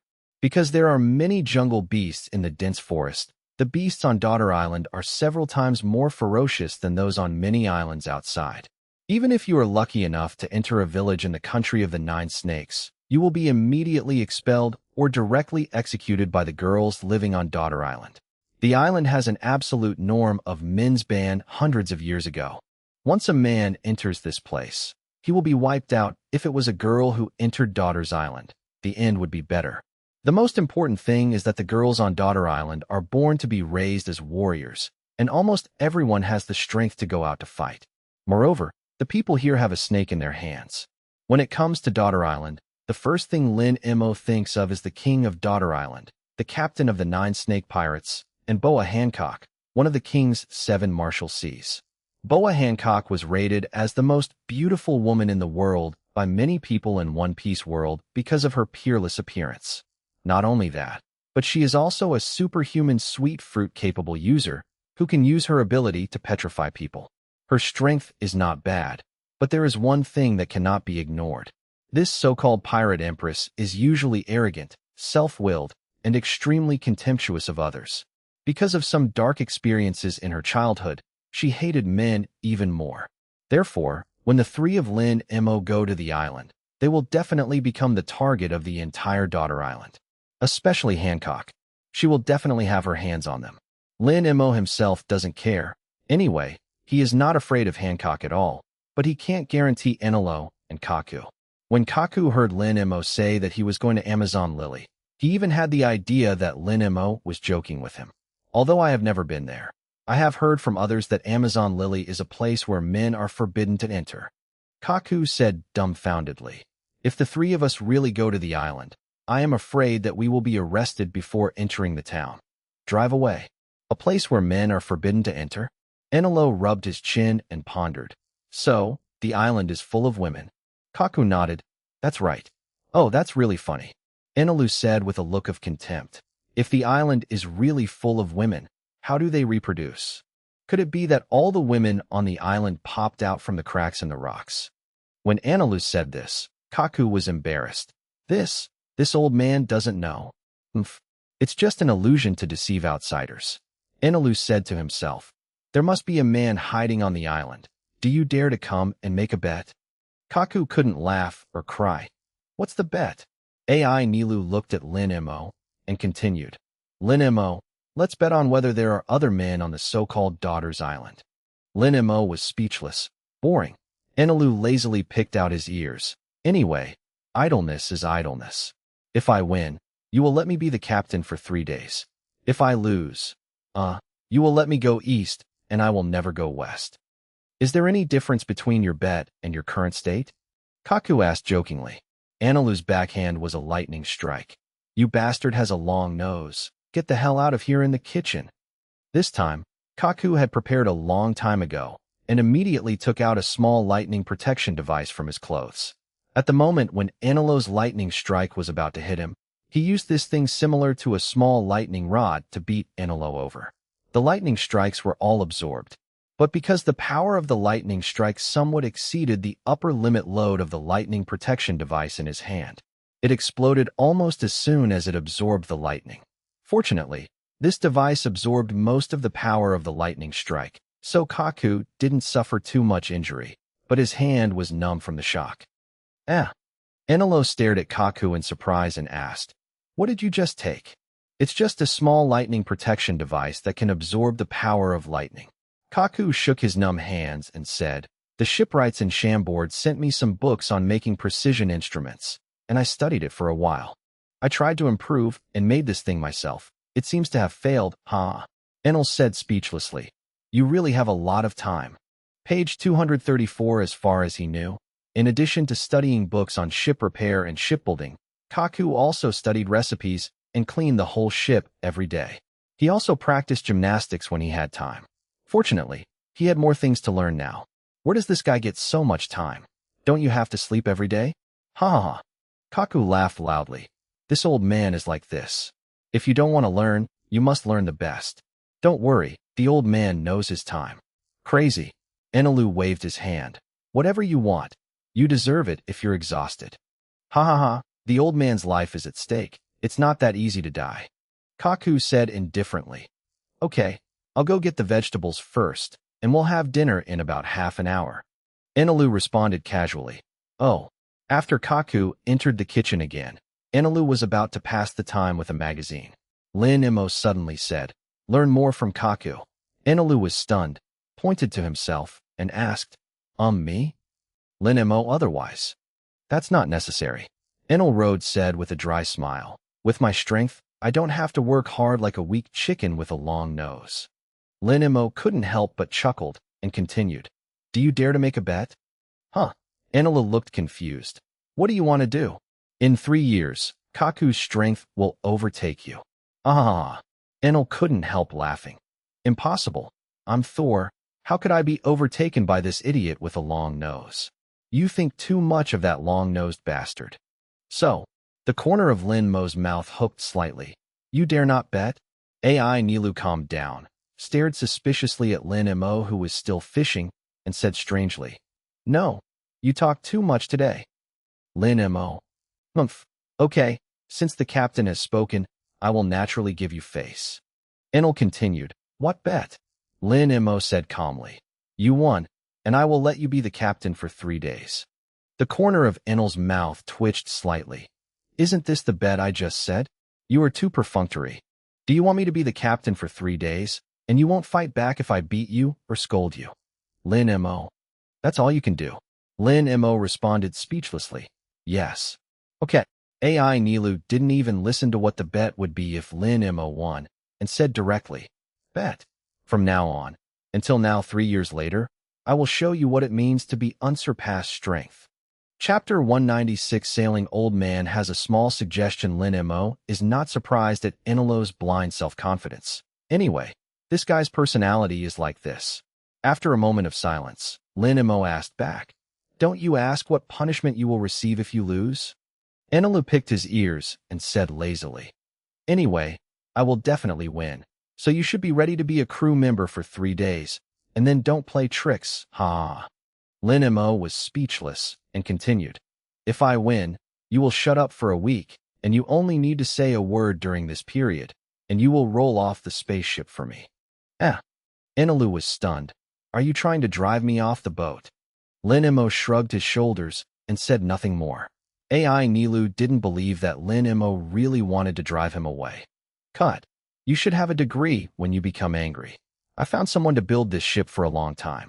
Although the shape has changed, but the internal structure has not changed at all, and the design is still in my hand.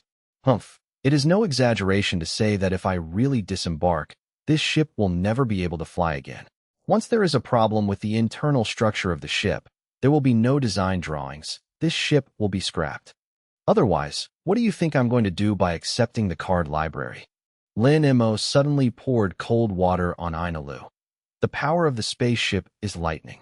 Don't forget, I also have lightning-like abilities. Although it is absolutely impossible to start the spaceship with Lachia and even break the spaceship, only Lin Mo knows about this. As long as he doesn't tell, who knows he can't do it. Enelu's face changed slightly. He stared silently at Lin Mo's extremely calm face and asked in a somewhat uncertain tone, Do you really want to drive me away? You can leave any time you want. Lin Mo said lightly. Enelu's mood at the moment is simply because Lin Mo didn't say it clearly. It gave him a feeling that Lin Mo might be testing him. Was he trying his determination to stay? Damn it, I finally changed my mind about this stinky boy, yet he did it again. Okay, since you're going to try it, just wait and see. Who do you think I am? I'm the god of thunder. Enel proudly said, God's decisions are irreversible. Since I want to stay here, no one can drive me away, not even you. Lin Mo. What is this guy thinking about? If. Enel Rhodes said arrogantly. If something really happens and I lose, the big deal is that I won't talk for a week. Let me tell you, this bet doesn't matter whether I win or not. They won't get off the boat. Yoshi, it should be no problem. It should be able to pass the test. Anila thought as above. Lin Mo was too lazy to talk nonsense with him and said impatiently, You have affected my fishing. Ha ha ha. Then you go ahead, I'll withdraw. Enelu laughed and stepped back. He wanted to read magazines to pass the time, but now he came to the kitchen door quietly and looked at the busy people inside. Kaku was thinking about how to torture this guy in the future so that he would completely surrender to him and dare not take the initiative to find fault again. Kaku suddenly said, Since you're here, come and help me. The old man is a bit busy alone. Hearing this, the thoughts in Enelo's mind were suddenly disrupted, and he looked at Kaku, who hadn't looked at the kitchen door since he appeared, with some surprise. His voice coming over is so soft that it can be ignored, and Kaku is very poorly informed. He usually uses his instinct to avoid lightning strikes. It stands to reason that this guy should not be aware of his appearance. Could it be that this guy's knowledge has improved? Thinking of the bet Lin Mo made with him just now, Enelo suddenly felt a slight sense of crisis. Kaku didn't know about the bet between AI Nilu and Lin Mo, and he asked AI Nilu to help him, just to build a good relationship with AI Nilu, so that he could complete the task as soon as possible. After all, since he was on the deck before, AI Nilu, it can be seen from what Nilu said to him. If you are found to be betrayed, you will be the first to kill him. It can be seen that he has not yet gained the complete trust of Anilu and Lin Mo, feeling that Anilu was not moving. Kaku turned his head and glanced at the door and said with a smile, "Aren't you hungry? If you have one more person to help, you can eat earlier." Anilu asked with an ugly face, "Do you feel that your strength has improved?" Kaku didn't know why and asked, "Well, I feel that the old man's current strength is indeed much stronger than when he was in the capital of Seven Waters. Although it's only been less than a month, it's better than when the old man was training before. The speed is faster. In fact, half of the credit for the improvement of my strength is yours." Page 235, my credit. Enelu was confused. Kaku laughed and said, "Haha, yes, your credit.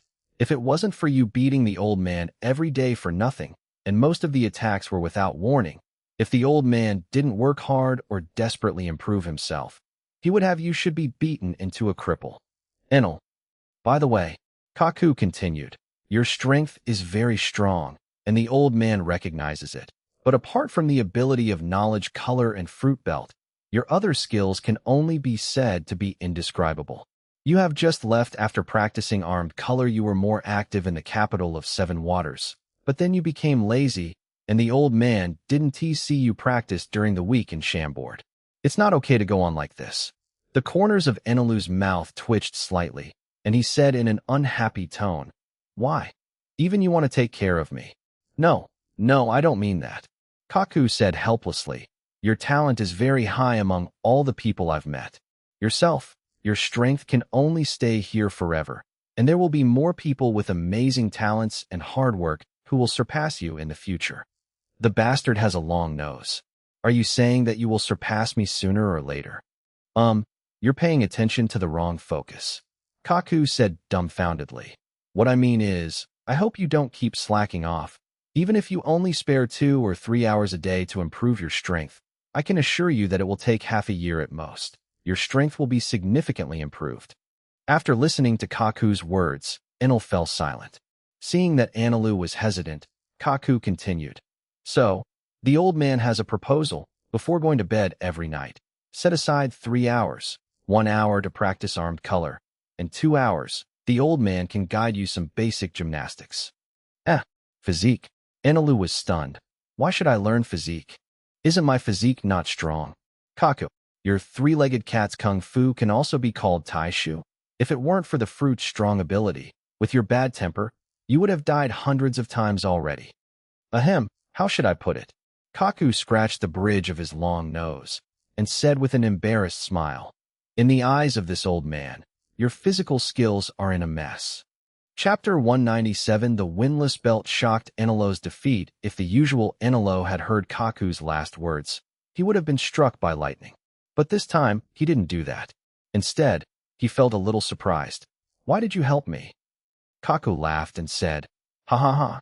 Since I decided to get on this boat, I have already made up my mind. No matter what happens in the future, I will advance and retreat with you. Now our captain killed the Tian Longren. There will definitely be a lot of trouble coming to your door. The captain's strength is unquestionable, so we don't need to worry about it at all, but the two of us are a little bit off. If we don't work hard to improve ourselves, we will only become Lin Mo's burden in the future.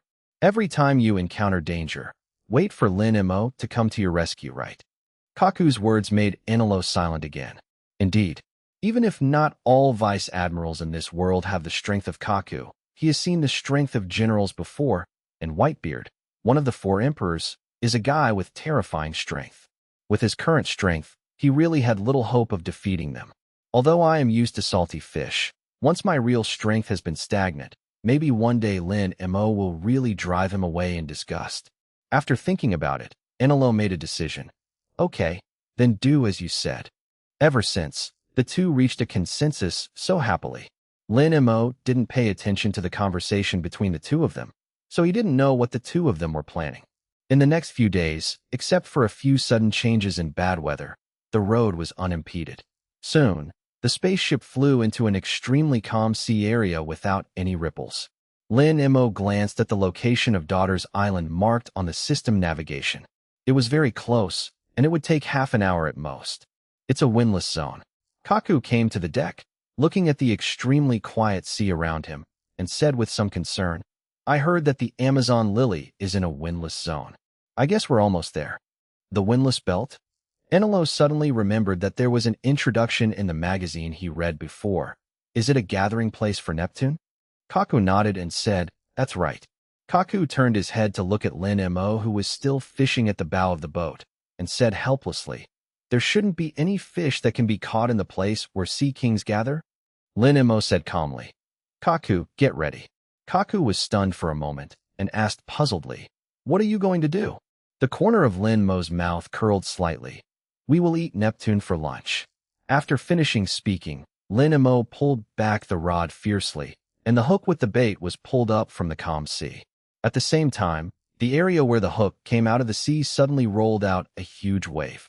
The centipede-like sea kings emerged from the center of the tumbling waves with half their bodies more than 10 meters long. Kaku smiled awkwardly.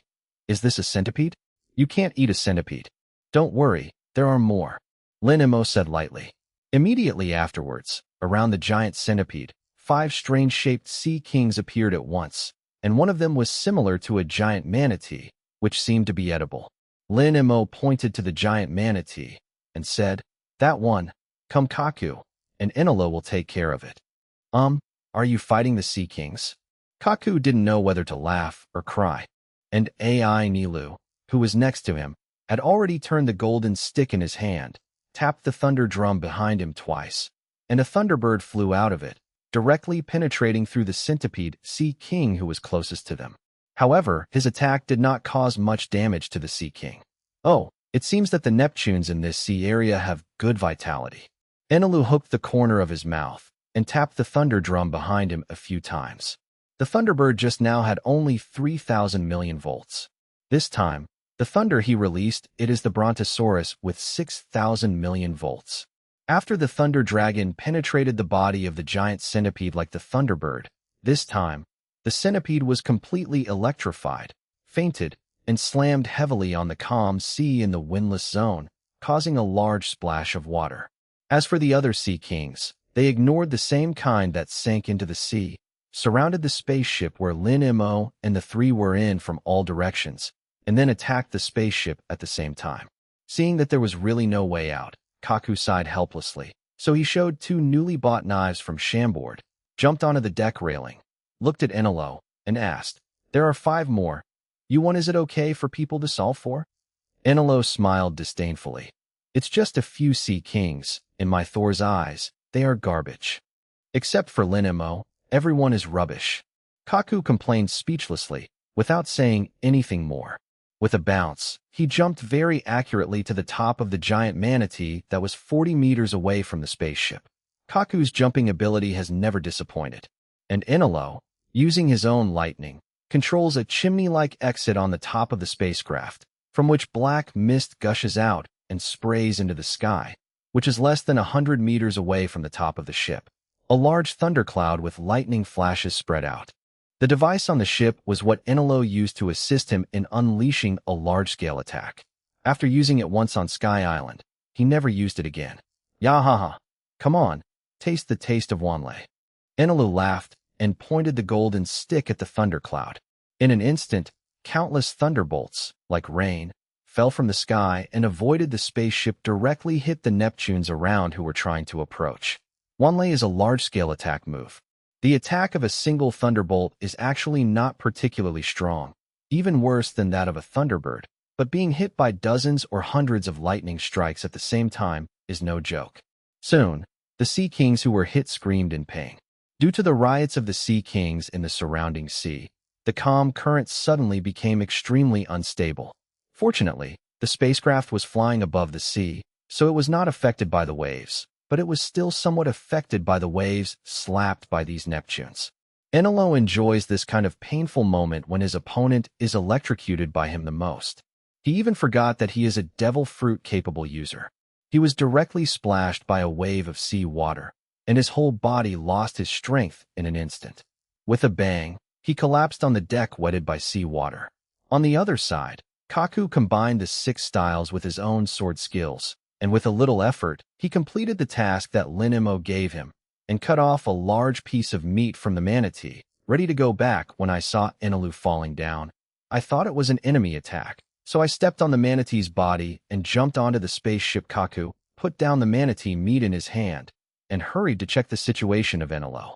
Page 236. When he saw that Enelu's whole body was wet by seawater, and the deck was also covered with seawater, he suddenly realized that he couldn't help but raised his hand to cover his forehead and said speechlessly, "Devil fruit users can't touch seawater. You have any points in mind?" Meanwhile, the Amazon lily's shore. "Look, there's something wrong with the sky over there." A woman with short orange hair and wearing a bikini pointed to a thundercloud in the distance and said in amazement. When her other 2 partners who were also wearing bikinis saw Leiyun, a look of surprise appeared on their faces at the same time. One of the women with brown long wavy hair took out the binoculars she carried with her and looked in the direction of the thundercloud. "When I got on the spaceship, I was startled. The ship can fly? It's too strange." "No, you go and report the situation here to Master Shiji. I'll keep an eye on it first." Chapter 198. Daughter Island landed without the support of Enelo's ability. The thunderclouds in the sky gradually dissipated, and even the flying spacecraft lost power and landed. Fortunately, the spaceship did not fly very high, and it landed on the sea safely.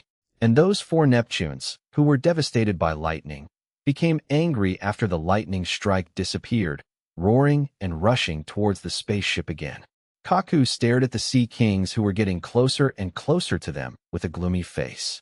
If there are only 1 or 2, he can still find a way to solve them. But if there are 4 at once, he is not sure that he can kill them all.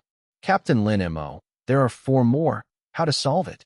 Kaku turned to look at Lin Mo. Lin Mo jumped directly onto the top of the boat and pulled out the 3rd generation of ghosts. Without further ado, he slashed horizontally, and an invisible and powerful sword energy spun and spread out in all directions. If ordinary Sea Kings were hit by this sword energy, they would be disabled even if they were not dead, but these 4 were hit, and they could only leave a half-meter deep blood on their huge bodies. The rough and thick ones are much stronger than those Neptunes Lin Mo encountered in other sea areas. The power of 1 blow can only injure these Sea Kings a little, and 2 more blows should be able to kill them. Thinking this way, when Lin Mo was about to swing his sword again, the 4 injured Sea Kings actually got into the sea and slipped away. Kaku looked at the 4 Sea Kings who were very angry 1 second and wanted to eat them together with people and boats, and fled into the sea in pain the next second. Just now he wasted a lot of effort against 1 Sea King, but Lin Mo actually scared all 4 of them away with just 1 sword strike. How strong is it to do this? In fact, there is a question that Kaku has been wanting to ask for a long time, but he has no chance to ask it, and now he can. Seeing Lin Mo jumping off the top of the boat, Kaku immediately said, "Captain Lin Mo, I didn't expect your swordsmanship to be so powerful. Are you dual swordsman too?" "No," Lin Mo replied casually. Kaku was stunned for a moment and said in disbelief, "If not, then why do you wear 2 swords?" "No." Lin Mo glanced at him. Kaku laughed dryly. "No, the old man is just a little curious. Being able to control Guiche is enough to show that you are not simple. But if you are not a dual sword swordsman, why do you carry 2 swords? And there is one of them, it's a wooden sword. With your strength, you should look down on ordinary wooden swords. So this wooden sword of yours should not be an ordinary wooden sword. But the old man can't feel that there is anything special about this wooden sword. Cough, cough. If possible, can you show me your wooden sword?" Lin Mo silently stared at Kaku with an expectant face, thought for a while, then took off the Lake Toya, hanging from his waist, and lit it in front of Kaku. Kaku's eyes lit up, and he just reached out to pick it up. Lin Mo hung the sword back on his waist. Kaku looked dumbfounded and asked dumbfoundedly, Don't you want to show me?" Lin Mo said lightly, "I've shown it to you." Kaku, Question mark. Soon, he realized that he wanted to laugh, but couldn't. Really, just give him a look. Get ready to sail. Lin Mo looked in the direction of Amazon Lily and said, although the ship cannot continue to fly in the air without the power support of NLO, even if it cannot fly, general sailing is still possible. As a shipbuilder, Kaku has a good understanding of the structure, function, and use of the ship. Let him, it's not difficult to sail. But there is a problem. Here is the calm zone. There is no wind. The sea is abnormally calm, and ordinary boats cannot move when entering the calm zone. Kaku put his hands down and asked a little strangely, this is a windless belt, without the electricity of NLO. How do we move forward? Linimo looked back at him indifferently and continued, don't worry about it. Just go to the helm. Kaku didn't know what Linimo was going to do, but now he could only trust Linimo. Without saying anything more, Kaku immediately went to the cab, which had hardly been used much, and began to operate proficiently according to Linmo's requirements.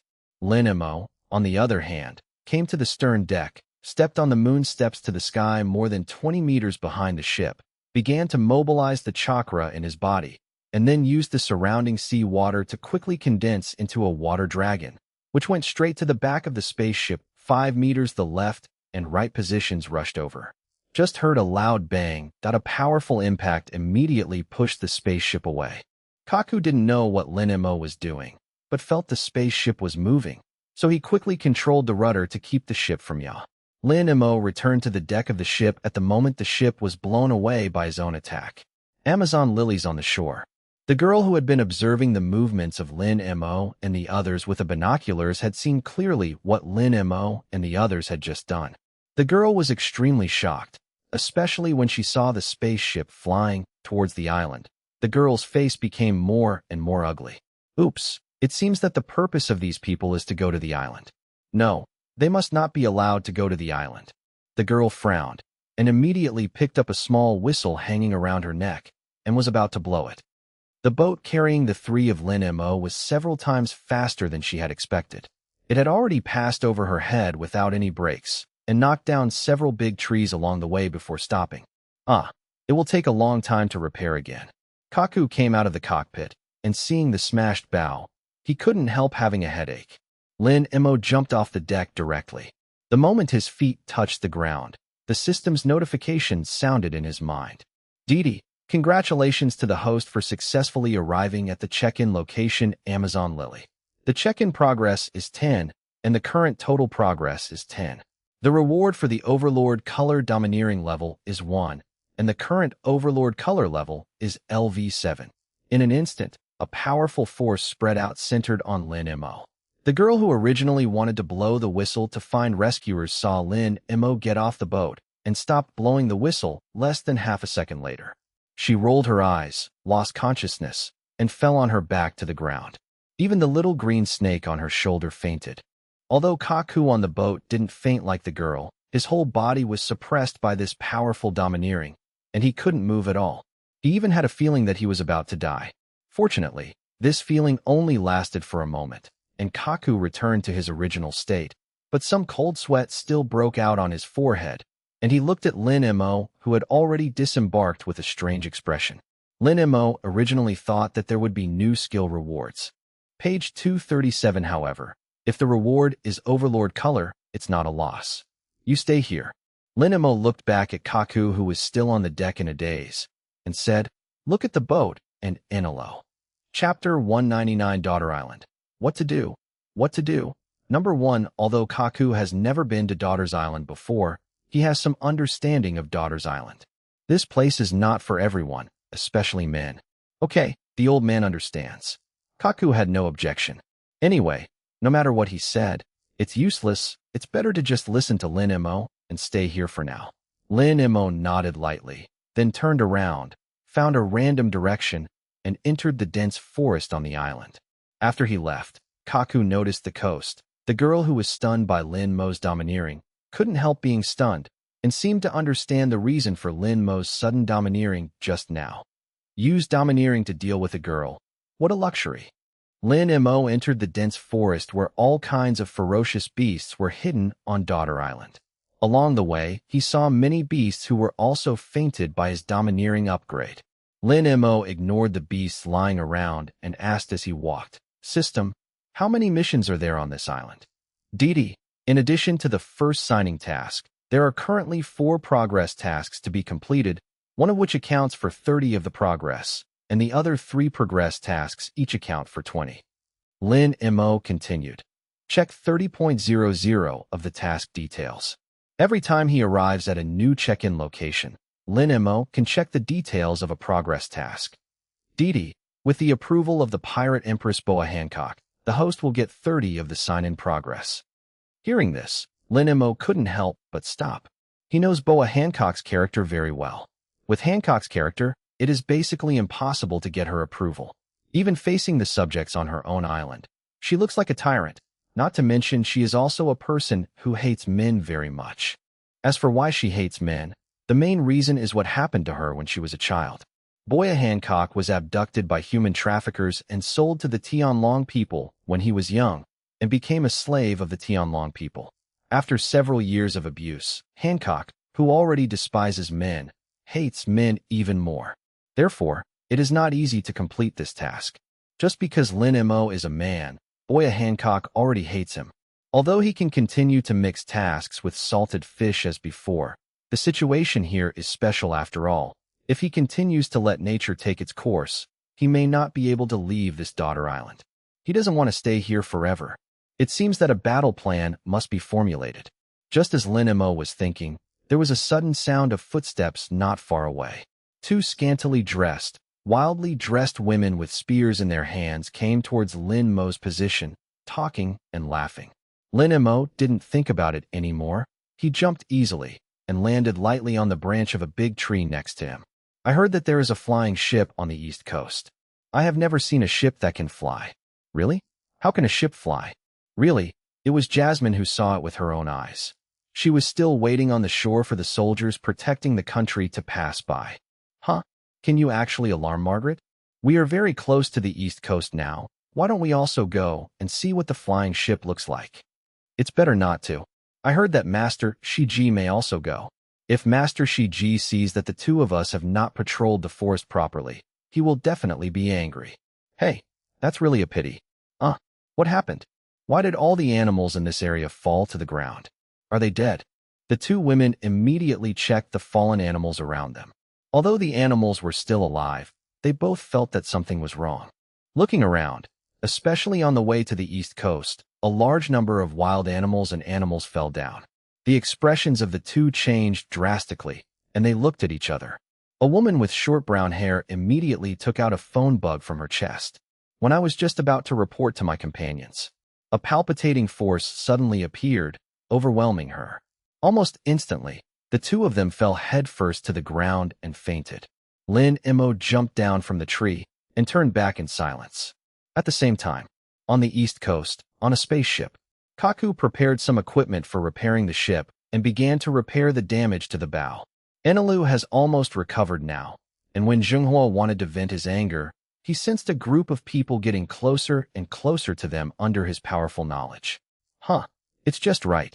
Enelu sneered and jumped off the boat. Seeing that Enelu had disembarked, Kaku asked strangely, "Where are you going?" Captain Lin Mo asked the old man to watch you, so don't mess around. Is Thor the kind of person who will mess around? Enelu asked disdainfully. Kaku was speechless. Yes, you really are that kind of person. At this time, a team of more than 10 people came out from the jungle not far away.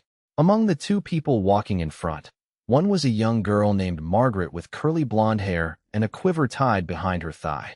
The other one is taller than Enelu, wearing a round-brimmed hat with the 9 Snakes logo on her head and a long sword hanging around her waist, a girl named Eflandra. Behind her, there is a Chinese-style sedan chair carried by 2 big ape women. The ape women are tall and strong female gorillas. Around the Chinese-style sedan chair, there are more than a dozen other women with different shapes and appearances, but each of them is wearing a weapon of his own. It's actually on the island. The first thing Margaret saw was the crashed spaceship, and when she turned her gaze, she suddenly saw Molly, a girl with a wave curled up on the shore motionless, and couldn't help but his face changed. That's Molly. Damn it. What did these people from the outer islands do to Molly? It's too much. At this time, Enelu turned into a thunderbolt and appeared in front of everyone in an instant, forcing them to stop. Seeing this, Margaret and the others immediately showed their weapons. Is it an ability user? Efflandra said with a gloomy face. It seems to be a natural fruit ability user, which is a bit troublesome. Enelu glanced around the group of women with a look of disdain, and couldn't help but sneer and said, "Oh, they are all women after all. It seems that this island is indeed a good place. Is this guy a man? I don't know. I've never seen a man. Men are forbidden to go to the island. How dare they appear in front of us and hurt Molly? Go to hell." The female soldiers surrounding the Chinese sedan chair shouted angrily. Margaret and Efflandra looked at each other, and after nodding, the former took out his own bow and arrow and shot at Enelu without hesitation. Page 238. Enelu snorted coldly, and with his excellent armed color, he easily dodged the pointed arrow with armed color. Then he raised his hand and hit Margaret with a lightning strike. Margaret reacted very quickly and dodged immediately, but the moment she landed, another lightning strike struck. With a scream, she fell to the ground, dying. Chapter 200. The Inescapable Petrification of Daughter Island. Margaret. Efflandra immediately came to the side of Margaret, who was unconscious, checked carefully, and found that Margaret was still alive, so she was slightly relieved. Fortunately, still alive. When she said that, everyone breathed a sigh of relief. Enelu said with a look of disdain, "TCH, you won't die if you are struck by my 500 million volt lightning strike. It seems that the physique of the people on this island is indeed better than those trash outside." Efflandra glared at Enelu angrily, and when she was about to attack, a haughty female voice suddenly came from inside the Chinese-style sedan chair. "Everyone, step back." Then, the door of the sedan chair was opened by two girls guarding the outside. One had long black hair, combed G's hairstyle, had dark blue eyes, and wore a pair of snake-shaped golden earrings. A woman with a delicate temperament and a cool temperament stepped out of it.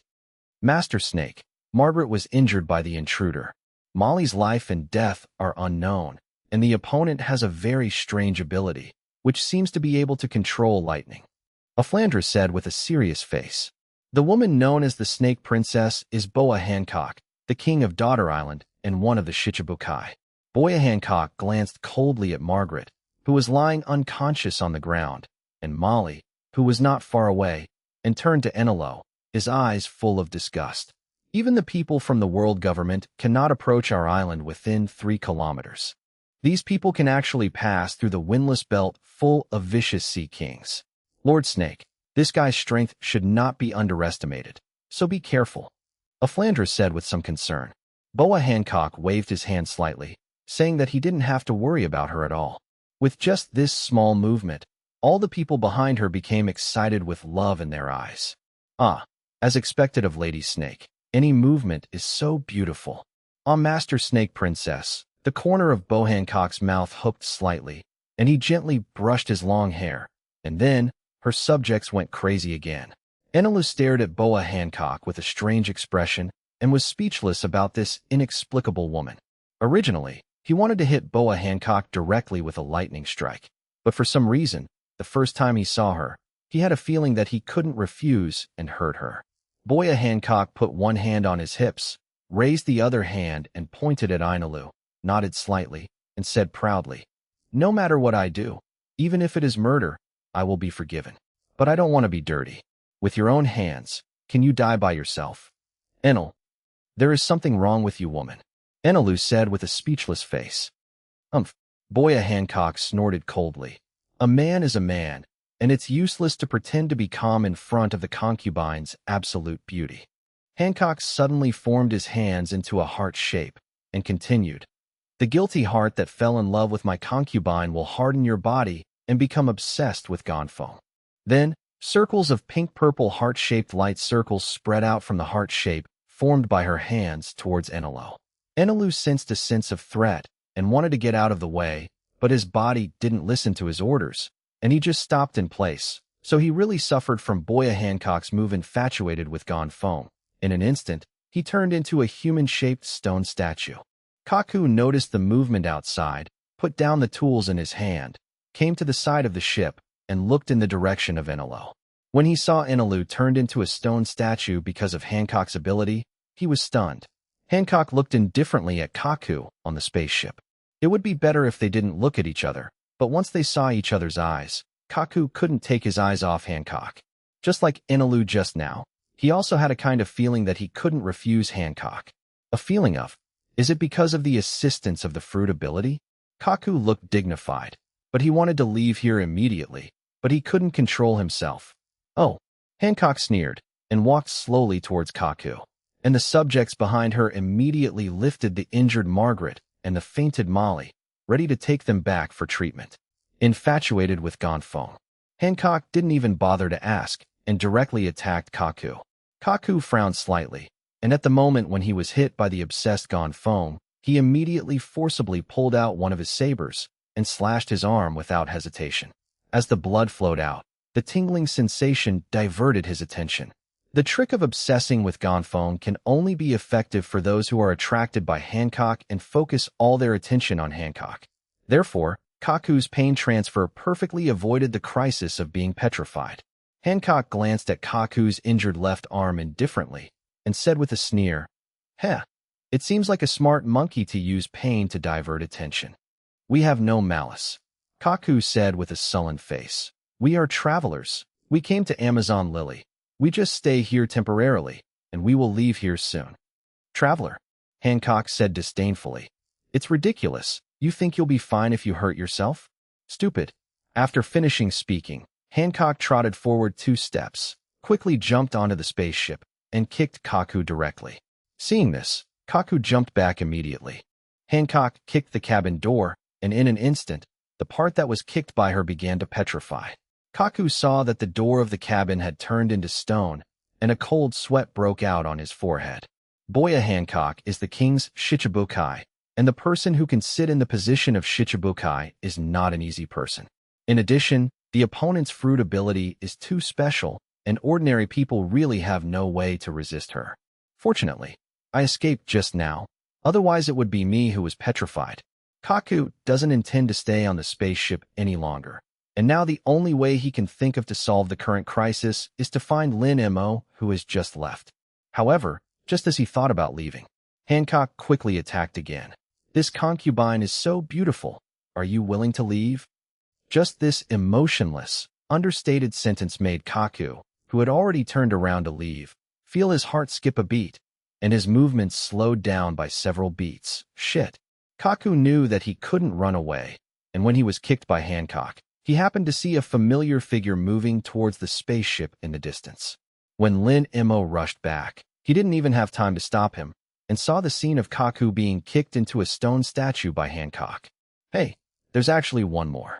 Hancock looked at Lin Mo, who not only didn't run away, but was still coming this way with a disgusted face, and couldn't help but sneered. "Oh, it seems that it's still a very courageous, stupid monkey." Chapter 2, A One-Daughter Island. "I know your secret's still a step late." Lin Mo jumped onto the deck in silence. Hancock kicked Kaku, who had already petrified. Page 239. People who were petrified did not die immediately. But once the petrified body is shattered, even if the god Deluo comes, he will not be able to save him. Because of Hancock's kick, Kaku's body fell straight to the deck. If he didn't stop it, it would undoubtedly shatter. Without saying a word, Lin Mo immediately stepped forward and caught Kaku's body before it fell to the ground. At the same time, Hancock had already kicked Lin Mo. Lin Mo frowned and directly threw a goblin ball to block Hancock's kick. Hancock's ability, he knows very well, if he is kicked, there is a high probability that he will also be petrified. What? Hancock looked slightly surprised at the goblin ball that was kicked by her, but there was no response. "It can resist my fragrant feet. What is this thing?" Sensing that the people outside had withdrawn their feet, Lin Mo released the fairy ball. He didn't intend to fight Hancock directly. After all, there is a mission that needs to be approved by Hancock. Lin Mo put Kaku's body aside, turned to look at Hancock, and said indifferently, "We are just travelers." "Oh, so what? The countdown to your life begins when you step into the windless zone around the Amazon Lily." Hancock said proudly, "No one can deny the beauty of my concubine, and you are no exception." Obsessed with Gonfone, Having said that, Hancock also used the ability to petrify Inalo on Lin Mo. The heart-shaped aperture spread towards Lin Mo circle by circle. Lin Mo didn't even move a bit and directly faced the light wave that only works for people with weak will. When the light waves dissipated and Hancock saw Lin Mo still standing there, a look of surprise flashed in his eyes. She was sure that Lin Mo did not divert attention by hurting himself like Kaku did to avoid being petrified. Did he escape? No, he just stood there without moving. Hancock stared at Lin Mo indifferently, and suddenly the corner of his mouth twitched, and he wrote lightly, "I don't care what method you use to immunize the concubine. Obsessed with gone foam. All your companions have been petrified. If you can save one, can you save the second?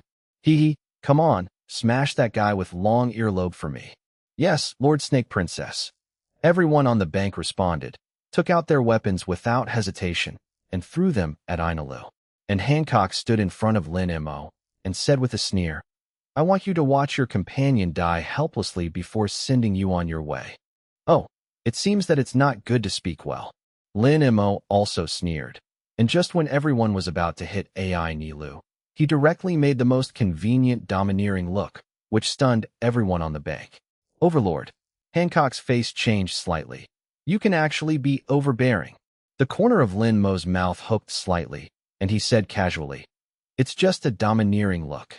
Hancock frowned slightly. "What is Overlord color? Is this thing common?" She could feel that this guy's dominance is very strong. It was even much stronger than the few Overlord-looking people she had met. How dare to play tricks in front of her, really don't know what to do.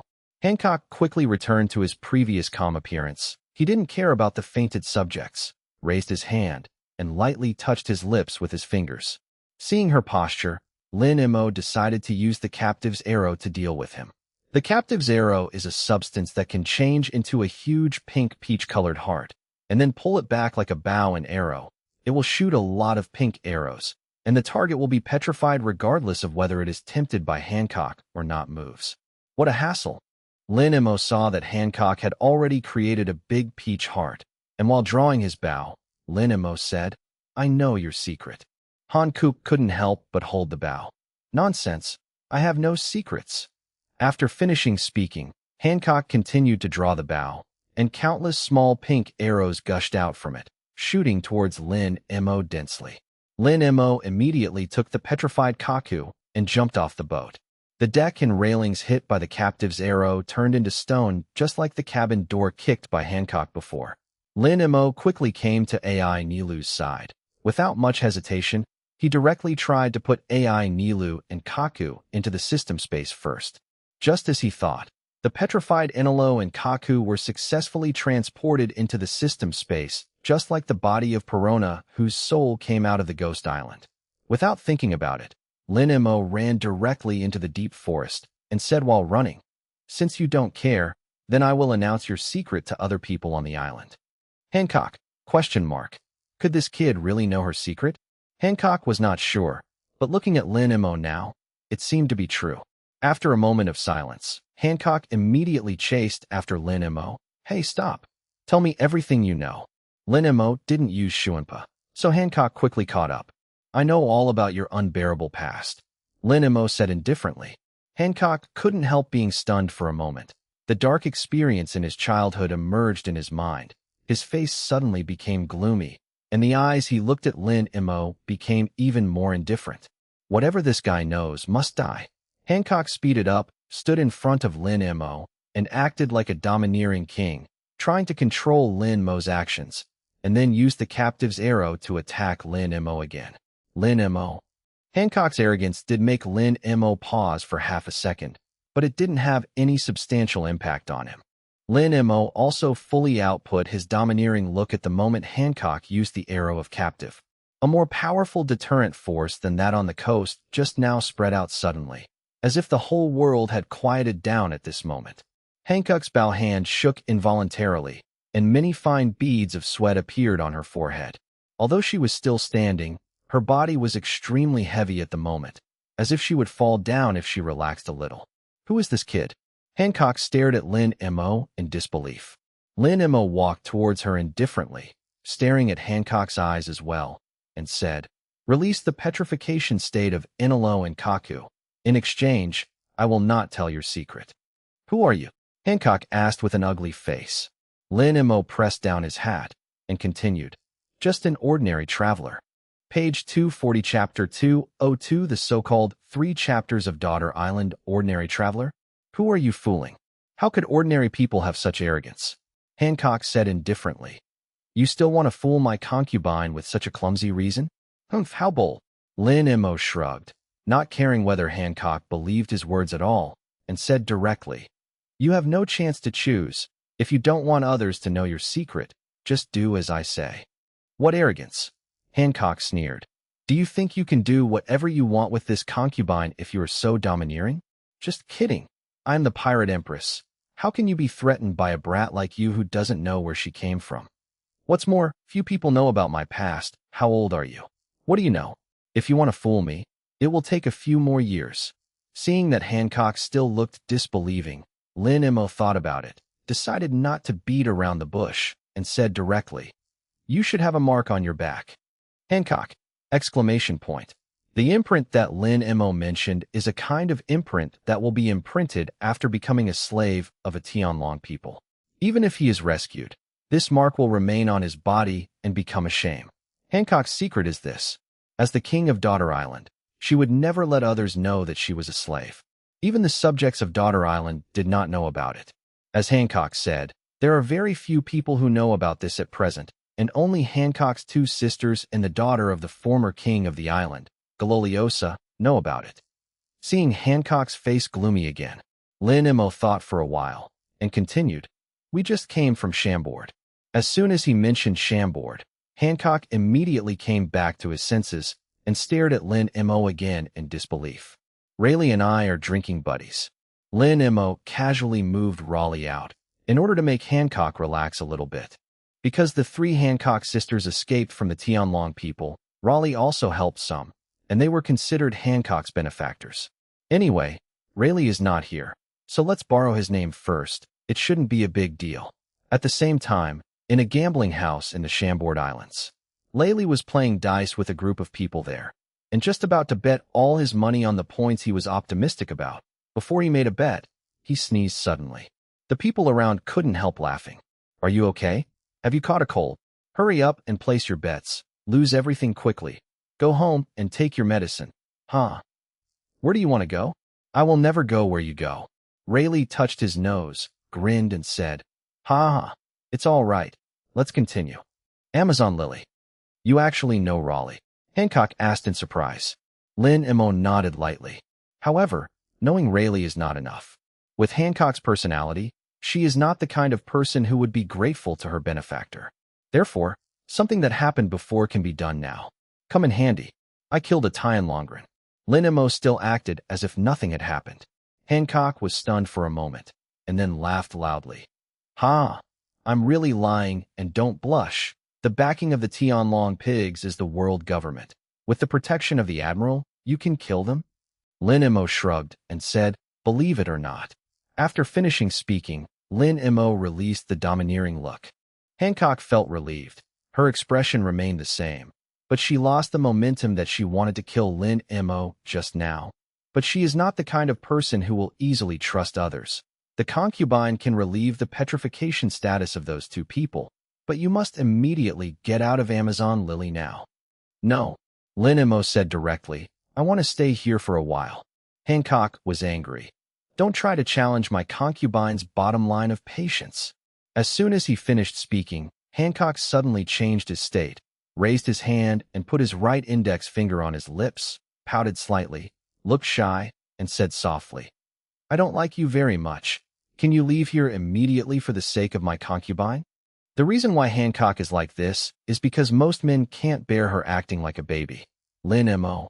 Although Hancock is indeed quite beautiful, but Hancock's coquettish appearance, the first thing Lin Mo thought of was his shadow avatar acting like a coquettish to him in women's clothing, and he felt a chill in his heart. Seeing that Lin Mo still didn't respond, Hancock immediately returned to his original state and said impatiently, Okay, since you want to stay, it's fine, but don't let the people on the island find you. Yes, Lin Mo said indifferently. Hancock continued. As soon as you leave, I will release the petrification status of those two people. Don't try to bargain with me. This is my biggest concession. Okay. Lin Mo also agreed. He agreed so readily, which made Hancock wonder if this guy had some conspiracy.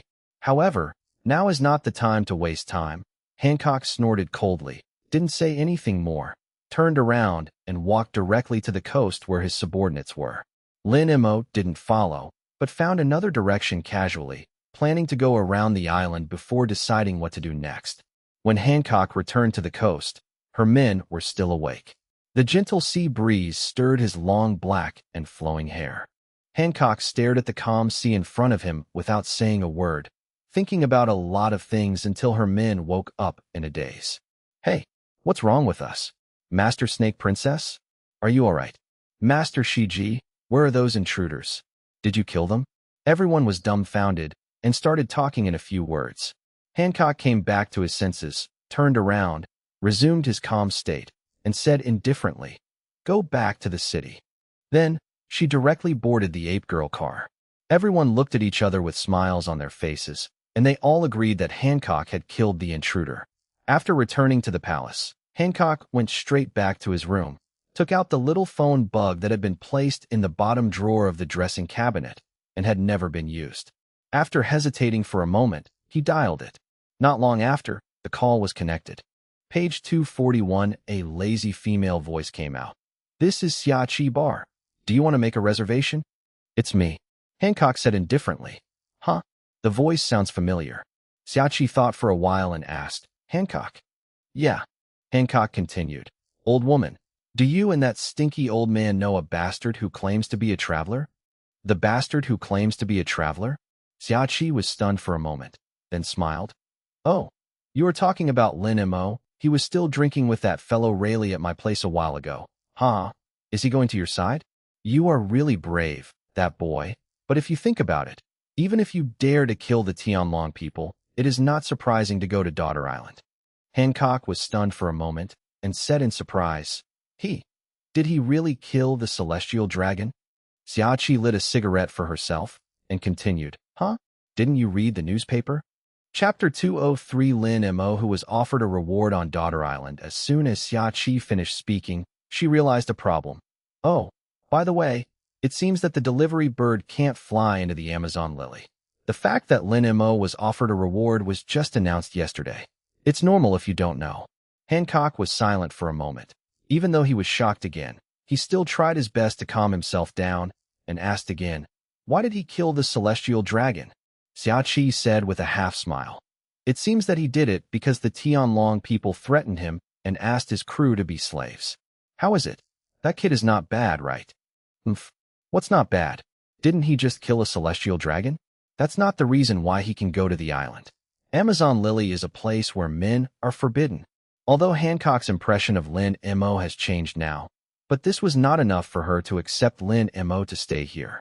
"Oh, from your tone of voice, he should have gone to the island.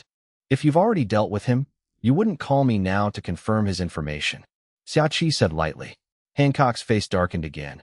"It's not up to you, an old woman, to tell me what I want to do, That's it, goodbye." After finishing speaking, Hancock hung up the phone directly. After staying in his spacious and luxurious room for a while, there was a knock on the door suddenly. "Come in," Hancock said coldly. Then, the door was opened. Two tall, strange-looking women who looked like snakes came in from outside. "Sister, I heard that you killed 3 intruders." One of them, a woman with long dark green hair and a big head, named Sandersonia, asked. It's just 3 stinky monkeys." Hancock's face was full of displeasure. Another orange-haired, obese woman named Marigold asked strangely. "Judging from my sister's tone, it seems that this time the intruder is more difficult. These 2 people are Hancock's sister." Hancock was silent for a moment, then continued. "They ran away." "What?" Hancock's 2 younger sisters said in unison. Both of them looked at each other in disbelief. Sandersonia asked with a solemn face, "You managed to escape from my sister's hands, so it can be seen that the intruders this time should not be ordinary people. Are they still on the island?" "Leave that alone." Hancock looked at Sandersonia. "Find a way to get the latest newspaper." Newspaper?" Sandersonia was confused.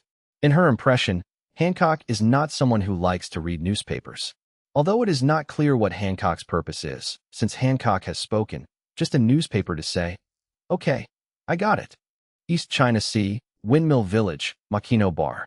A boy wearing a straw hat excitedly ran into the bar, jumped onto the high foot in front of the bar, patted the bar table, and shouted with a smile, "Makino, orange juice, I want orange juice." Makino, who was reading a newspaper, put the newspaper on the table and said with a smile, "Luffy, you haven't been here for a long time. What have you been up to these days?" The boy named Luffy grinned and said, "Hey, I won't tell you.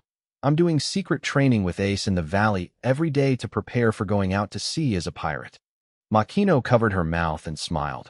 "You really can't hide a secret." "It's not a secret," Luffy said indifferently. "I'm going to be the One Piece in the future. If you really become a pirate, I'm afraid Mr. Garp will have a headache." Makino smiled and put the orange juice prepared for Luffy in front of him. "Mr. Garp always wanted you to be a Navy." Luffy drank more than half of the orange juice in one gulp, wiped his mouth, and said in distaste, "What's so good about the Navy? It's better to be a pirate and be free. Hey, when I go to sea, Makino, you will be the #1 on my ship, a crew." "Haha, thank you for your invitation." Makino refused with a smile. "I still have to look at the store, so I won't be able to participate in your adventure." "Hey, are you really not going to be my crew member?" Luffy said regretfully. "If Makino gets on my boat, I can drink delicious juice every day." "Ha ha ha." Makino smiled and touched Luffy's head.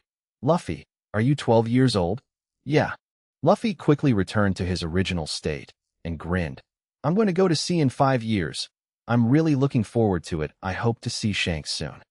After saying that, Luffy took off the straw hat he was wearing, looked at the straw hat. His face was full of excitement.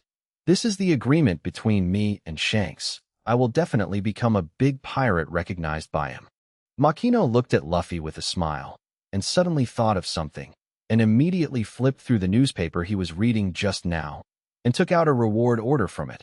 Looked at the person on the reward order, couldn't help but hook the corner of his mouth, and put the reward order was placed in front of Luffy, and he continued, "After you go out to sea, if you see this person, remember to say hello to him for me."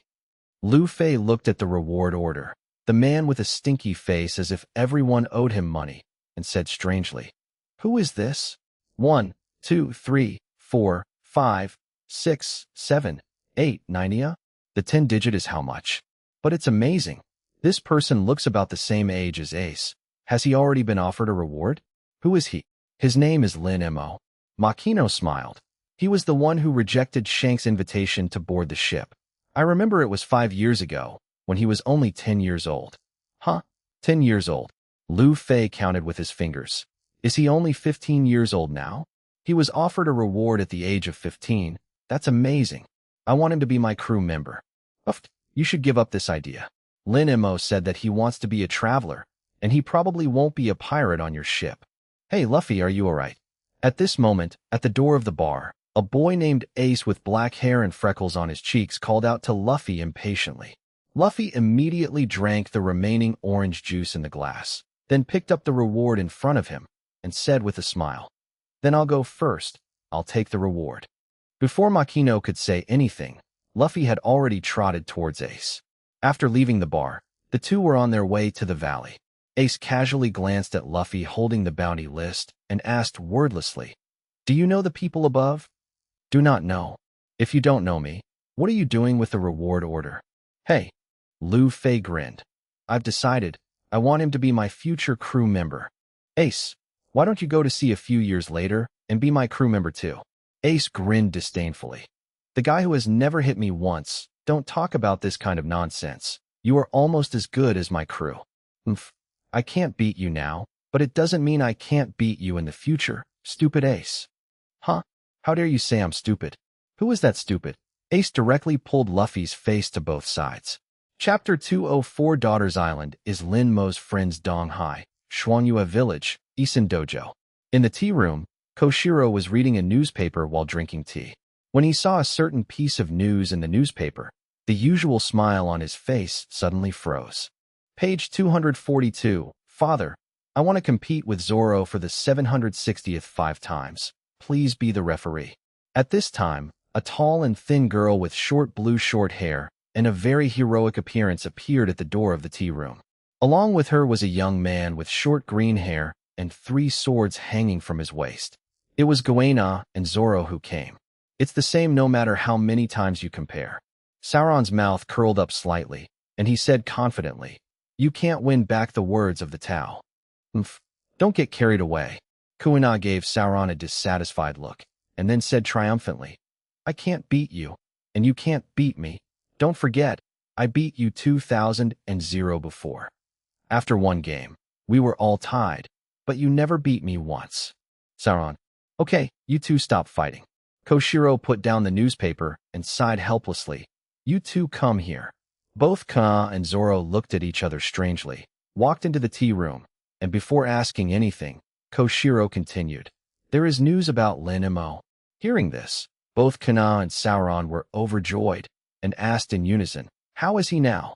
The two froze for a moment, looked at each other again, and then asked together in tacit understanding, "Where is he now?" "The tacit understanding between the two of you is getting better and better." Koshiro smiled and took out Lin Mo's reward order from the newspaper and put it on the tea table. "That boy, he did something bad a few days ago. Now, he has become a bounty criminal." "Huh? Bounty offender? Is there something wrong?" Kana frowned slightly and said, "I remember once before, didn't he offer a reward of -1,000,000? Then it was withdrawn. Is it the same this time?" "Misunderstand. No, this time is different from the previous one." Koshiro shook his head helplessly. "No matter who comes this time, there is no way to withdraw the reward order for him." Sauron looked at the person on the reward order, but he wasn't worried about Lin Mo at all. The corner of his mouth slightly curled up and said, "That guy is still the same. He hasn't changed at all. See restaurant, Barty." A blond boy in a black uniform with a cigarette dangling from his mouth, holding a bottle of red wine, came to a table of guests who were having a good conversation and poured wine into their empty red wine glasses. When he was about to return to the kitchen on the 2nd floor, a table of guests who were reading newspapers suddenly exclaimed, "Huh? Is it true or false? How old is this kid?" And he was offered such a high amount of reward for Bailey, and his bounty was issued directly by the world government. "Oh my God, he actually killed the Tianlong people." Tianlong people dare to kill? Who is that kid? "I don't know. It doesn't seem to be a pirate. The reward is written as a traveler." Originally, Sanji had no interest in who was offered a reward, but when he heard the word traveler, he couldn't help but stop, turned his head to look at the table of guests who were chatting, and asked, "Excuse me, what is the name of the bounty criminal you mentioned?" The person who was reading the newspaper immediately checked the name on the reward order. "Oh, let me take a look. His name is Lin Mo. He seems to be only 15 years old. TSK. He is really too young. He doesn't care about the consequences at all." Lin Mo? Sanji was startled and immediately walked towards the table of guests and directly snatched the reward order in his hand. Seeing the person above, a look of surprise appeared on his face, but when he seeing the amount of reward offered by Lin Mo, the expression on his face suddenly froze again, and he couldn't help saying, "What's the matter with this amount? Was it intentional?" Rogue Town. Smoker was smoking a cigar in his office. At this time, the door of the office was pushed open, and a sailor appeared at the door with a stack of reward orders. Cough, cough, cough. The sea soldier choked on the smell of smoke as soon as he opened the door. "Colonel Smoker, cough, cough. This is a new reward order." The sea soldier walked into Smoker's office holding his nose. Smoker opened the window, and the smell of smoke in the office dissipated a lot. When he turned around and casually glanced at the reward order placed on the top, a hint of surprise flashed in his originally indifferent eyes. "Lin Mo." Smoker immediately picked up Lin Mo's reward order and couldn't help but tighten his brows. "Is this kid really going to be a pirate?" "No, Colonel." Hai Bing stood up straight and continued. "Two of the reward orders this time are not pirates. This man named Lin Mo killed the Tianlong people a few days ago. There is a man named Inalu who is directly wanted by the government and who worked with him." "Inalu." Smoker turned his gaze and saw the reward order in Lin Mo. "Isn't that kid going to be a personal traveler?" How long has it been since I found a companion? Colonel Smoker, the interns are here. At this time, another sailor appeared outside the office with several young people. Smoker glanced at those people indifferently and said casually, "Introduce yourself." Several people immediately stood up straight and spoke. "Report to the principal. I am student number 58 in class 26, Herace, who ranks second in the class's comprehensive score." The girl standing next to this person pushed down her glasses, took a look at him, and then said, "Report to the colonel. I'm in class 58, student number 30, Dasiki with a decent overall grade in the class. Drum Island." Now Chopper has started to learn medical skills with Kureha. As for Dr. Hilialik, he is already dead because of Walpo's conspiracy. Inside Kureha's treehouse, Chopper was standing on a small bench, concentrating on making the potion he had just learned from the book. Kureha held a bottle of plum wine in one hand and a stack of newspapers in the other, and the first thing he said when he opened the door was, "Are you happy, Chopper?" "Ms. Doriel, I'm at a critical moment now. Don't disturb me." Chopper was still concentrating on adjusting the medicine in the test bottle in front of him. Dr. Doriel is what Chopper always calls Kureha. He. Kureha sat directly at a small round table in the room, took a sip of wine, placed the bottle on the table, and opened the newspaper to read. Seeing and watching, Kureha's eyes turned to Chopper, who was working hard. "I have some terrible news now. Do you want to hear it?" "Ms. Doriel, I don't have time right now." "Oh, don't you want to know about Lin Mo?" Chopper shook his hand. Originally, he only needed to add a drop of potion in the experimental bottle, but accidentally added half of it. In an instant, the potion in the experimental bottle changed from light pink to black. Obviously failed. However, Chopper was not sad at all because of the failure of the experiment. Instead, he jumped off the small bench he was standing on excitedly and trotted towards Kureha with sound effects. "Really? Lin Mo, how is he? Is he super powerful now?" "Well, that's right." Kureha hooked the corner of her mouth and handed Lin Mo's reward order to Xiao Xiaoba. Chopper dragged Lin Mo's reward list with both hands, looked at the person on it, with bling bling in his eyes, excitedly said, "Great, it's really him," holding his side face with one hand. Kureha smiled and said, "However, this kid has done a great thing.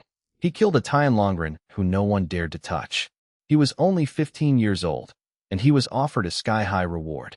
Page 243. Xiaoba looked at Lin Mo's reward amount and asked strangely, "Is it true that the higher the reward amount, the more powerful the person?" "Probably." "Wow, that Lin Mo is so powerful." Chopper's eyes sparkled even more. "I will become such a powerful person in the future, and I will also have a sky-high bounty." Kureha directly raised his hand and knocked on Chopper's head. "You idiot reindeer. Do you know what will happen after being offered a reward?" Chapter 205. Daughter Island Continuation. Alabasta, Albana, inside the palace. Princess Weiwei, it's not good. Something happened. The middle-aged man with long curly hair hurried to the door of Weiwei's room with several wanted warrants. Weiwei was reading a book. Seeing Ikarim's anxious appearance, she immediately put down the book in her hand and asked, "What's wrong? What happened?" Ikarim immediately handed her the latest arrest warrant. Weiwei took a look and saw that the wanted person was Lin Mo. Her expression changed. "What's going on? Isn't Lin Mo a traveler? Why is he wanted?" He killed the Tianlongren." Speaking of this, Ikalim's expression became serious. He was directly wanted by the world government. It would be good if the pirates were wanted, but killing the Tianlongren is big taboo. Anyone who is found to have a connection with him will suffer. Weiwei couldn't help but frown. "Ikarim, what do you mean by that?" Ikarim said seriously. "Princess Weiwei, although Alabasta is a relatively large country in this world, no matter how big it is, we are still under the jurisdiction of the world government. Now Lin Mo is already the world's largest country. The important criminals directly wanted by the government. If people from the world government know what relationship we have with Lin Mo, it is likely to affect our country." "So, do you mean that you want me to sever ties with Lin Mo directly?" Weiwei said in an unhappy tone. "For now, it doesn't matter whether he regards me as a friend or not, but he is my savior after all. How can he will not save his savior?" "Princess Weiwei, I know the truth, but this matter is no small matter." "Okay, I see," Weiwei said with a headache. "Where's my father? I want to see him." His Majesty the King is receiving a very important guest. A very important guest? Wei Wei was stunned for a moment and asked, why don't I know what important guest he is going to meet today? Who is it? Crocodile, one of the 7 warriors under the king. Gaia Island. Kulik, with his chestnut head, prepares for a dive. At this time, a newsbird flew over his head, dropped a newspaper, and flew away. Kulik picked up the newspaper that had fallen on the floor, and just when he was about to complain, today's newspaper was delivered really early. When he saw the reward order in the newspaper, he swallowed the words. This. Kulik stared at the person on the reward order in surprise, and repeatedly confirmed that this was Lin Mo, who set off from him to Sky Island a few years ago. His expression of shock turned into ecstasy. Sure enough, Sky Island does exist. Ha ha ha, that's great, Sky Island really exists. Then, isn't the bell I heard that day an illusion? Could it be, the golden bell is in the sky? City of 7 Waters. Khalifa, who was dressed in business attire, sent the newspaper of the day to Bingshan. Bingshan, who was originally quite calm, immediately showed a look of surprise after seeing the content in the newspaper. Khalifa poured Bingshan a cup of tea and asked strangely, Mr. Bingshan, your complexion is not very good. Did you see any bad news? Bingshan spread the newspaper on the table with a headache, pointed to the enlarged news on the headline, and said, that kid Lin Mo has caused a catastrophe. Judicial Island, in an office. Ha ha ha, I knew it. Sooner or later you are going to die? How dare you mess with the world government? I'm so tired of life. Ha ha, die to me. Spandam, who was wearing a half mask, couldn't bear it. Zhu patted the desk in front of him and laughed, and there was also a newspaper and a reward order in front of him. Sir, Kukaku is still undercover. Will it be affected?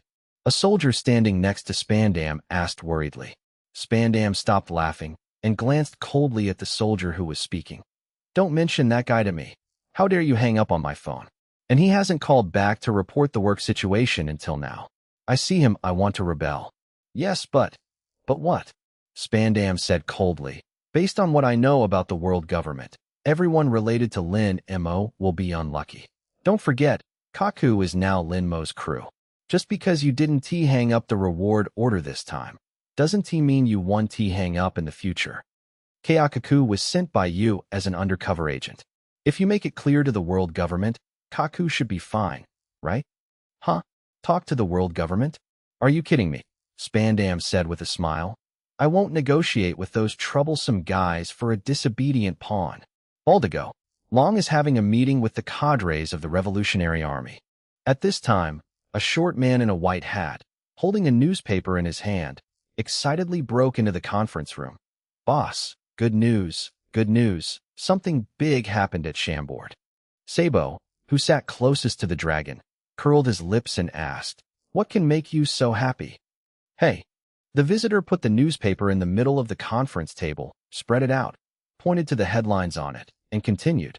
It's this kid named Lin Mo who actually killed a Tian Long man. Lin Mo, Long and Sabo said in unison. You know him too? Long glanced at Sabo. Sabo nodded. His sister saved me once, no. To be precise, it should be twice. Sitting next to Sabo, Kurla, who had orange-yellow short hair reaching the ears, said a little unhappy. That girl you woke me up in the middle of the night and insisted on telling me? Yes, that's her, Sabo said with a smile. Kara turned away angrily. Sabo asked a little puzzled, why are you angry? Boss, what's the origin of this Lin Mo? Sitting across from the dragon, there was a bald man with a beak-shaped loudspeaker and a black feather coat. His name was Kara's, and his nickname was Crow. Asked in his characteristic small voice. I don't seem to have heard you mention him. A few years ago, we met once in the East China Sea. Long looked at Lin Mo's reward on the reward order and said with a slight curl of his mouth, it seems that the world government is really angry this time. A certain unknown island. A group of pirates who had just had a carnival all night. Most of them lay on the ground in a mess and fell asleep. Among the other people who were still awake, there was a red-haired man who was sitting on a big rock, covering his mouth with some nausea, and muttered, Hey, I drank too much. I want to vomit. At this time, an obese man who was gnawing a piece of flesh in one hand and a newspaper in the other came to the red-haired man and said in a relaxed tone, Boss, there is a good one. Which do you want to hear first, news or bad news? Chapter 206 Daughter Island. I didn't do it on purpose. Do you believe it is the red-haired pirates who are staying on this small island for a while? The red-haired man looked at Lajalu, who had nothing wrong with him and was still eating meat, with an ugly face, and said with a helpless smile, "You guy, when did you drink better than me? Forget it. Let's tell the good news first." Lajalu curled his lips and said, "Lin Mo is in the newspaper." The red-haired man was stunned and immediately stood up from the rock, excitedly saying, "That kid has been missing for so long, and he is finally willing to come out. Ha! What good did he do? He actually got published in the newspaper." Page 244. The next thing is the bad news. Lajalu handed the newspaper to the redhead. "That kid did something big in Chambord." "What's the big deal? What's the big deal?" "Yes, he actually went to Chambord." The redhead took the newspaper, quickly glanced at the contents of the newspaper, and was taken aback, then patted Lajalu on the shoulder and laughed loudly. "Ha ha, as expected of Lin Mo. He doesn't even look down on the Tianlong people. Ha, there really is him. What kind of bad news is this?" "It's obviously good news. Okay, ha ha." Lajalu bit the flesh and said while eating, "Look at Lin Mo's reward order." The red hair pulled out the reward order that was stuck in the newspaper, looked at the amount on it, and almost laughed. Puffed. "Ha ha, 14 Baileys? Ha ha ha. The world, does the government want Lin Mo to die that much? I really laughed to death." Marin Vondo. In the office of the Warring States period, the three generals and Garp, who was forced by the Warring States, were sitting around the desk of the Warring States, with different expressions. And on the desk of the Warring States period were the reward orders of Lin Mo and Ai Nilu. "The 5 old stars asked us to send out a general to hunt down Lin Mo's group," Zhang said with a headache. Akazuki sneered and said, "I've said it a long time ago. This kid named Lin Mo will become a threat to the world sooner or later. Back then, you insisted on withdrawing his reward order. It's strange to have such a result, is it? However, I didn't expect that Lin Mo's accomplice would offer a reward of 8,000 million just for killing the bodyguards of 2 Tianlong people. In short, I have to say that Huang Yuan did a good job this time." Yellow Ape. Qingji scratched his head and asked, "Then who will be sent to hunt down Lin Mo?" Zhang turned his attention to Carp, who was picking his nose, looking like he had nothing to do with himself. "Carp, what do you think?" "What do I think? Does this have something to do with me?" Carp said dissatisfiedly. "I'm just a small lieutenant general and have no right to speak. If there is nothing wrong, I will leave." Seeing that Carp really stood up and wanted to go out, Zhang said angrily, "You are also a navy after all, so you think about us more." "Yes, I am the navy, and it is my duty to catch pirates." Garp turned his head and grinned at Zhang. "And Lin Mo and the others are not pirates, right? Then I have no obligation to catch them. And Wu Laoxing, the request is for a general to arrest Lin Mo, which has nothing to do with me as a lieutenant general, so how to arrange it is up to you." After finishing speaking, Garp left Sengoku's office without looking back. "This guy," Zhang looked at the 3 generals who were still here with a headache. "What do you say? Who wants to go?" However, facing the issue of the Warring States period, none of the 3 Akakanu volunteered. After a moment of silence, Zhang continued, "This is an order issued by Wu Laoxing that must be fulfilled. The person responsible for hunting down Lin Mo, while he is caught, the Navy's work can be temporarily put on hold." "It sounds pretty good." Huang Yuan touched his chin and said in a strange voice, "But I still don't want to go." Qingji lazily said, "I don't want to go either." Sengoku looked at Akainu. Akainu said with a sullen face, "Although I hate Lin Mo, I don't want to waste all my time on him alone." Obviously, none of the Akainu 3 want to be involved in this mess. Sengoku originally thought that Red Dog would be willing to go, but he didn't expect that Red Dog didn't play cards according to the routine this time. There was nothing he could do, so he took out 3 pieces of paper, wrote the word chasing on one of them, folded all 3 pieces of paper and put them in the palm of his hand, and continued, "Since no one wants to go, let's draw lots. It is decided that whoever draws the card with words will be responsible for hunting down Lin Mo." Amazon Lily. After Lin Mo separated from Hancock, he wandered around the island of Noto alone. As for the bounty offered to him in Anilu, He doesn't know yet. But thinking about the urine nature of the Tianlong people, it is impossible to let them go so easily. Therefore, being offered a reward was within his expectations. Amazon Lily is a fairly closed island. Except for the town where the residents live, the outer circle is surrounded by primitive jungles full of ferocious beasts.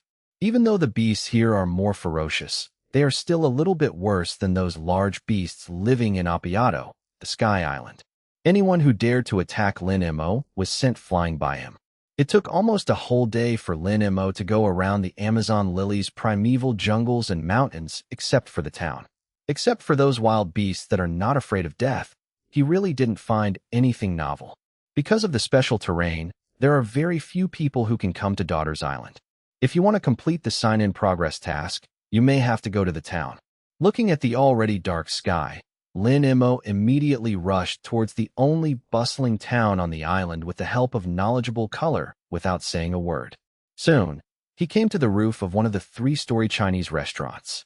Glancing at the island residents with snakes in their hands, simple and revealing clothes, and happily shopping at the night market, Lin Mo's gaze immediately turned to a very conspicuous and luxurious palace located in the inner part of the town.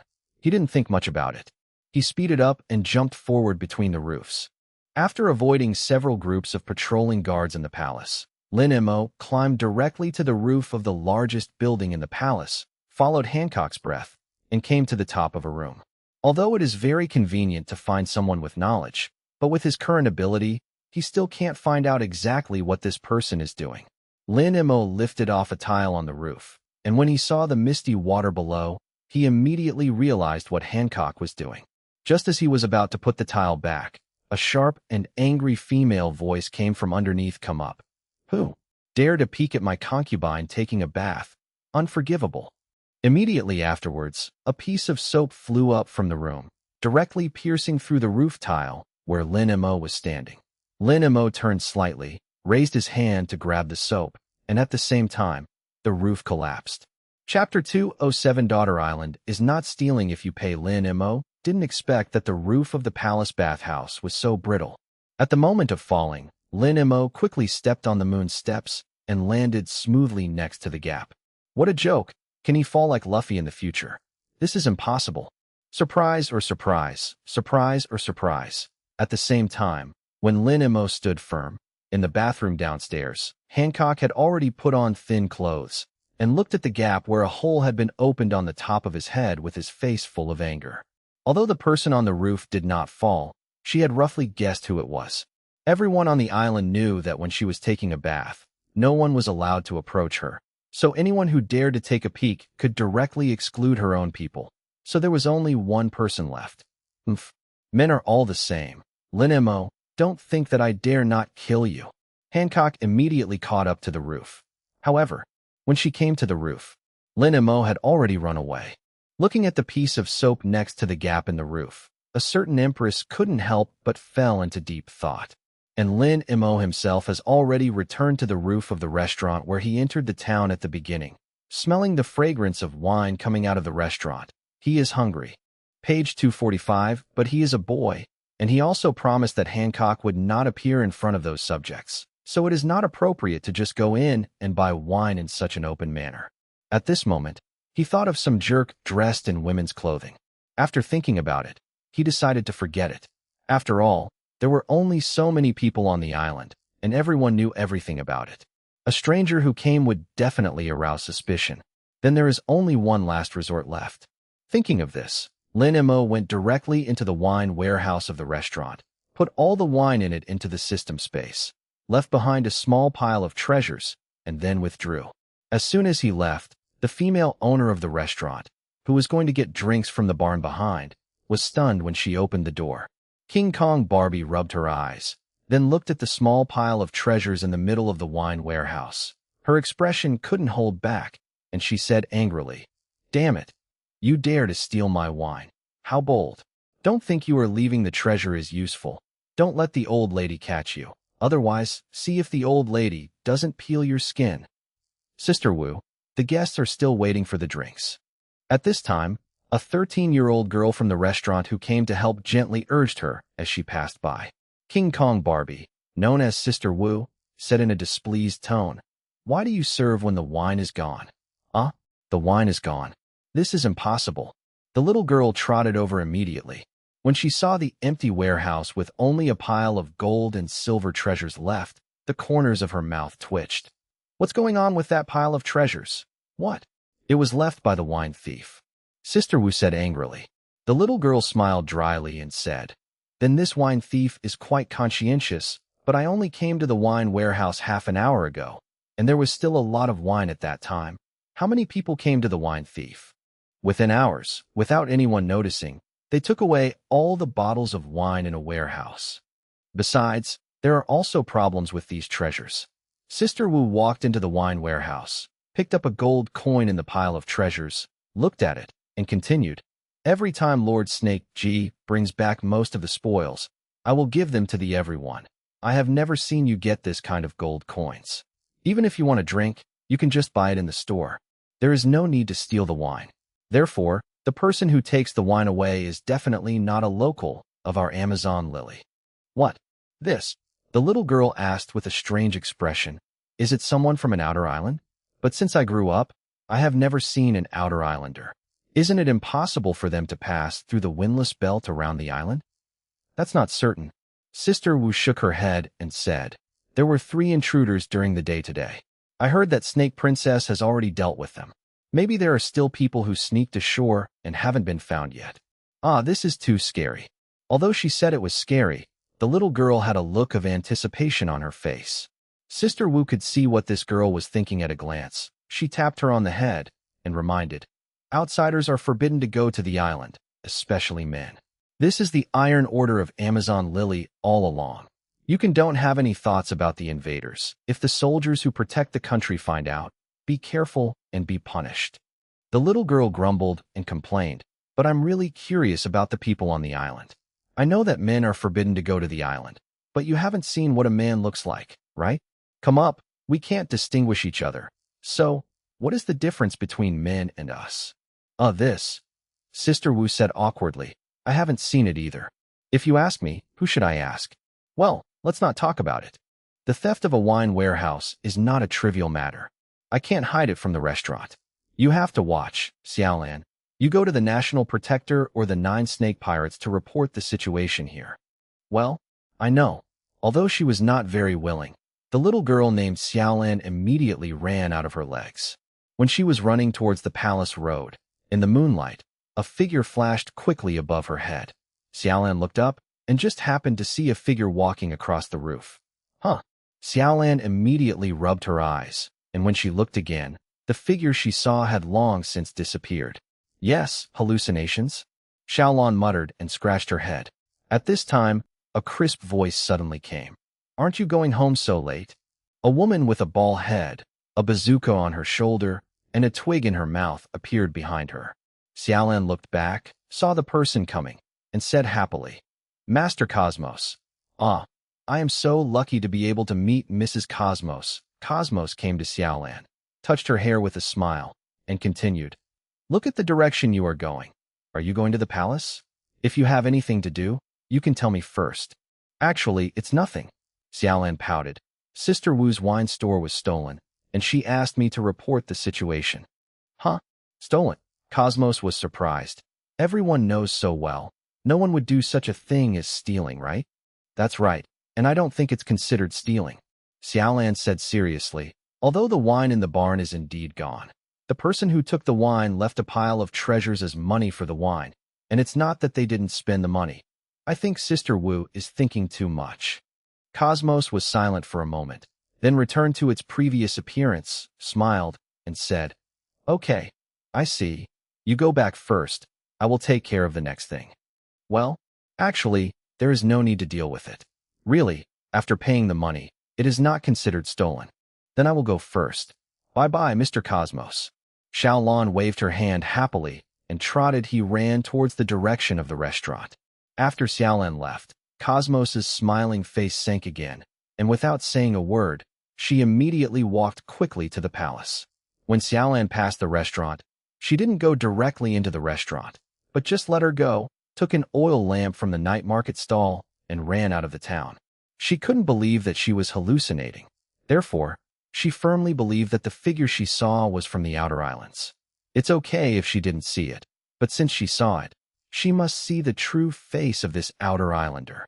Lin Mo returned to the spaceship alone, surprisingly quiet around. When he came to the cabin, Lin Mo took out a bottle of wine he just bought, opened it, and drank it. After drinking a bottle, I didn't feel anything at all. I always felt that something was missing. After that, he drank a few more bottles in a row. Suddenly, there was a slight sound of footsteps outside, which was amplified a lot in this extremely silent environment. A small figure appeared in front of the spaceship. Xiaolan excitedly looked at the lighted cabin and whispered, "Is anyone in there?" Lin Mo ignored Xiaolan.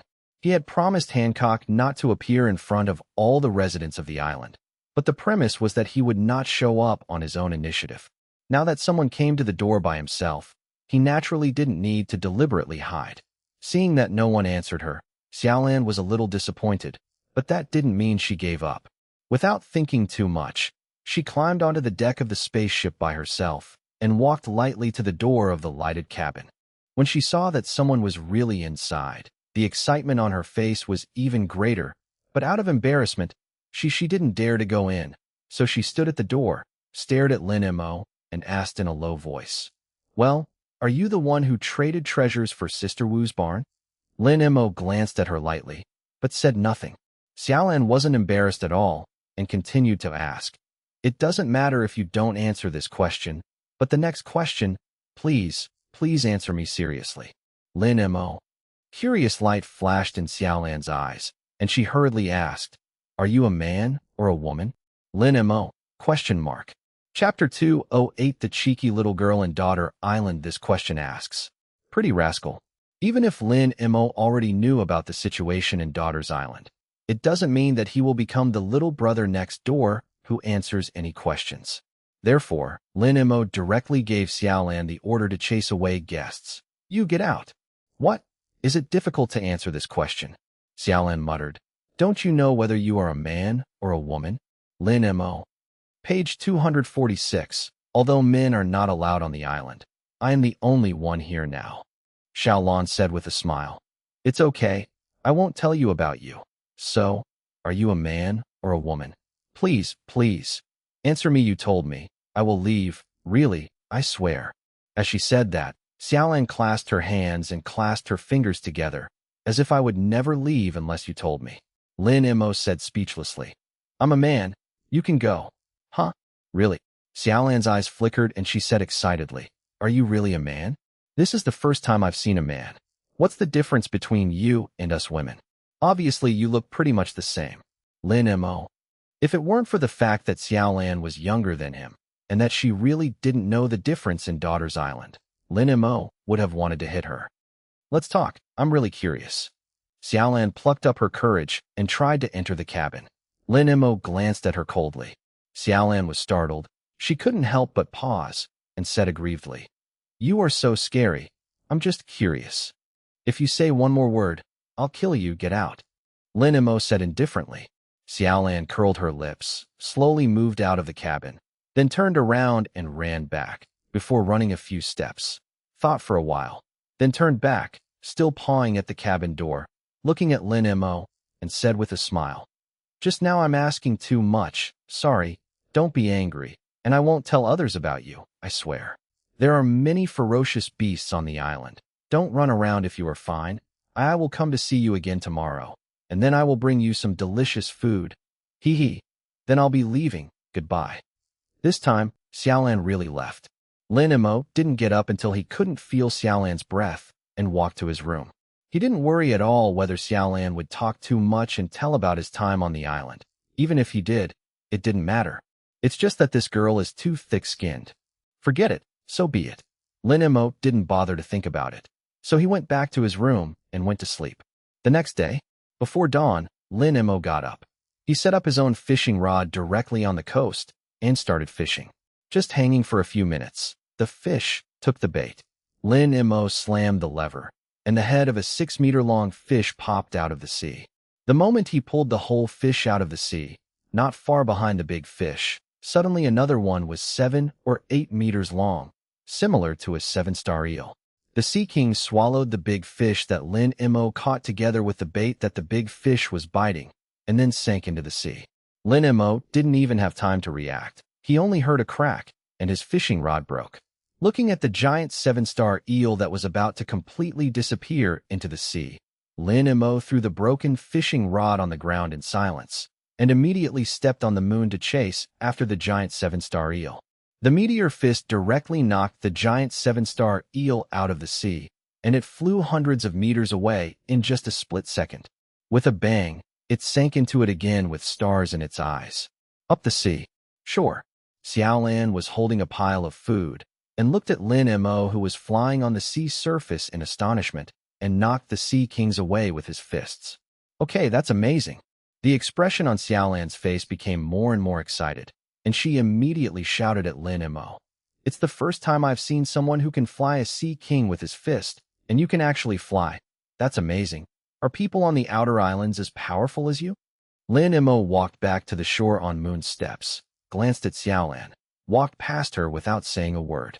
Xiaolan was stunned, and immediately chased after Lin Mo, and then turned to face him, following Lin Mo's walking speed, walking backwards by herself, and said as she walked, I brought you some delicious food. This is the baked bread made by my sister who lives next door. It is delicious, and there is also animal milk, which has been processed and tastes very good. Xiaolan offered the food she had prepared with both hands. Lin Mo didn't pick it up. Hey, what's your name? Xiaolan asked indifferently. What should I call you? Lin Mo. Don't be silent. I want to make friends with you. Is that okay? Xiaolan asked with a smile. Lin Mo was a little annoyed, stepped on Xuanbu, and disappeared from Xiaolan's eyes in an instant. Where's the person? Seeing Lin Mo disappearing suddenly, Xiaolan couldn't help but stop, looked around, then sniffed her nose, and immediately turned to the direction where Lin Mo left, grinning. So strong indeed, except for Lord Snake. Maybe this man is more powerful than Lord Cosmos and the others. Inside the palace, Hancock's sisters were very efficient, and it took only one night to get a newspaper. Looking at the news published in the newspaper and the eye-catching arrest warrant, Hancock's hands holding the newspaper still couldn't help trembling slightly. Sister, are you okay? Sonia asked worriedly, seeing that Hancock's condition was not right. Putting down the newspaper, Hancock couldn't help laughing. Hee, it's really him who killed the celestial dragon man. It's really satisfying. Huh? Sister, are you talking about the man named Lin Mo? Hancock's other sister, Marigold, asked in surprise. Could it be that my sister killed the man in the newspaper yesterday? As soon as Lin Mo was mentioned, Hancock's face darkened again. He's not dead. What? Sonia and Marigold both exclaimed in surprise. His domineering is above me, and he is immune to my obsession with gone foam, and his skills are also good. I can't kick him with my fragrant feet, and I can't even hit him with the captive's arrow. Hancock, you said. The face becomes uglier. Her two younger sisters had expressions of disbelief on their faces. Marigold frowned slightly and said, It's impossible. No man can resist my sister's beauty and ability. Sonia continued, Even if there is, it can't be Lin Mo. 15 years old should be the age of first love. How could it be possible to see that my sister is not tempted at all? Chapter 209 Daughter's Island is not easy to cause trouble. Hancock squeezed the newspaper tightly in his palm. His face was full of resentment. Not only that, he also knows my secret. Secret? Sister, what are you talking about? Marigold's face changed slightly. It's the secret behind us. Hancock took a deep breath and continued. He didn't see my back at all, but he knew my secret. I suspect that it was the two guys from Chambord who told me his. What? He actually knows Uncle Lei Li and Aunt Xiachi. Sonia asked in surprise. Hancock nodded slightly. Marigold asked with a headache. Lei Li and Xiachi are our benefactors. As they are, they should not tell others about us casually. If it is what they said, then Lin Mo should be a very credible person. It's my sister. Could there be some misunderstanding? Misunderstanding? Hancock sneered. Everyone knows that Amazon Lily is a place where men are forbidden to enter. Even people from the government can only wait 3 kilometers outside the island if they have something to do. Lin Mo, what is it? Why do you want to come here? Think that knowing Rayleigh and killing a celestial dragon is a pass to come to Amazon Lily? Oh, it's ridiculous, Sandersonia said with a serious face. The rules on the island really cannot be broken. Since my sister alone may not be the boy's opponent, then plus me and Marigold, we 3 sisters will fight together. I don't believe this. The kid is still safe and sound. Yes, there are also fighters of the 9 snake pirates and the fighters protecting the country. Marigold clenched his fists and said, everyone on our island is a fighter. As long as my sister speaks, that kid will never want to get off the Amazon Lily. At this time, a maidservant from the palace came to report, Master Shiji, the drinks and snacks for you have been delivered. Page 247. Hancock's sisters stand consciously on the left and right behind Hancock. Hancock waved his hand casually. The maidservant immediately nodded her head towards the outside, and then a dozen women came in, each carrying a big red wooden box with a handle. Then they brought Hancock one by one, opened the lid of the big wooden box, and let Hancock pick out the contents. It took everyone a long time to make these. Sandersonia smiled. Everyone is looking forward to your sister's snacks and brewed wine. Hancock glanced indifferently at the plates of exquisite pastries in the wooden box in front of him, randomly took out a small piece of flour cake, took a bite, and waved to the person in front of him. Then, the person in front of him closed the lid of the wooden box he was carrying and retreated. Then the next person opened the wooden box he was holding. After repeating this for a dozen people, Hancock only brought out 3 snacks in total, until number 12 women came in front of them and opened the wooden box. There was only a small box specially used for wine inside. This is fine wine that Sister Wu's family has preserved for 10 years. I hope Master Shiji likes it. The woman smiled and took out the wine box, and then opened the lid. Hancock glanced at the air in the wine box and sneered, You dare to tease me? Regardless of whether she wants the wine or not, anyone who dares to tease her, no matter who they are, will inevitably be punished. Huh. The woman holding the wine box was stunned. She looked down and saw that it was empty. Her hands shook in fright, and the wine box fell to the ground. Master Shiji, I don't know. The woman knelt down on the ground and said tremblingly, There must be a mistake somewhere. Maybe I took the wrong wine box, Mrs. Shiji, don't be angry. I go back immediately and find out what's going on. You don't need to ask, Hancock said disdainfully. Dare to challenge the authority of my concubine. But you are quite courageous. Go and arrest her. Master Shiji, please forgive me, the woman said bitterly. Hancock suddenly put on a cute and pitiful look. Except for her 2 younger sisters, everyone present had red hearts in their eyes and said excitedly, Master Shiji, let's arrest her right away. Go quickly. Hancock waved to the group of women. They rushed out immediately as if the soles of their feet had been oiled. After they left, Hancock turned around and returned to his original indifferent appearance. Sandersonia said helplessly, Really, I just caused trouble when my sister was in a bad mood. On the other hand, when Xiaolan returned to the restaurant, there happened to be someone from the palace. Seeing Sister Wu being taken away by the people of the palace with a gloomy expression, Xiaolan immediately chased after her and asked anxiously, What's wrong? What happened? Why did you arrest Sister Wu? Hey, Xiao Wu is too careless. He dared to use an empty box to fool Master Snake. What should I do? Dare to disrespect Lord Shiji? That is a felony. Sister Wu may not escape the pain of flesh and blood. Hey. Hearing the sighs of the people around her, Xiaolan was stunned. Empty box? Is it? Xiaolan's complexion changed drastically, and she immediately squeezed in from the crowd of onlookers and chased after the national defenders who were detaining Sister Wu, and said as she walked, It's all my fault. I took the wine. I don't know if it was I want to give it to Master Shiji. Please, don't hurt Sister Wu. What are you talking about? The woman who was detaining Sister Wu asked with an ugly face. Sister Wu frowned slightly and glared at Xiaolan. Okay, you little kid, don't run around, go back. No, obviously I did something wrong. It shouldn't be Sister Wu who took the blame for me. If you want to arrest me, arrest me.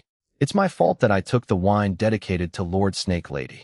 As she spoke, Xiaolan's tears could not stop streaming down. The national defenders who were detaining Sister Wu looked at each other. They knew what would happen if they disobeyed Han Cook. And Xiaolan's appearance didn't look like she was lying at all. If Xiaolan really did it, even if she was a child, Hancock would not forgive her. Leave her alone, Sister Wu said with an ugly face. I did it. Take me away quickly. Hurry up. The soldiers who defended the country couldn't help but sighed softly, ignored Xiaolan, and immediately took Sister Wu to walk quickly towards the palace. Xiaolan wanted to keep chasing after her, but before she could take a few steps, she was stopped by people on the street. Don't go. It's useless to go. It's not a joke to anger Lady Snake. Go back quickly. It's just a bottle of wine. Mrs. Snake G will not execute Sister Wu. At most she will be punished, you girl. Really? Why take Sister Wu's wine if you have nothing to do? Xiaolan lowered her head aggrievedly, bit her lower lip, and didn't say another word for a long time. When Lin Mo returned to the spaceship, there was a pile of food on the dining table in front of the cabin kitchen. Among them was a bottle of ornately decorated wine with a note pressed under the bottle. Lin Mo walked to the dining table, pulled out the note, and casually glanced at the crooked words written on it. My name is Xiaolan. I didn't know what you like to eat, so I just brought some here. This bottle of wine is a good wine that Sister Wu has kept for a long time. I don't know if it suits your taste. I hope you like it. I will drink it tomorrow morning. I'll come again. Don't run away when you see me like today. After reading the contents of the note, Lin Mo's eyes were drawn to the wine again. After thinking about it, he picked it up. The moment the plug was opened, a strong aroma emanated from it. It smells good. After taking a sip, he took his wine gourd from his waist and poured all the remaining wine in the bottle. Chapter 2, Tin Daughter Island. Let's die together this afternoon. Lin Mo turned around the entire area of Amazon Lily again, and after confirming with knowledge that there were no ships approaching within a certain distance in the surrounding comm zone, he entered the only large town on the island again. As soon as he stood on the roof of a building, he noticed that many people in the town were rushing to a place similar to an arena very close to the palace. Lin Mo remembers that place seems to be the place where Hancock will execute Luffy in the future. After a moment of silence, Lin Mo didn't think anymore and immediately followed the crowd of troops and ran towards the arena. Although I don't know exactly what happened, since everyone is going there, it means that something will happen. Maybe it has something to do with his progress task. Even if he doesn't like to join in the fun, there are some fun that must be joined. Arena. This is a large circular open-air building. There is a circular gladiator platform in the center. There are 4 long stone roads leading to the 4 exits of the building and the auditorium around the gladiator platform. Area, the bottom is full of spikes. At this time, many people were already densely packed in the auditorium around the arena. Page 248 on the east side. There is a Chinese-style 3-story cylindrical building. On the platform at the top of the building, Hancock sat on her exclusive seat with an indifferent face, staring indifferently as she was kneeling on the dueling platform. Sister Wu bound by 2 black snakes. Hancock's 2 tall sisters stood on either side of her. It was just a tribute missing, so it shouldn't be a big deal. But ever since Hancock succeeded her as the king of the Daughter Kingdom, no one has disobeyed her. Today's situation is the first time in history. Even if she looks down on the disappearing tribute, she will not let it go easily and dare to tease her a person, even if this person is unintentional. No one in the surrounding auditorium dared to speak out, quietly waiting for Hancock's verdict on Sister Wu. The atmosphere on the field was tense for a while. Hancock stared at Sister Wu indifferently and said, I ask you, for what purpose do you dare to tease me? Sister Wu raised her head to look at Hancock and said with an ugly face, Master Snake, I didn't do it on purpose, but I made a mistake. I plead guilty, but this is all my fault. I hope Mrs. Snake will not blame you. People in the restaurant, I am willing to accept all punishments alone. Oh, Hancock sneered and said in a cold tone, Since you have pleaded guilty, the hanging will be avoided, so I will give you a good time. Come and execute the knife punishment. The knife punishment here refers to using a guillotine similar to a dog's head to cut off the prisoner's head directly, which can bring the least painful death. The onlookers around the arena gasped involuntarily. Some people even started begging for favors for Sister Wu. Master Shiji, you see Xiao Wu as her first offender, so let her go. That's right, Sister Wu didn't do it on purpose. The execution is a bit too serious, Mrs. Shiji. Please, don't execute Sister Wu, please. Master Shiji, Please take it easy on Sister Wu. Please. As soon as someone took the rhythm, the audience slowly began to boil, and everyone was pleading for Sister Wu. Even Hancock's two younger sisters couldn't bear it anymore. Sister, why don't you give her a chance to live? Marigold whispered in Hancock's ear. Hancock said in a displeased tone, No, I have already said that I want her to die, so she must die for me. Otherwise, where is the authority of my wife? First offenders can get around cheaply. If my wife bypasses her this time, the next time someone dares to tease the concubine, what authority does the concubine have to convict the next person? This is the reason for Hancock's public execution, in order to kill chickens and monkeys. Anyway, no matter what she did, she would be forgiven. Even if it was murder, no one would blame her. Hancock got up directly from his seat, looked at the crowd of Daughter Island sitting on the ring seats in the arena, suddenly lowered his eyelids, raised his hand, and bit his right thumb, looking extremely aggrieved, and said, Is it my concubine's fault? Her adorable appearance immediately made all the people in Daughter's Island scream. "Ah, Lord Snake Girl, I love you, Master Shiji. What you do is right. Whoever dares to tease you, I will be the first to say no. No matter what you do, we love you, Snake Lady." Hearing everyone's cheers, Hancock sat back in his exclusive seat with a sneer, waved his hand, and said, Execution. Then, two strong women came to Sister Wu carrying a heavy snake-like guillotine. Do you have any last words to say? Hancock stared at Sister Wu indifferently and asked. Sister Wu shook her head with a dry smile. Not far behind Hancock, there is a tall building on top. Lin Mo just sat there and watched the situation on the other side of the arena indifferently. He didn't know what happened to the person who was executed. However, the next scene caught his attention. Just when the knife of the snakehead guillotine was pulled up, the two strong women who were executing the execution pushed Sister Wu and were about to place her head on the guillotine. In the auditorium, Xiaolan, who had been silent all this time, finally couldn't help but stood up and shouted with tears streaming down her face. Master Snake Ji, I stole the wine. Sister Wu, she doesn't know anything. I don't know that wine is for you, anyway. It's all my fault. Please, don't kill Sister Wu, okay? Hancock raised his eyes and glanced at Xiaolan indifferently. Xiaolan immediately ran from the auditorium to the round dueling platform where Sister Wu was. Others in the audience tried to stop her, but Xiaolan broke free. Sister Wu's complexion changed drastically, and she immediately shouted, This has nothing to do with other people.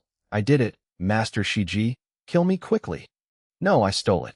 Xiaolan quickly ran to the duel stage, right next to Sister Wu, and knelt down facing Hancock. Master Snake Ji, I was wrong. I really know I was wrong. Please, let Sister Wu go. I am willing to do whatever you ask me to do. Really, I swear. Hancock looked at kneeling indifferently. You said you stole the wine. What evidence do you have? Hancock asked with a sneer. Sister Wu looked at Xiaolan and shook her head. Don't say anything. Xiaolan cried loudly. The decoration of that bottle of wine is gorgeous. There are 3 snakes engraved on the body of the bottle, and the stopper is still golden. I haven't opened it. I don't know what it tastes like, but I know the decoration of the bottle. No, that's not the case. Sister Wu said with a trembling voice. Master Shiji, what she said is wrong. This matter has nothing to do with her. If you want to execute me, execute me. Sister Wu, stop protecting me. Xiaolan cried loudly. It's all because I didn't figure it out. Wu. I don't want you to die. Enough. Hancock was annoyed. It's really long-winded. If that's the case, you two die together. Chapter 2, 11 Daughter Island. Are you annoying? Hancock's words are absolute orders in Daughter's Island.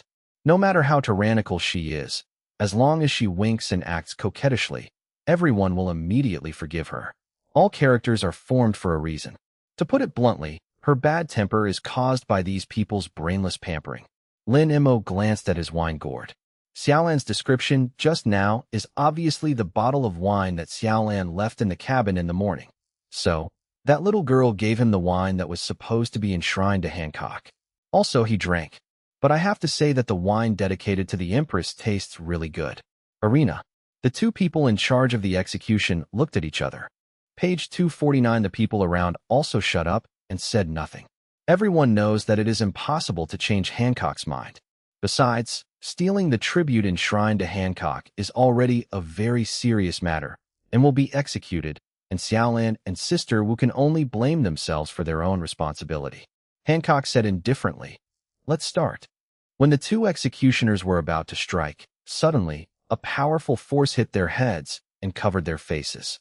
In just a moment, everyone in the audience, including Sister Wu and Xiaolan who were about to be executed, fainted. Even the national defense fighters are no exception. Only the three Hancock sisters were left in the audience, and a big-faced old woman who was in the auditorium was still awake. This, Overlord, look. Hancock's younger sisters all showed horror on their faces. Their bodies could not bear the impact of the domineering and fell to their knees. Hancock's expression was also extremely ugly at the moment. No need to ask, she knows who it is. Although she was sitting on a chair, even if she was standing, she would not fall down like her younger sisters. But now she is the same as before, unable to move at all. "Damn it, it's you again, Lin Mo." Hancock shouted angrily. Lin Mo dodged and walked to Hancock's side, stepping on Moon's steps. "You promised me that you would not appear in front of others," Hancock said angrily. Lin Mo said calmly, "No one saw me except you three sisters and that old woman." As he spoke, Lin Mo glanced at a short old lady holding a snake-shaped cane in the auditorium. This old woman is the former king of the Daughter Island, Gololiosa, and she is also one of the few people who knows the secrets of the three Hancock sisters. "What are you trying to do?" Hancock asked with an ugly face. Lin Mo pointed to Xiaolan and Sister Wu and said, "Let them go." "Impossible," Hancock said decisively. "They made a mistake and should be punished." Suddenly thought of something, Hancock suddenly sneered. Didn't you say that you would not appear in front of my subjects? Now you are threatening my concubine for two criminals. It seems that you have seen them a long time ago. Men are indeed liars." Lin Mo said speechlessly. "I didn't see them. That girl came to find me by herself." Hancock's expression froze, and he said in an unhappy tone, "So, she gave you what she enshrined to me?" "Sister."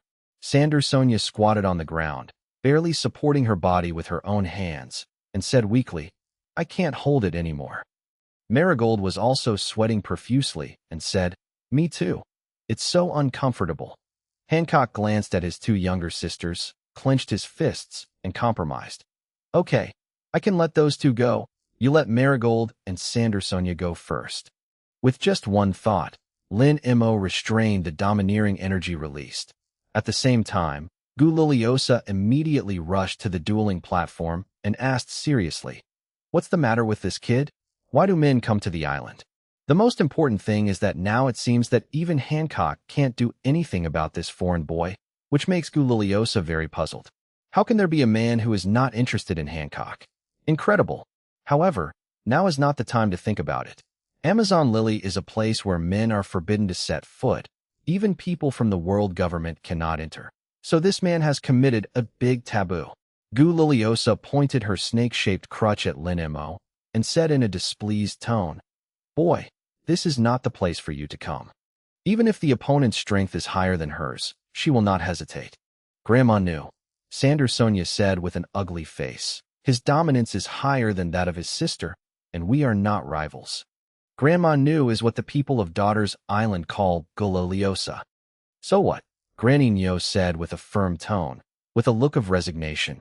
"Even if the opponent is very strong, they can't break the Amazon Lily's long-standing rules. Even people from the world government are not allowed in. This kid, why can I enter? Is it possible that this kid is not even afraid of the world government?" Granny Nyo said so. Sonia said awkwardly, "He is really not afraid." Granny Nyo looked at Sonia in surprise. "What did you say?"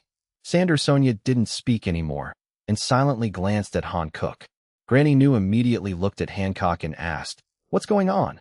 Hancock frowned slightly and said indifferently, "He killed the Tian Longren." Granny Nyo was taken aback and almost fell down. "What? Are you kidding me? How old is this kid? How could he kill Tianlong people under the nose of the Navy?" "It's all true." Marigold handed the newspaper to Granny Nyo. Granny Nyo took a look and saw that the headline was Lin Mo's. She looked back and forth between the photo published in the newspaper and Lin Mo himself several times. After confirming that it was her, She couldn't help but took 2 steps back and said with a strange expression, You really dare to kill Time Longren. Aren't you afraid of being hunted down by the world government? If he was afraid, he wouldn't really kill the Time Longren. Hancock stared at Lin Mo and continued, I promise you can let those 2 people who disrespected me go, and I can also put your companion has lifted the petrified state. But you must leave Amazon Lily immediately and promise not to step here again. Lin Mo. He also wants to leave quickly. This island is only a little bit big, and it is full of women who don't understand anything. They have no energy at all, laughing. Besides, none of the missions have been completed yet, and there is no clue about the missions at all. So how do we go? Although the system will not punish him for not completing the mission, but in this case, he will never be able to unlock the mission of the next island, which is very embarrassing. Just as Lin Mo finished thinking, the system's notification sounded in his head, which was very face-saving. Drop, recognized by Granny New, the sign-in progress is 20, the current total progress is 30, and the reward level of knowledge and knowledge is 1, and the current knowledge and knowledge level is LV6. In an instant, countless noisy breathing and heartbeats flooded Lin Mo's mind. Lin Mo only felt that his head was about to burst. Fortunately, this feeling is only for a moment, and his endurance is not bad. He just frowned and passed, but now he still feels a little uncomfortable. Hancock noticed Lin Mo's expression, thought that Lin Mo didn't agree to her request, and couldn't help being angry. Lin Mo, don't go too far. The concubine's concession is not the reason for you to make things worse. Are you annoying? Lin Mo said in an unhappy tone.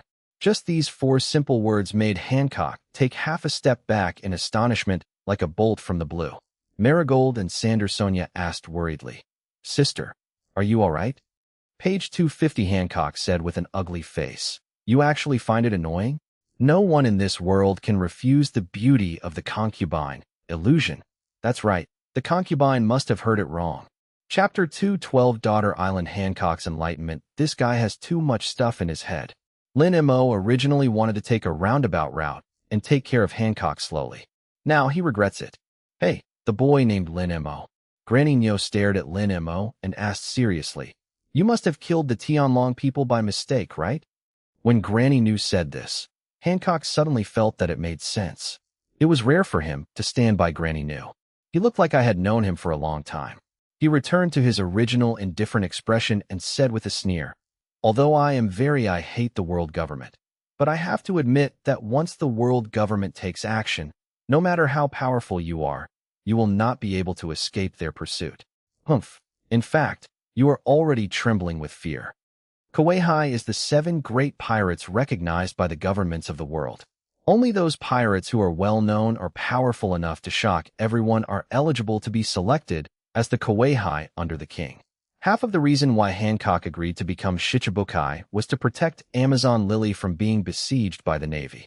Although her usual style is quite tyrannical, without her, Amazon Lily might have been captured by the Navy long ago. Afraid? Lin Mo laughed. There is nothing in this world that I am afraid of. Hancock frowned. Humph, you arrogant guy. Just try to be brave.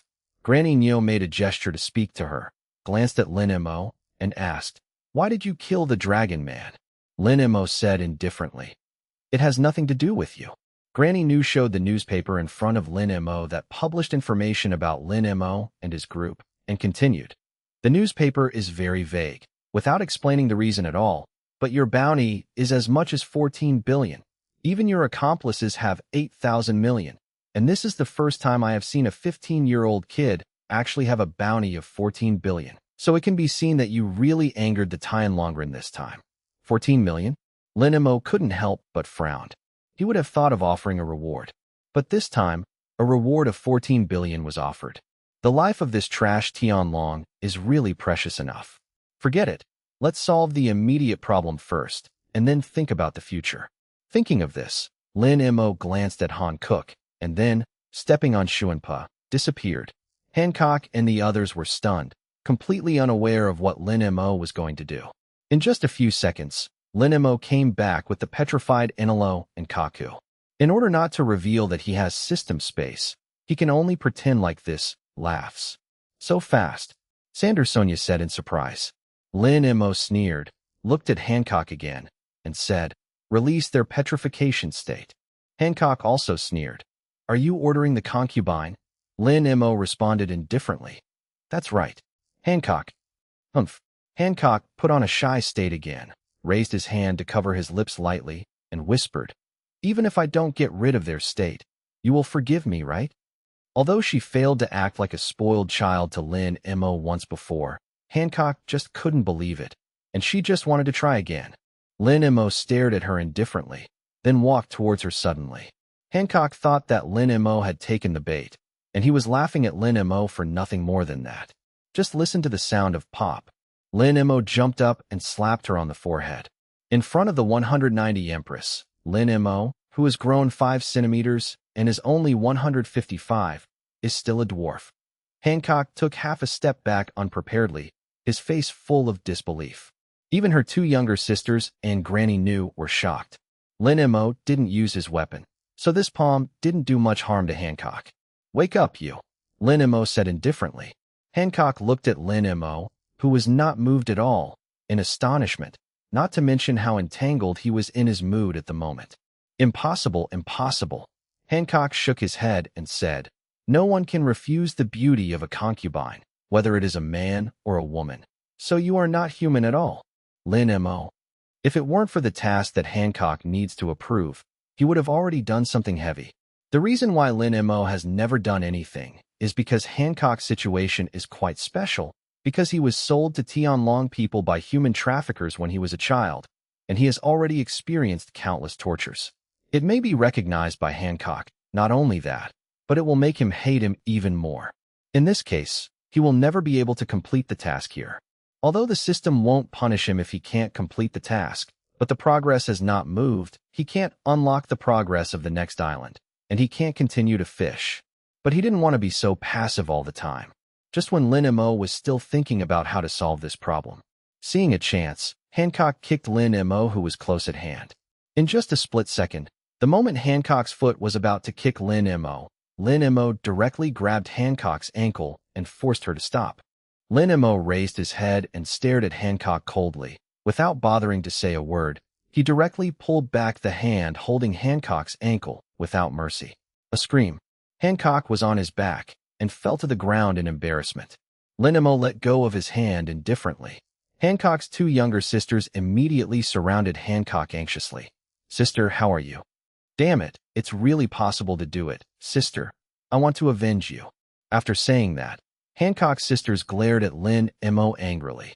Granny Nu jumped in front of Lin Mo with a headache, faced the 3 Hancock sisters, and said, "It's not like you haven't experienced Lin Mo's domineering look. If he really wanted your life, you would have died long ago. Enough is enough, stop making trouble." But, page 251 Marigold wanted to say something more, but was cut off by Hancock. "Stop it, Marigrud." Hancock stood up from the ground with his hands supporting his body. Compared with the impulsiveness just now, she was much calmer now. "Lin Mo, what are you doing?" In the past few years, the first person who dared to attack the concubine was successful. Your dominance is higher than that of the concubine, and the ability of the concubine is useless to you, and you still know the secret of the concubine. Your purpose of coming to Amazon Lily, what exactly is it? Wait, does he know your secret? Granny Nu asked in surprise. Hancock ignored her, staring at Lin Mo. She hates men very much, but the current situation does not allow her to be self-willed anymore. She doesn't want to die, and she doesn't want the Amazon Lily to be destroyed. Although this idea is a bit exaggerated, the man in front of her dares to kill even the Tianlong people, and it is not wrong to destroy another island. Impossible. Chapter 213 The Scared People on Daughter Island. No matter how capricious Hancock is, she will not be ambiguous when it comes to major matters such as the rise and fall of a country. Facing Hancock's question, Lin Mo still answered before. Travel. Travel, travel? Granny Nyo's face was covered with black lines. Who would want to travel through the windless belt full of sea kings just to travel to the Amazon Lily? Even if there is, it is for the beauties on the island, guys. But you don't seem to be interested in women at all. Boy, can't you find someone more reliable if you want to find a reason? Lin Mo. Hancock asked with an ugly face. When are you planning to leave here? Depends on the situation. Lin Mo is not sure. After all, some progress tasks in the system are sometimes tasteless, which he expected, and some unexpected.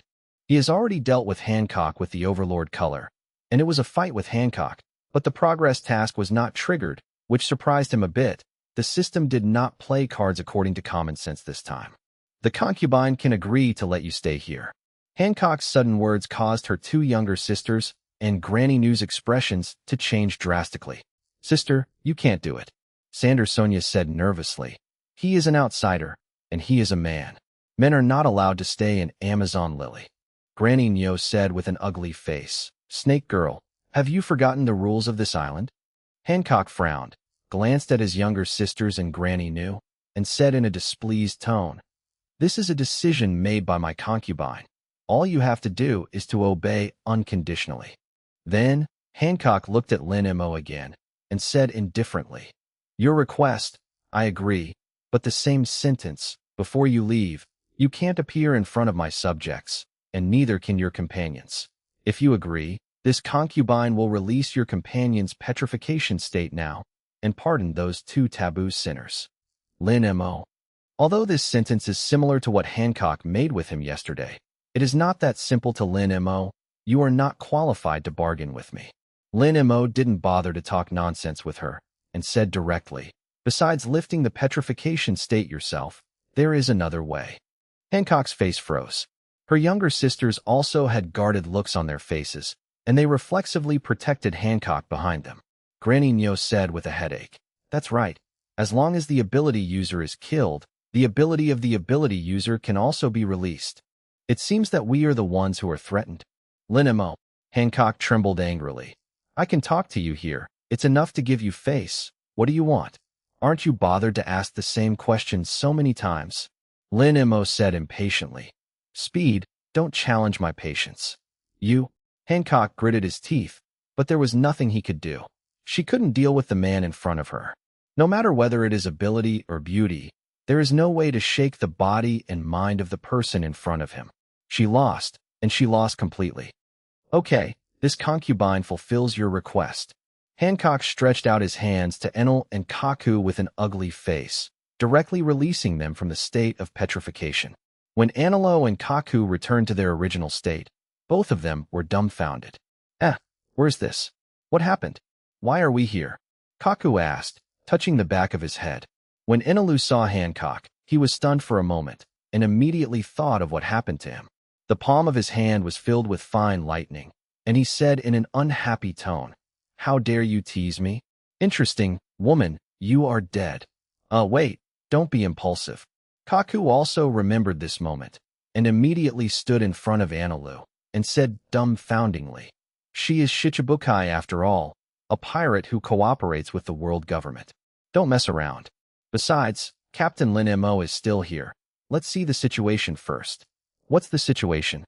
What's there to see? What's wrong with Chiwuhai? Will I, Thor, be afraid? Enelo looked at Lin Mo and asked angrily, Lin Mo, tell me, how to deal with this brain problem woman. A big tic-tac-toe appeared on Hancock's forehead.